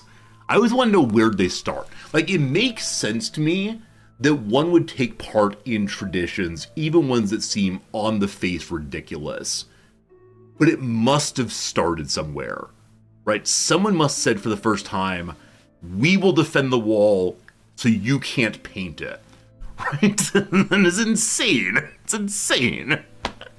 Oh, we love it. We love it. I need to think more about this, talk about it in the future, but yeah. I mean, on the one hand, these can be very coercive also, right? A tradition can lock us down, can make us do things we don't want to do, or we regret later, but it's also very important for building community. So it's probably a matter of like identifying which are harmless, which are harmful, and which are somewhere in between, I suspect. Anyway, fascinating stuff. I appreciate some of you sharing your traditions with me. What a weird world we live in. What a very, very strange world. Once again, we can go ramble in a ruin.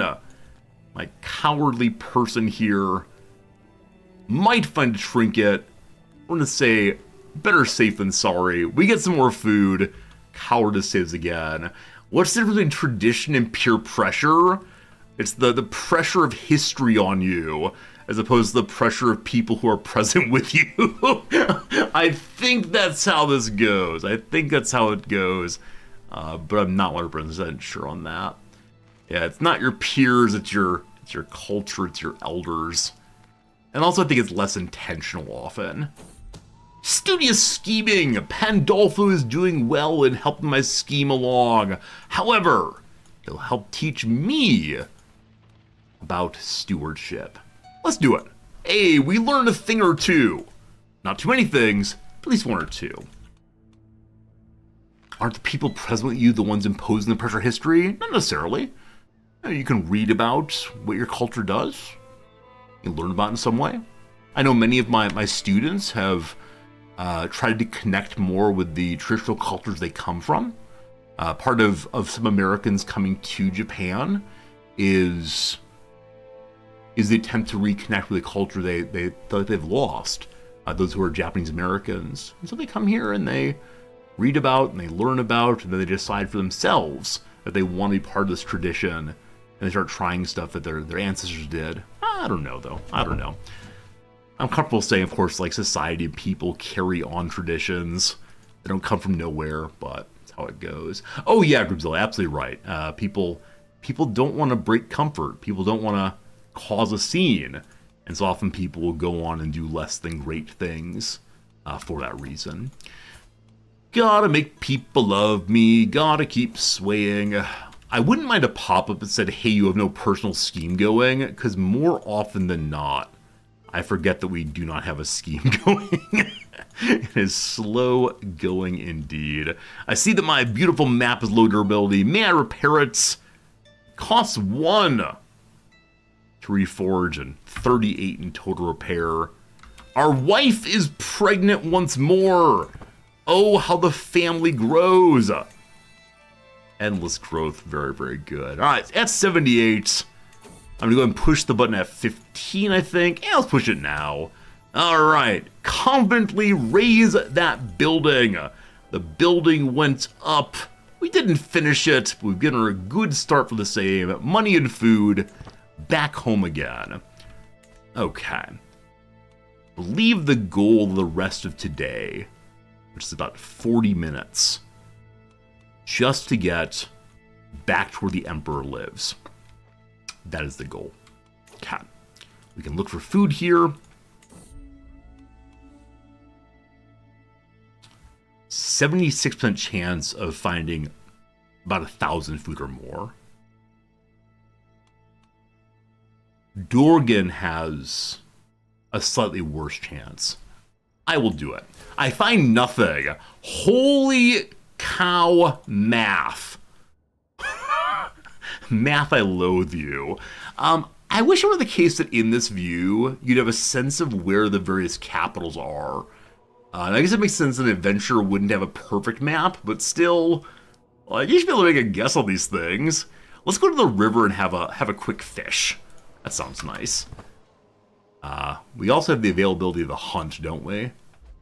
I think I missed the hunt there. Oh, you can't hunt while blind? No. Have we had their stolen possibility of falconry completed? I will never finish it. They're where the big banners are. When you're in the travel mode, it doesn't show the big banners. Like, I know how that works. But I think when you're in travel mode, it doesn't show those. Also, I need to repair the maps. Glorious. Thanks for the help. Yeah, so if I hit travel here, like, we can see the Emperor, but we don't see ducal capitals at all. Now, is that only in an empire? Let's go somewhere it is not imperial. I believe up here is not. Smoldering. Yeah, you don't see subordinate rulers, I guess. You only see the top liege, which is fine. We can camp revelry. We cannot hunt. What buildings do we have? I saw a suggestion the supply tent is very, very strong instead of, I don't know which one, instead of one of the others. I like them all, though. I guess getting rid of the roaring campfire wouldn't be terrible. It's mostly about reputation. There's nothing here for renown, though, unfortunately. Friends, they're 1/4 of the way to being insignificant. How far are we for like our first dynastic perk? I'm guessing forever. Let's see. Next legacy at 250 points. We're getting close. The Barber Cent didn't help us. It's our only source of money, isn't it? How did West Slavia form? I have no idea.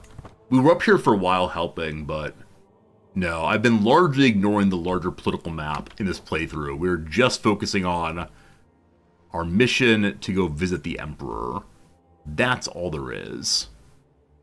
We don't need food urgently, so I'm going to save... if we revel, though, we get bonus perks. Alright, once more with the revelry.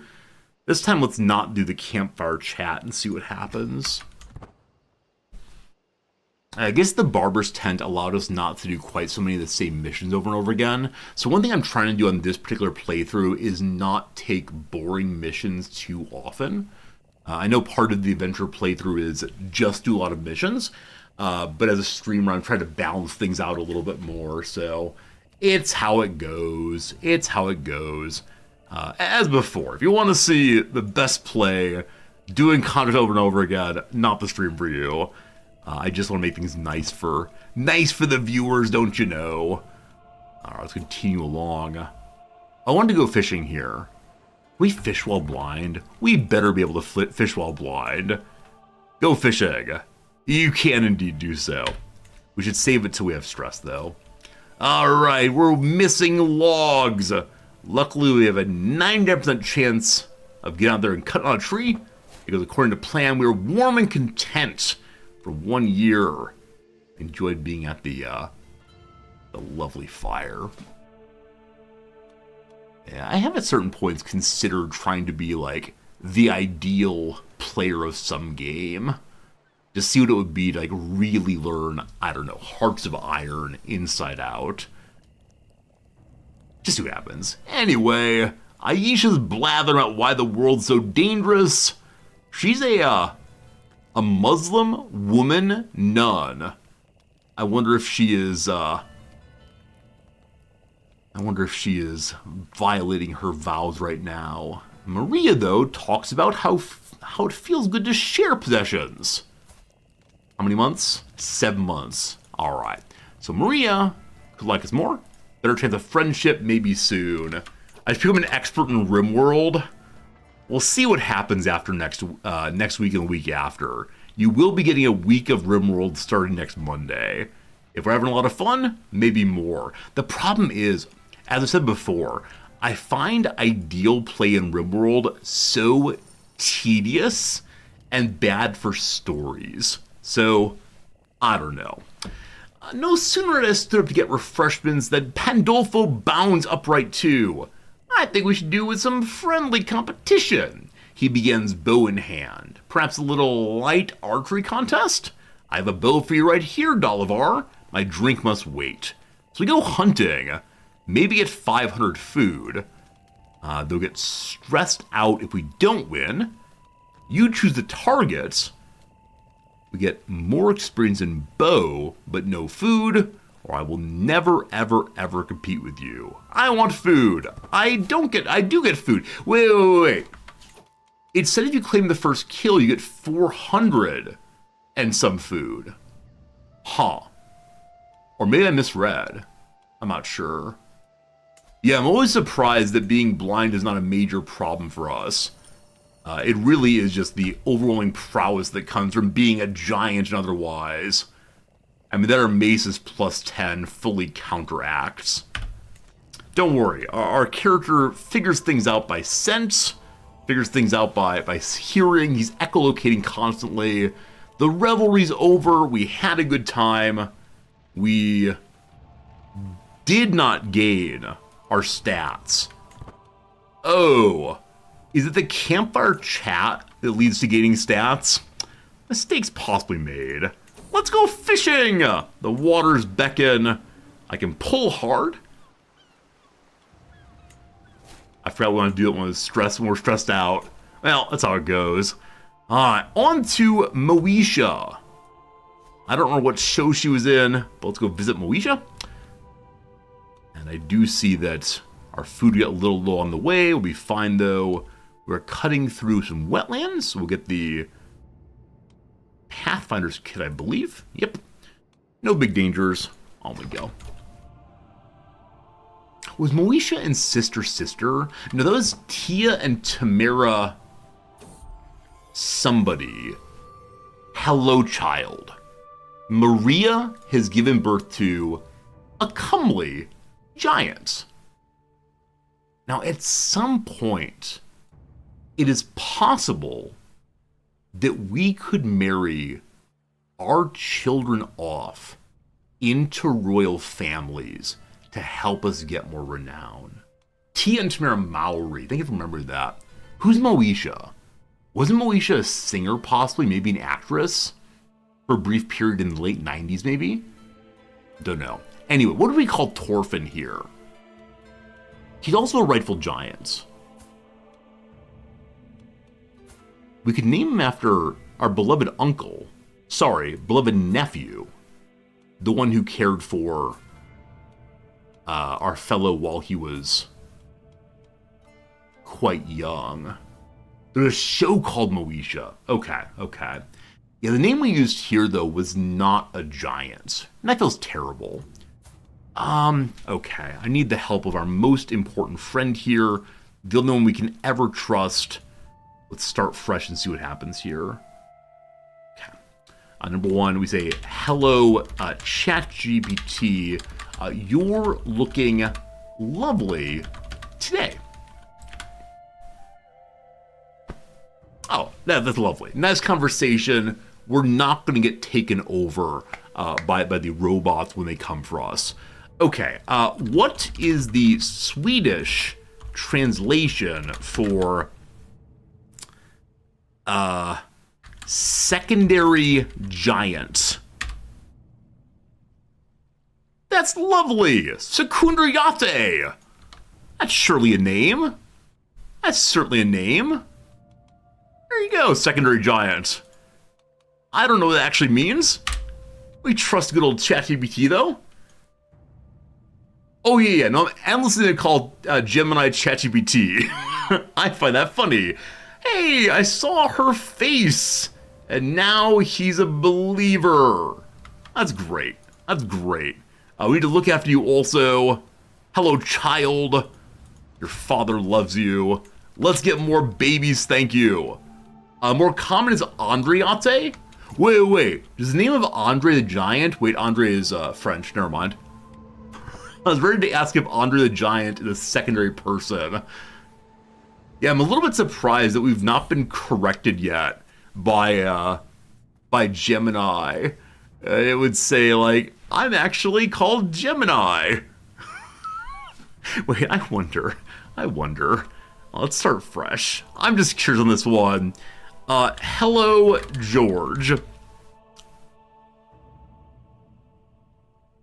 Fascinating. Hello, my name is Gemini. You can call me by my name or as George. How can I help you? By distinction, when I say hello, ChatGPT, it doesn't question me. Maybe these programs are all the exact same thing, somehow mixed together. Hello, Bard.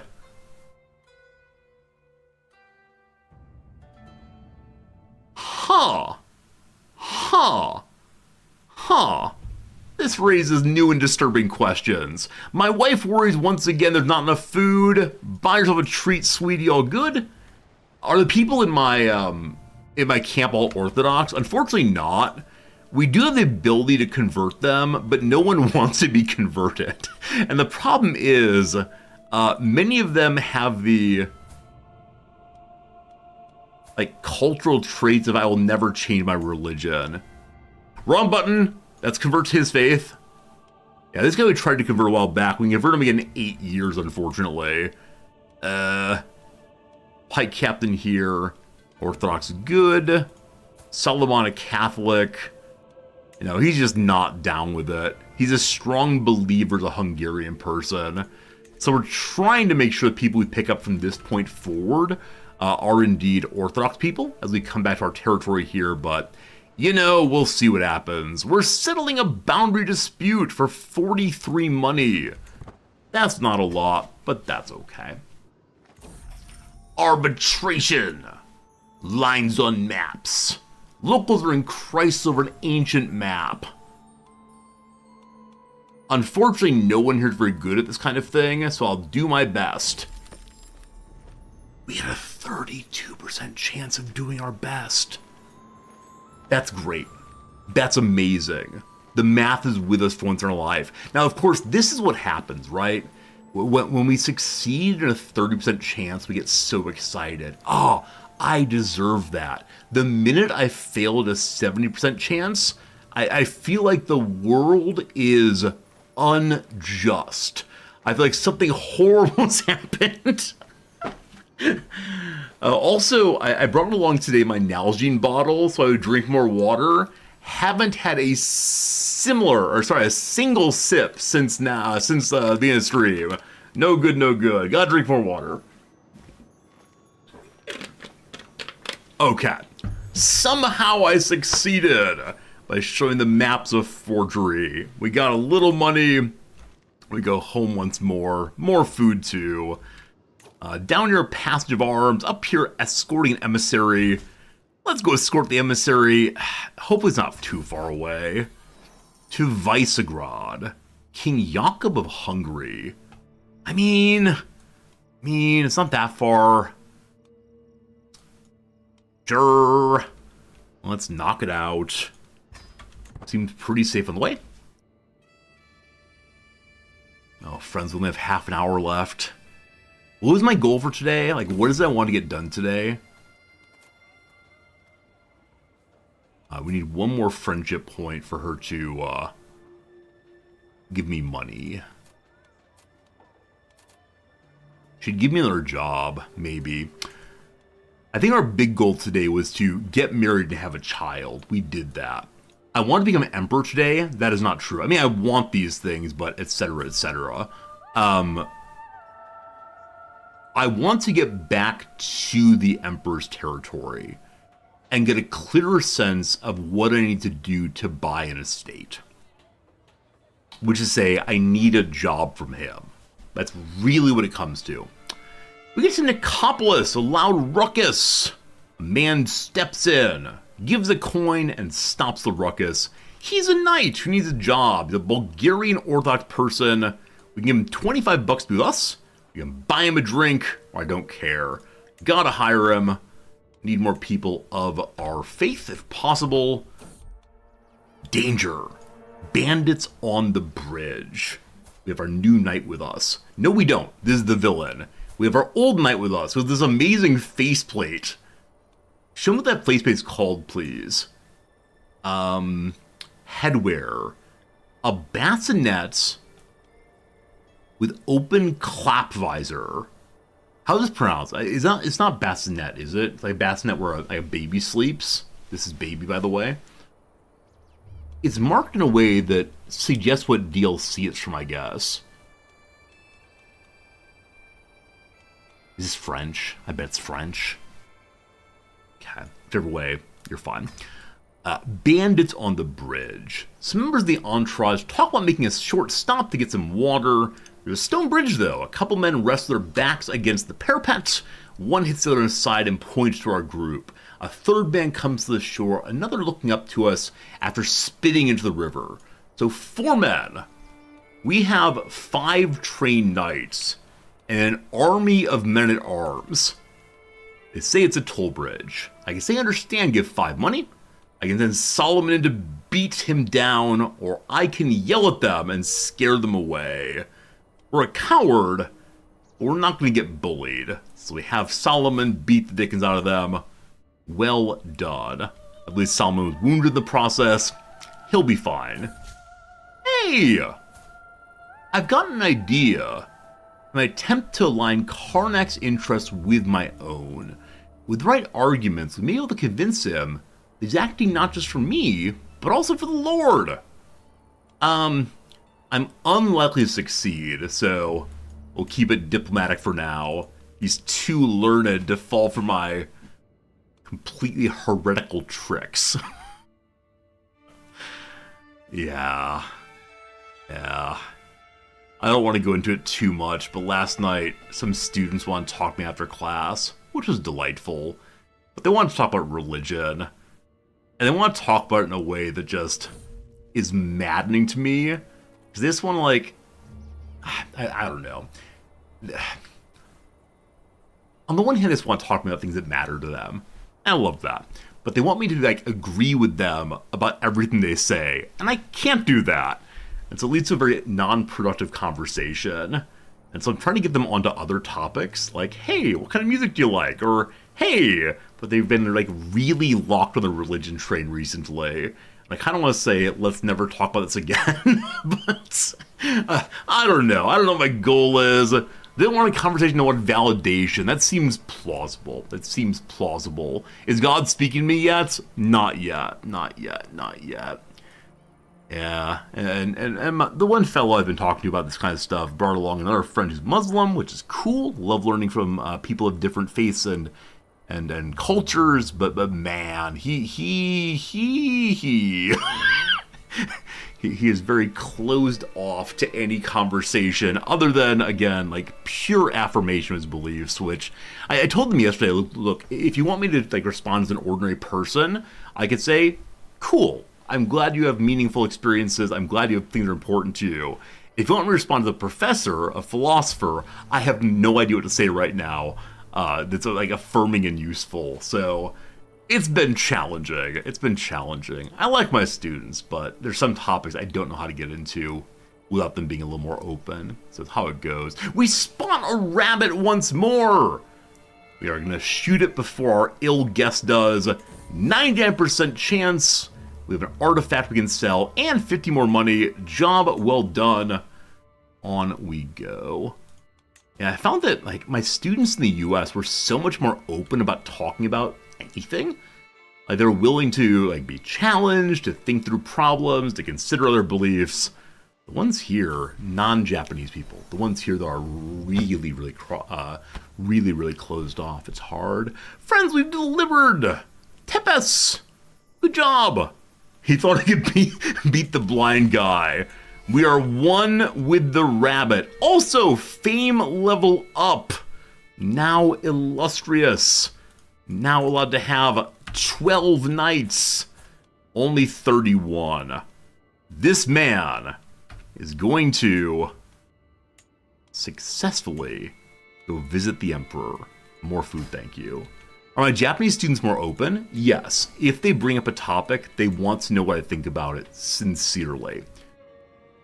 Occasionally, when I ask a harder question, a question that requires them to think through things, they ask for a moment to consider what I've said, which is awesome. I always say if you want to talk about it tomorrow or send me an email, it's legit. But it seems often they're a little bit more open to thinking. All right, next up, it is time for Unshackled Lust. Remove the attraction penalty for seduction. Hello, wife. Okay, so the attraction penalty for seduction, I thought that meant if they're not attracted to you, you can still seduce them. This is not true. So the attraction penalty must be something else, like maybe you're a big old uggo or something. Because yes, I may not seduce my wife still, unfortunately. The next one is remove incestuous penalty. That's not the one I need. This is killing people. Lovers are more likely to save you in a case of attempted murder. That's super interesting because there is an achievement for being saved by a lover. I've never gotten it yet. Yeah. I think I'm done with this tree. Unless we want to go all the way to seducer for more fertility. We could change to hierarch again and pick up groom to rule. So children get more positive traits. I don't know, team. I don't know what we're doing. We're wandering around. Okay, 1,000 monies. Sorry, 1,000 foods. May we now get to the capital. Misclick. May we get to the capital. We'll run out of food on the way, unfortunately, so no, we may not get to the capital.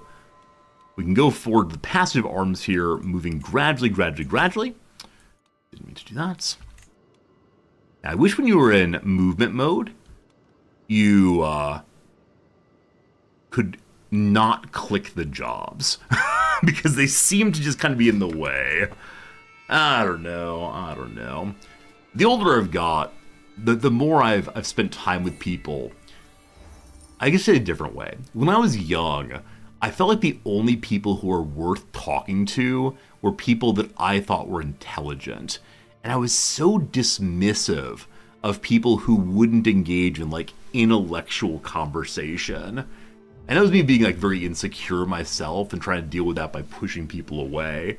And the older I've gotten, like the less I value pure intelligence, the more I value like curiosity and kindness and openness and things like that. And I wish I could go back to like 16-year-old Resorti and let him know this insight. He probably would have been a very different person and probably would have had a better experience in high school and undergrad because I think there are people who wanted to be my friend, people I could have had good relationships with, but I pushed them away for like fundamentally unkind reasons. So I think of my students now, you know, even though there are some that are absolute, you know, fireworks intellectually, they're just, yeah, it's developmentally appropriate, right? I think part of it is seeing that people value differently at different times, but yeah, there's a great little book by George Saunders. It's a graduation speech he gave. I think it's called like ... Congratulations, by the way. And I believe it opens with what I regret most in life. Or no. The greatest failures in my life are those where I was not kind. And it develops this idea all the way through, trying to encourage the graduates of the school to not only think about success in terms of cash money and success in terms of power and all the rest, but also success in kindness. Saunders is a Buddhist. He's an American Buddhist who is so interested in thinking about how like we're all in this thing together. We suffer together and so on, and so we should find ways to be kind more often. And I think the older I get, the more that resonates with me, and I try hard. I think sometimes on stream I make jokes that are not terribly kind, teasing people and so on, so I want to do a better job at that. If you notice me not being kind, please point... actually, I shouldn't say this. I'm going to become incredibly self-conscious very soon. Anyway, we're defending a bridge. Our wife is helping us. That is a good thing. Yeah, in some measure, Saunders's graduation speech is a pale imitation of David Foster Wallace's This Is Water, which is also a graduation speech. The two can be read together. One is trying to understand like the present and how to deal with how frustrating people can be in the present. And then Saunders can be thought of more as a way of thinking about one's future and what one intends to do, as opposed to like a reactive. I guess reactive and proactive maybe. Did I read the AI graduation speech? Thorne, I don't know what you're talking about. It probably is going to upset me. Like, if it's the case that, like, someone had ChatGPT write a graduation speech and then read the whole thing out, and then at the end said, like, look, it was AI. Got him. That'll be kind of unfortunate. Friends, we're becoming closer and closer to good old buddy Dogu-Khan. We lose some stress. Maybe he'll change relationship next time. Maybe. If you want to put a link to the AI graduation speech in the book club channel in the Discord, I wouldn't mind that at all.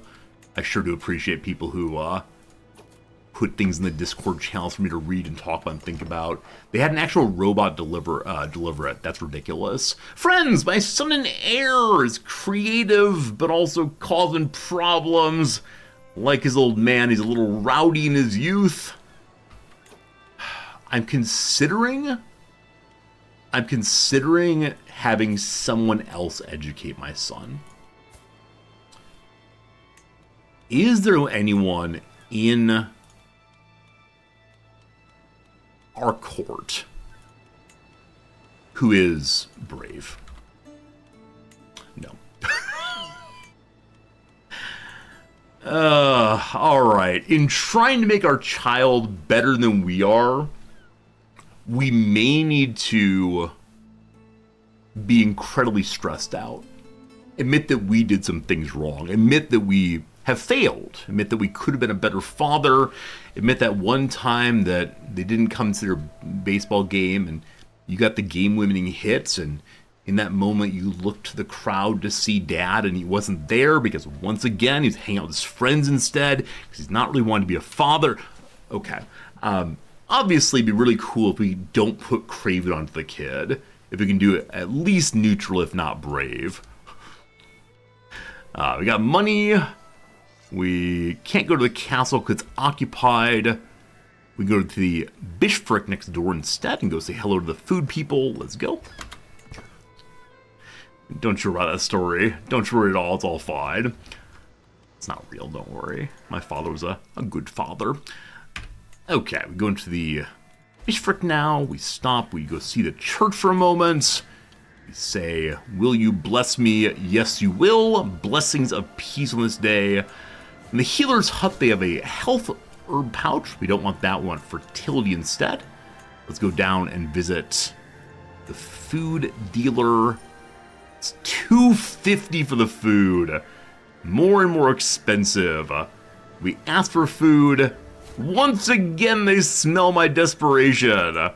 Once again, we gotta walk around ourselves and do jobs, don't we? Alright, gotta go in again and say, do you have any jobs? Diplomacy, Marshall's the way to go. Let's do Marshall's. And then go to the tavern. Let's hear a story, please. A story of Soma, given to the gods, but 4 drops spilled in the earth. And from these drops sprung the holy cities. I don't know what Soma is in this context. You recall, though, that Soma is the pleasure drug in Brave New World. The story continues. Can thank her for the story or learn from them. A little more diplomacy for a time. Very good.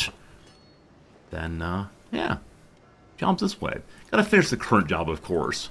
We need to have one more in. Passage of Arms. We learn who the local bridge keeper is. Very good. Yeah, Soma's body. Absolutely right. Like, somatic. We may not be able to get your best meats, though convoy startles me, but roamers can't be choosers. He raises a cup and gestures toward the rest of my followers sitting around a weakly lit fire, bags of fresh fruit wide open next to them. Do not think we don't see what you do for us, he continues. We all need to do our part. We can sell the fruits for some gold. I can thank Dokun for finding fruits, or just thank him again and he gives even more food. Even more food!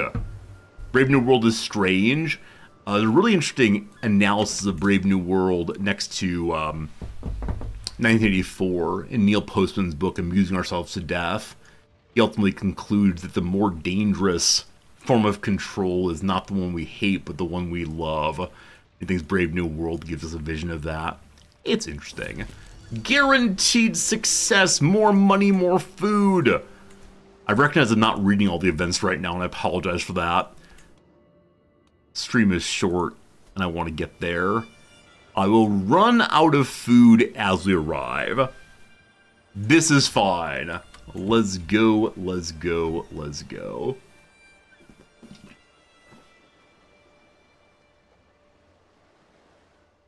I think you may have heard drinking noises for a moment there. This is not the ASMR part of the stream. I apologize for mouth noise at all. My wife is worried. There's no food. I give her 5 money. The pilgrims to Byzantium. As we sit at a campfire, this is new for us. After a long day, a group of travelers approach us in the dark. A band of knights led by a proud-looking man. Each one of the knights looks richer than the last. My lord, it's a pleasure to meet you. I'm Radoslav of the Knights of the First Patriarchate. We've been on a... Patriarchate? Something like that. We've been on a long journey to get to Byzantium. We need some rest for the last stretch. May we share your campfire? Come enjoy our campfire. Tell us of travels. We can travel there together. Ambush, defend the camp, or no go away. Let's travel together for 1 year more. And we made it. Oh! I saw a mission in the Emperor's territory and thought, ooh, it's the Emperor. It's Lord Germanos, the Basilius' marshal and master of the horse. I mean, this is getting close. This is getting close to the Emperor. He's age 35. He was born in the purple. And so he's probably going to be the ruler for a very, very long time. His influence is not especially high. That said, maybe we have a goal. The Byzantine Empire suffers from rampant... 510 money. From rampant bandits, usurious officials, and panicky peasants. Anyone willing to keep them in line will be rewarded. It's a control mission. Not much food. You add the Basilius to your roll of patrons.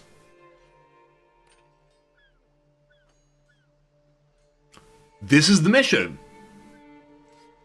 This is the mission we wanted. We just show up when we get it. I don't think we'll get an estate today. But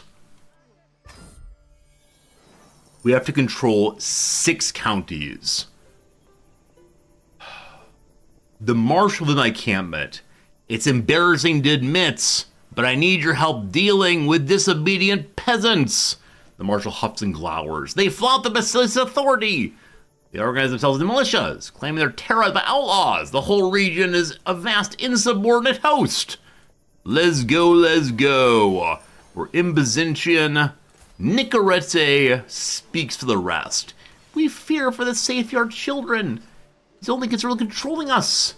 If his fine swords won't be cutting down the blasted outlaws, my people will pledge their children's lives, their own scythes, flails, and arrows. Again, this all seems reasonable.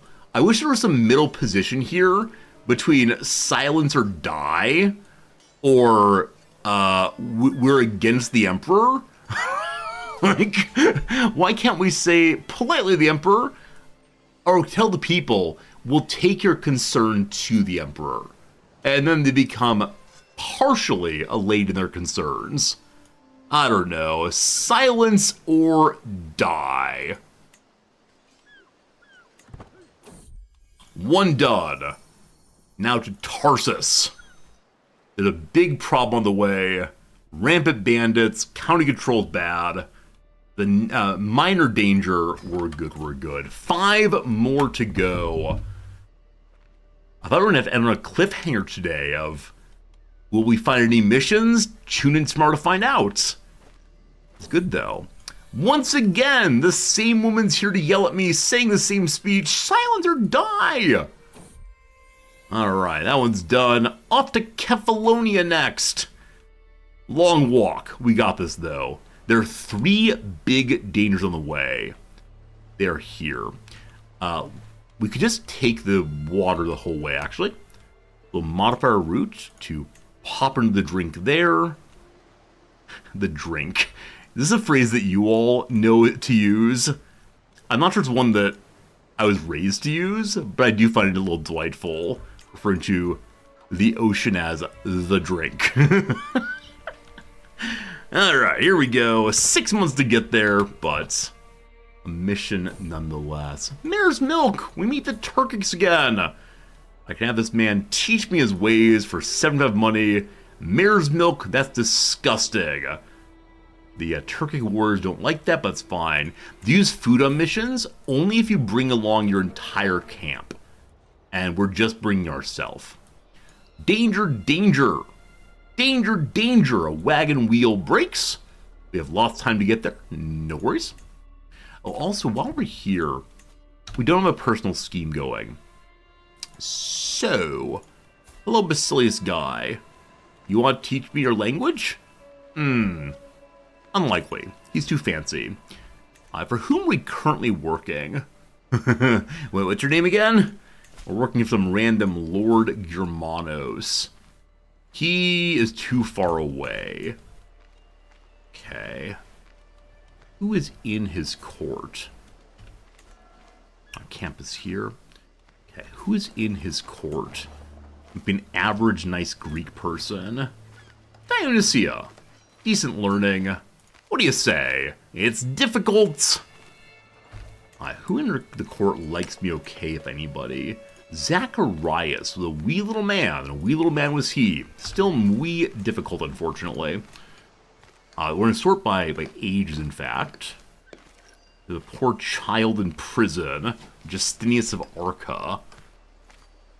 Oh, not age, sorry, opinion, rather. We're not looking for giant babies this time. Manuel Holoblos. I have no idea. Oh, we're both cowards. He likes that we're both cowards. His learning is crazy high.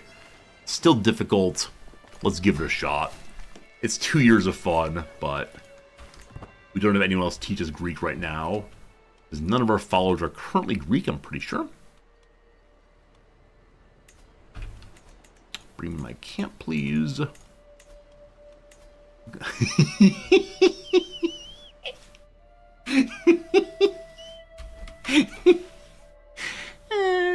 We've seen children drinking from cups before.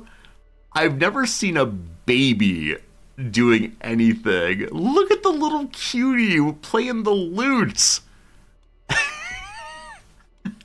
Is it alphabetical? No. I wonder how on earth they choose the listing of these characters, because they're all plus 100. That's absolutely wonderful. I wonder if it scales up. So when they become a proper child, does the lute get bigger? Yeah, the kid is definitely a virtuoso on the lute. I'm sorry, boy, you got other things to worry about. That's a delight, though. It probably shouldn't work that way. You should probably only have adults do things. Hey, our wife falls pregnant again! Our 4th attempt. Let's see what happens. Starting to become a stage dad. If there's a way to encourage your child to be a poet, I would definitely do it. Maybe make him diplomacy? Maybe. He doesn't have any current focus in life, I'm pretty sure. Yeah, rowdy for the second kid. For the first kid, Are they both rowdy? Sorry, the second one's not anything yet. The first one is indeed rowdy still. So we'll see what we got. Alright, we've arrived to fight corruption. It's the same peasant. I assume that she's in fact the leader of the peasant rebellion. Next up, barred doors and hurled stones on tax collectors in Metzovo. Where's that?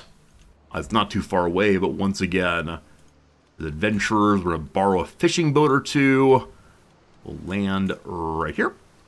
No reason not to go the safe way. What is wrong with you? I think it's the case that we don't walk back.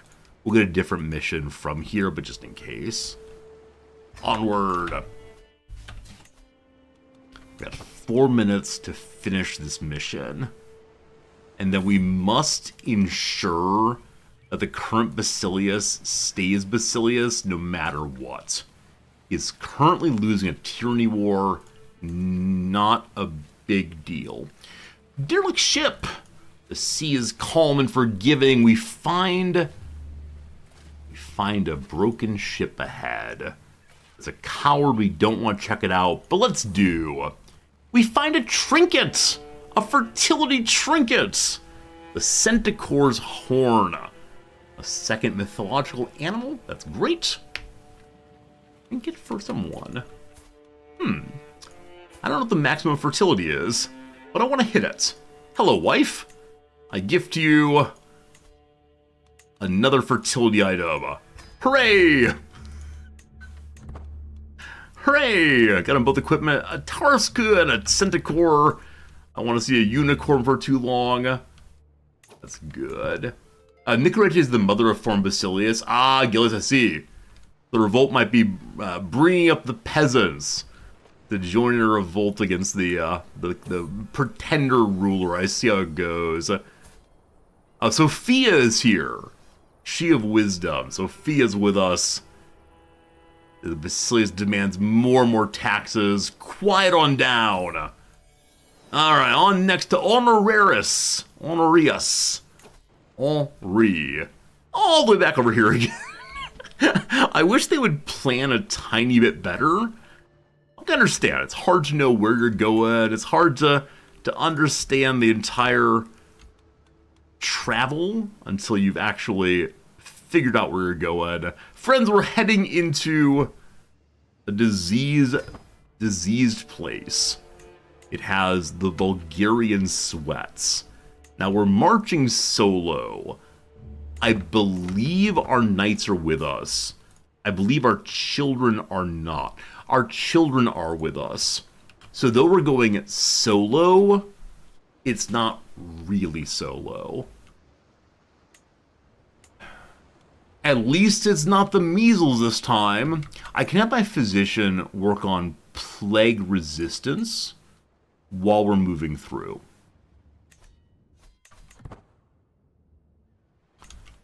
Does the physician give a bonus to any lifestyle learning? It does. I think it might only be for wanderers. I thought it was only for learning lifestyle. But really anything. Huh. Good to know. What's that cost again? What's the cost moving over here? 0.1 money a month. You can afford that now. Solomon has died. Beloved Solomon the bodyguard died in his sleep. We're losing more knights, unfortunately. Down to only 4. We should probably spend the money we have to begin recruiting more folks again. We just need some troops for sure. Friends, an ad break is coming. Friends, it is 2 p.m. Friends. I believe there's one more piece to this mission, isn't it? That is number 5 done. There's one more over in Nicopolis. Yet again, back across the world. So friends, it is the case. We're gonna have to do the good old cliffhanger. My favorite and yours. We'll return to this game tomorrow. Hopefully tomorrow, we buy an estate. We actually finish our playthrough? I don't know. Sure would like to, but we'll see. Alright, on they go. On the road. Shame, shame, shame. I gotta maintain my my schedule. If I start streaming long, it's gonna be a disaster. Hope you had a good time, folks.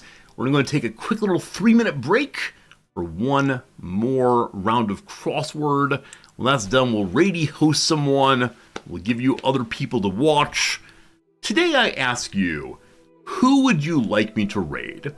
Is there someone in particular who is a streamer you like? Between 1 viewer and 300 viewers. Is there a streamer you like quite a bit who seems similar enough to the vibe of the channel that we're not going to get them to start yelling at us or drinking? Anyone you want. If not, I can go look for someone myself. Now, of course, why would you have other streamers who are your favorites when Resorty is on? This is the only stream you need. Love it. Love it, love it, love it. Oh, this is the Monday puzzle of this day. I have no idea what's going to happen. Let's work on it, though. Big names. Snoot's on? Snoot could work. Snoot visited us yesterday. That's a possibility. I think it might work for sure. If anyone's suggesting, I'm happy to see. We always like put all the names together in a wheel and roll to see who should get the ready host outcome. Big names, like huge stars. Does the G here help? Wait, no, the G would be here. Bit of subterfuge. Something is definitely wrong. Something is definitely wrong. The film composer makes a theme. Could they also make a scene? If they make a scene, climbing support. Like scale something maybe? This could then become extra here. Do I know of a high competitor that starts with a C? I think composer having theme is right.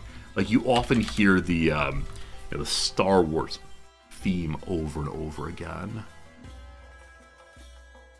Yeah, this being potentially extra and ultra simultaneously is really throwing me off. I'll put ultra back. So I can put Hilton back also. It says Kane SG. I think I know this name. I know this name. Kane SG. You know what? Sure. I'd like to do someone new, possibly. That could be fun from Singapore. I don't know why I think I know his name. Let's do that stream, that host today in just 12 seconds. Alright. Figure depicted giving a thumbs up in a statue of Champaign, Illinois. Is it Harry Carey? Certain Greek life member. A frater. A brother, a sister. The president, a person wearing a toga, partier. Out of ideas. Rapper named for dessert. Little cake. Cantadromus creature, no idea. What three-dimensional characters have. Length does not fit. Alright, we made no. Is for many actually is are. I wondered, like, is there a word for is that is applied by other people? It's many people are. Progress! Progress! Progress! Sport called hot dog egg.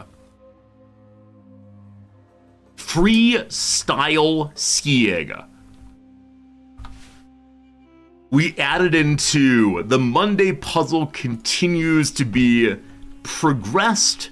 And that's what counts. Friends, it's time for a quick little raid host. KMSG, I feel like I've seen this person somewhere. I have no idea where. Maybe they hosted us. They're playing Romance of the Three Kingdoms. Seems pretty good. No webcam, yes microphone, is doing math on stream.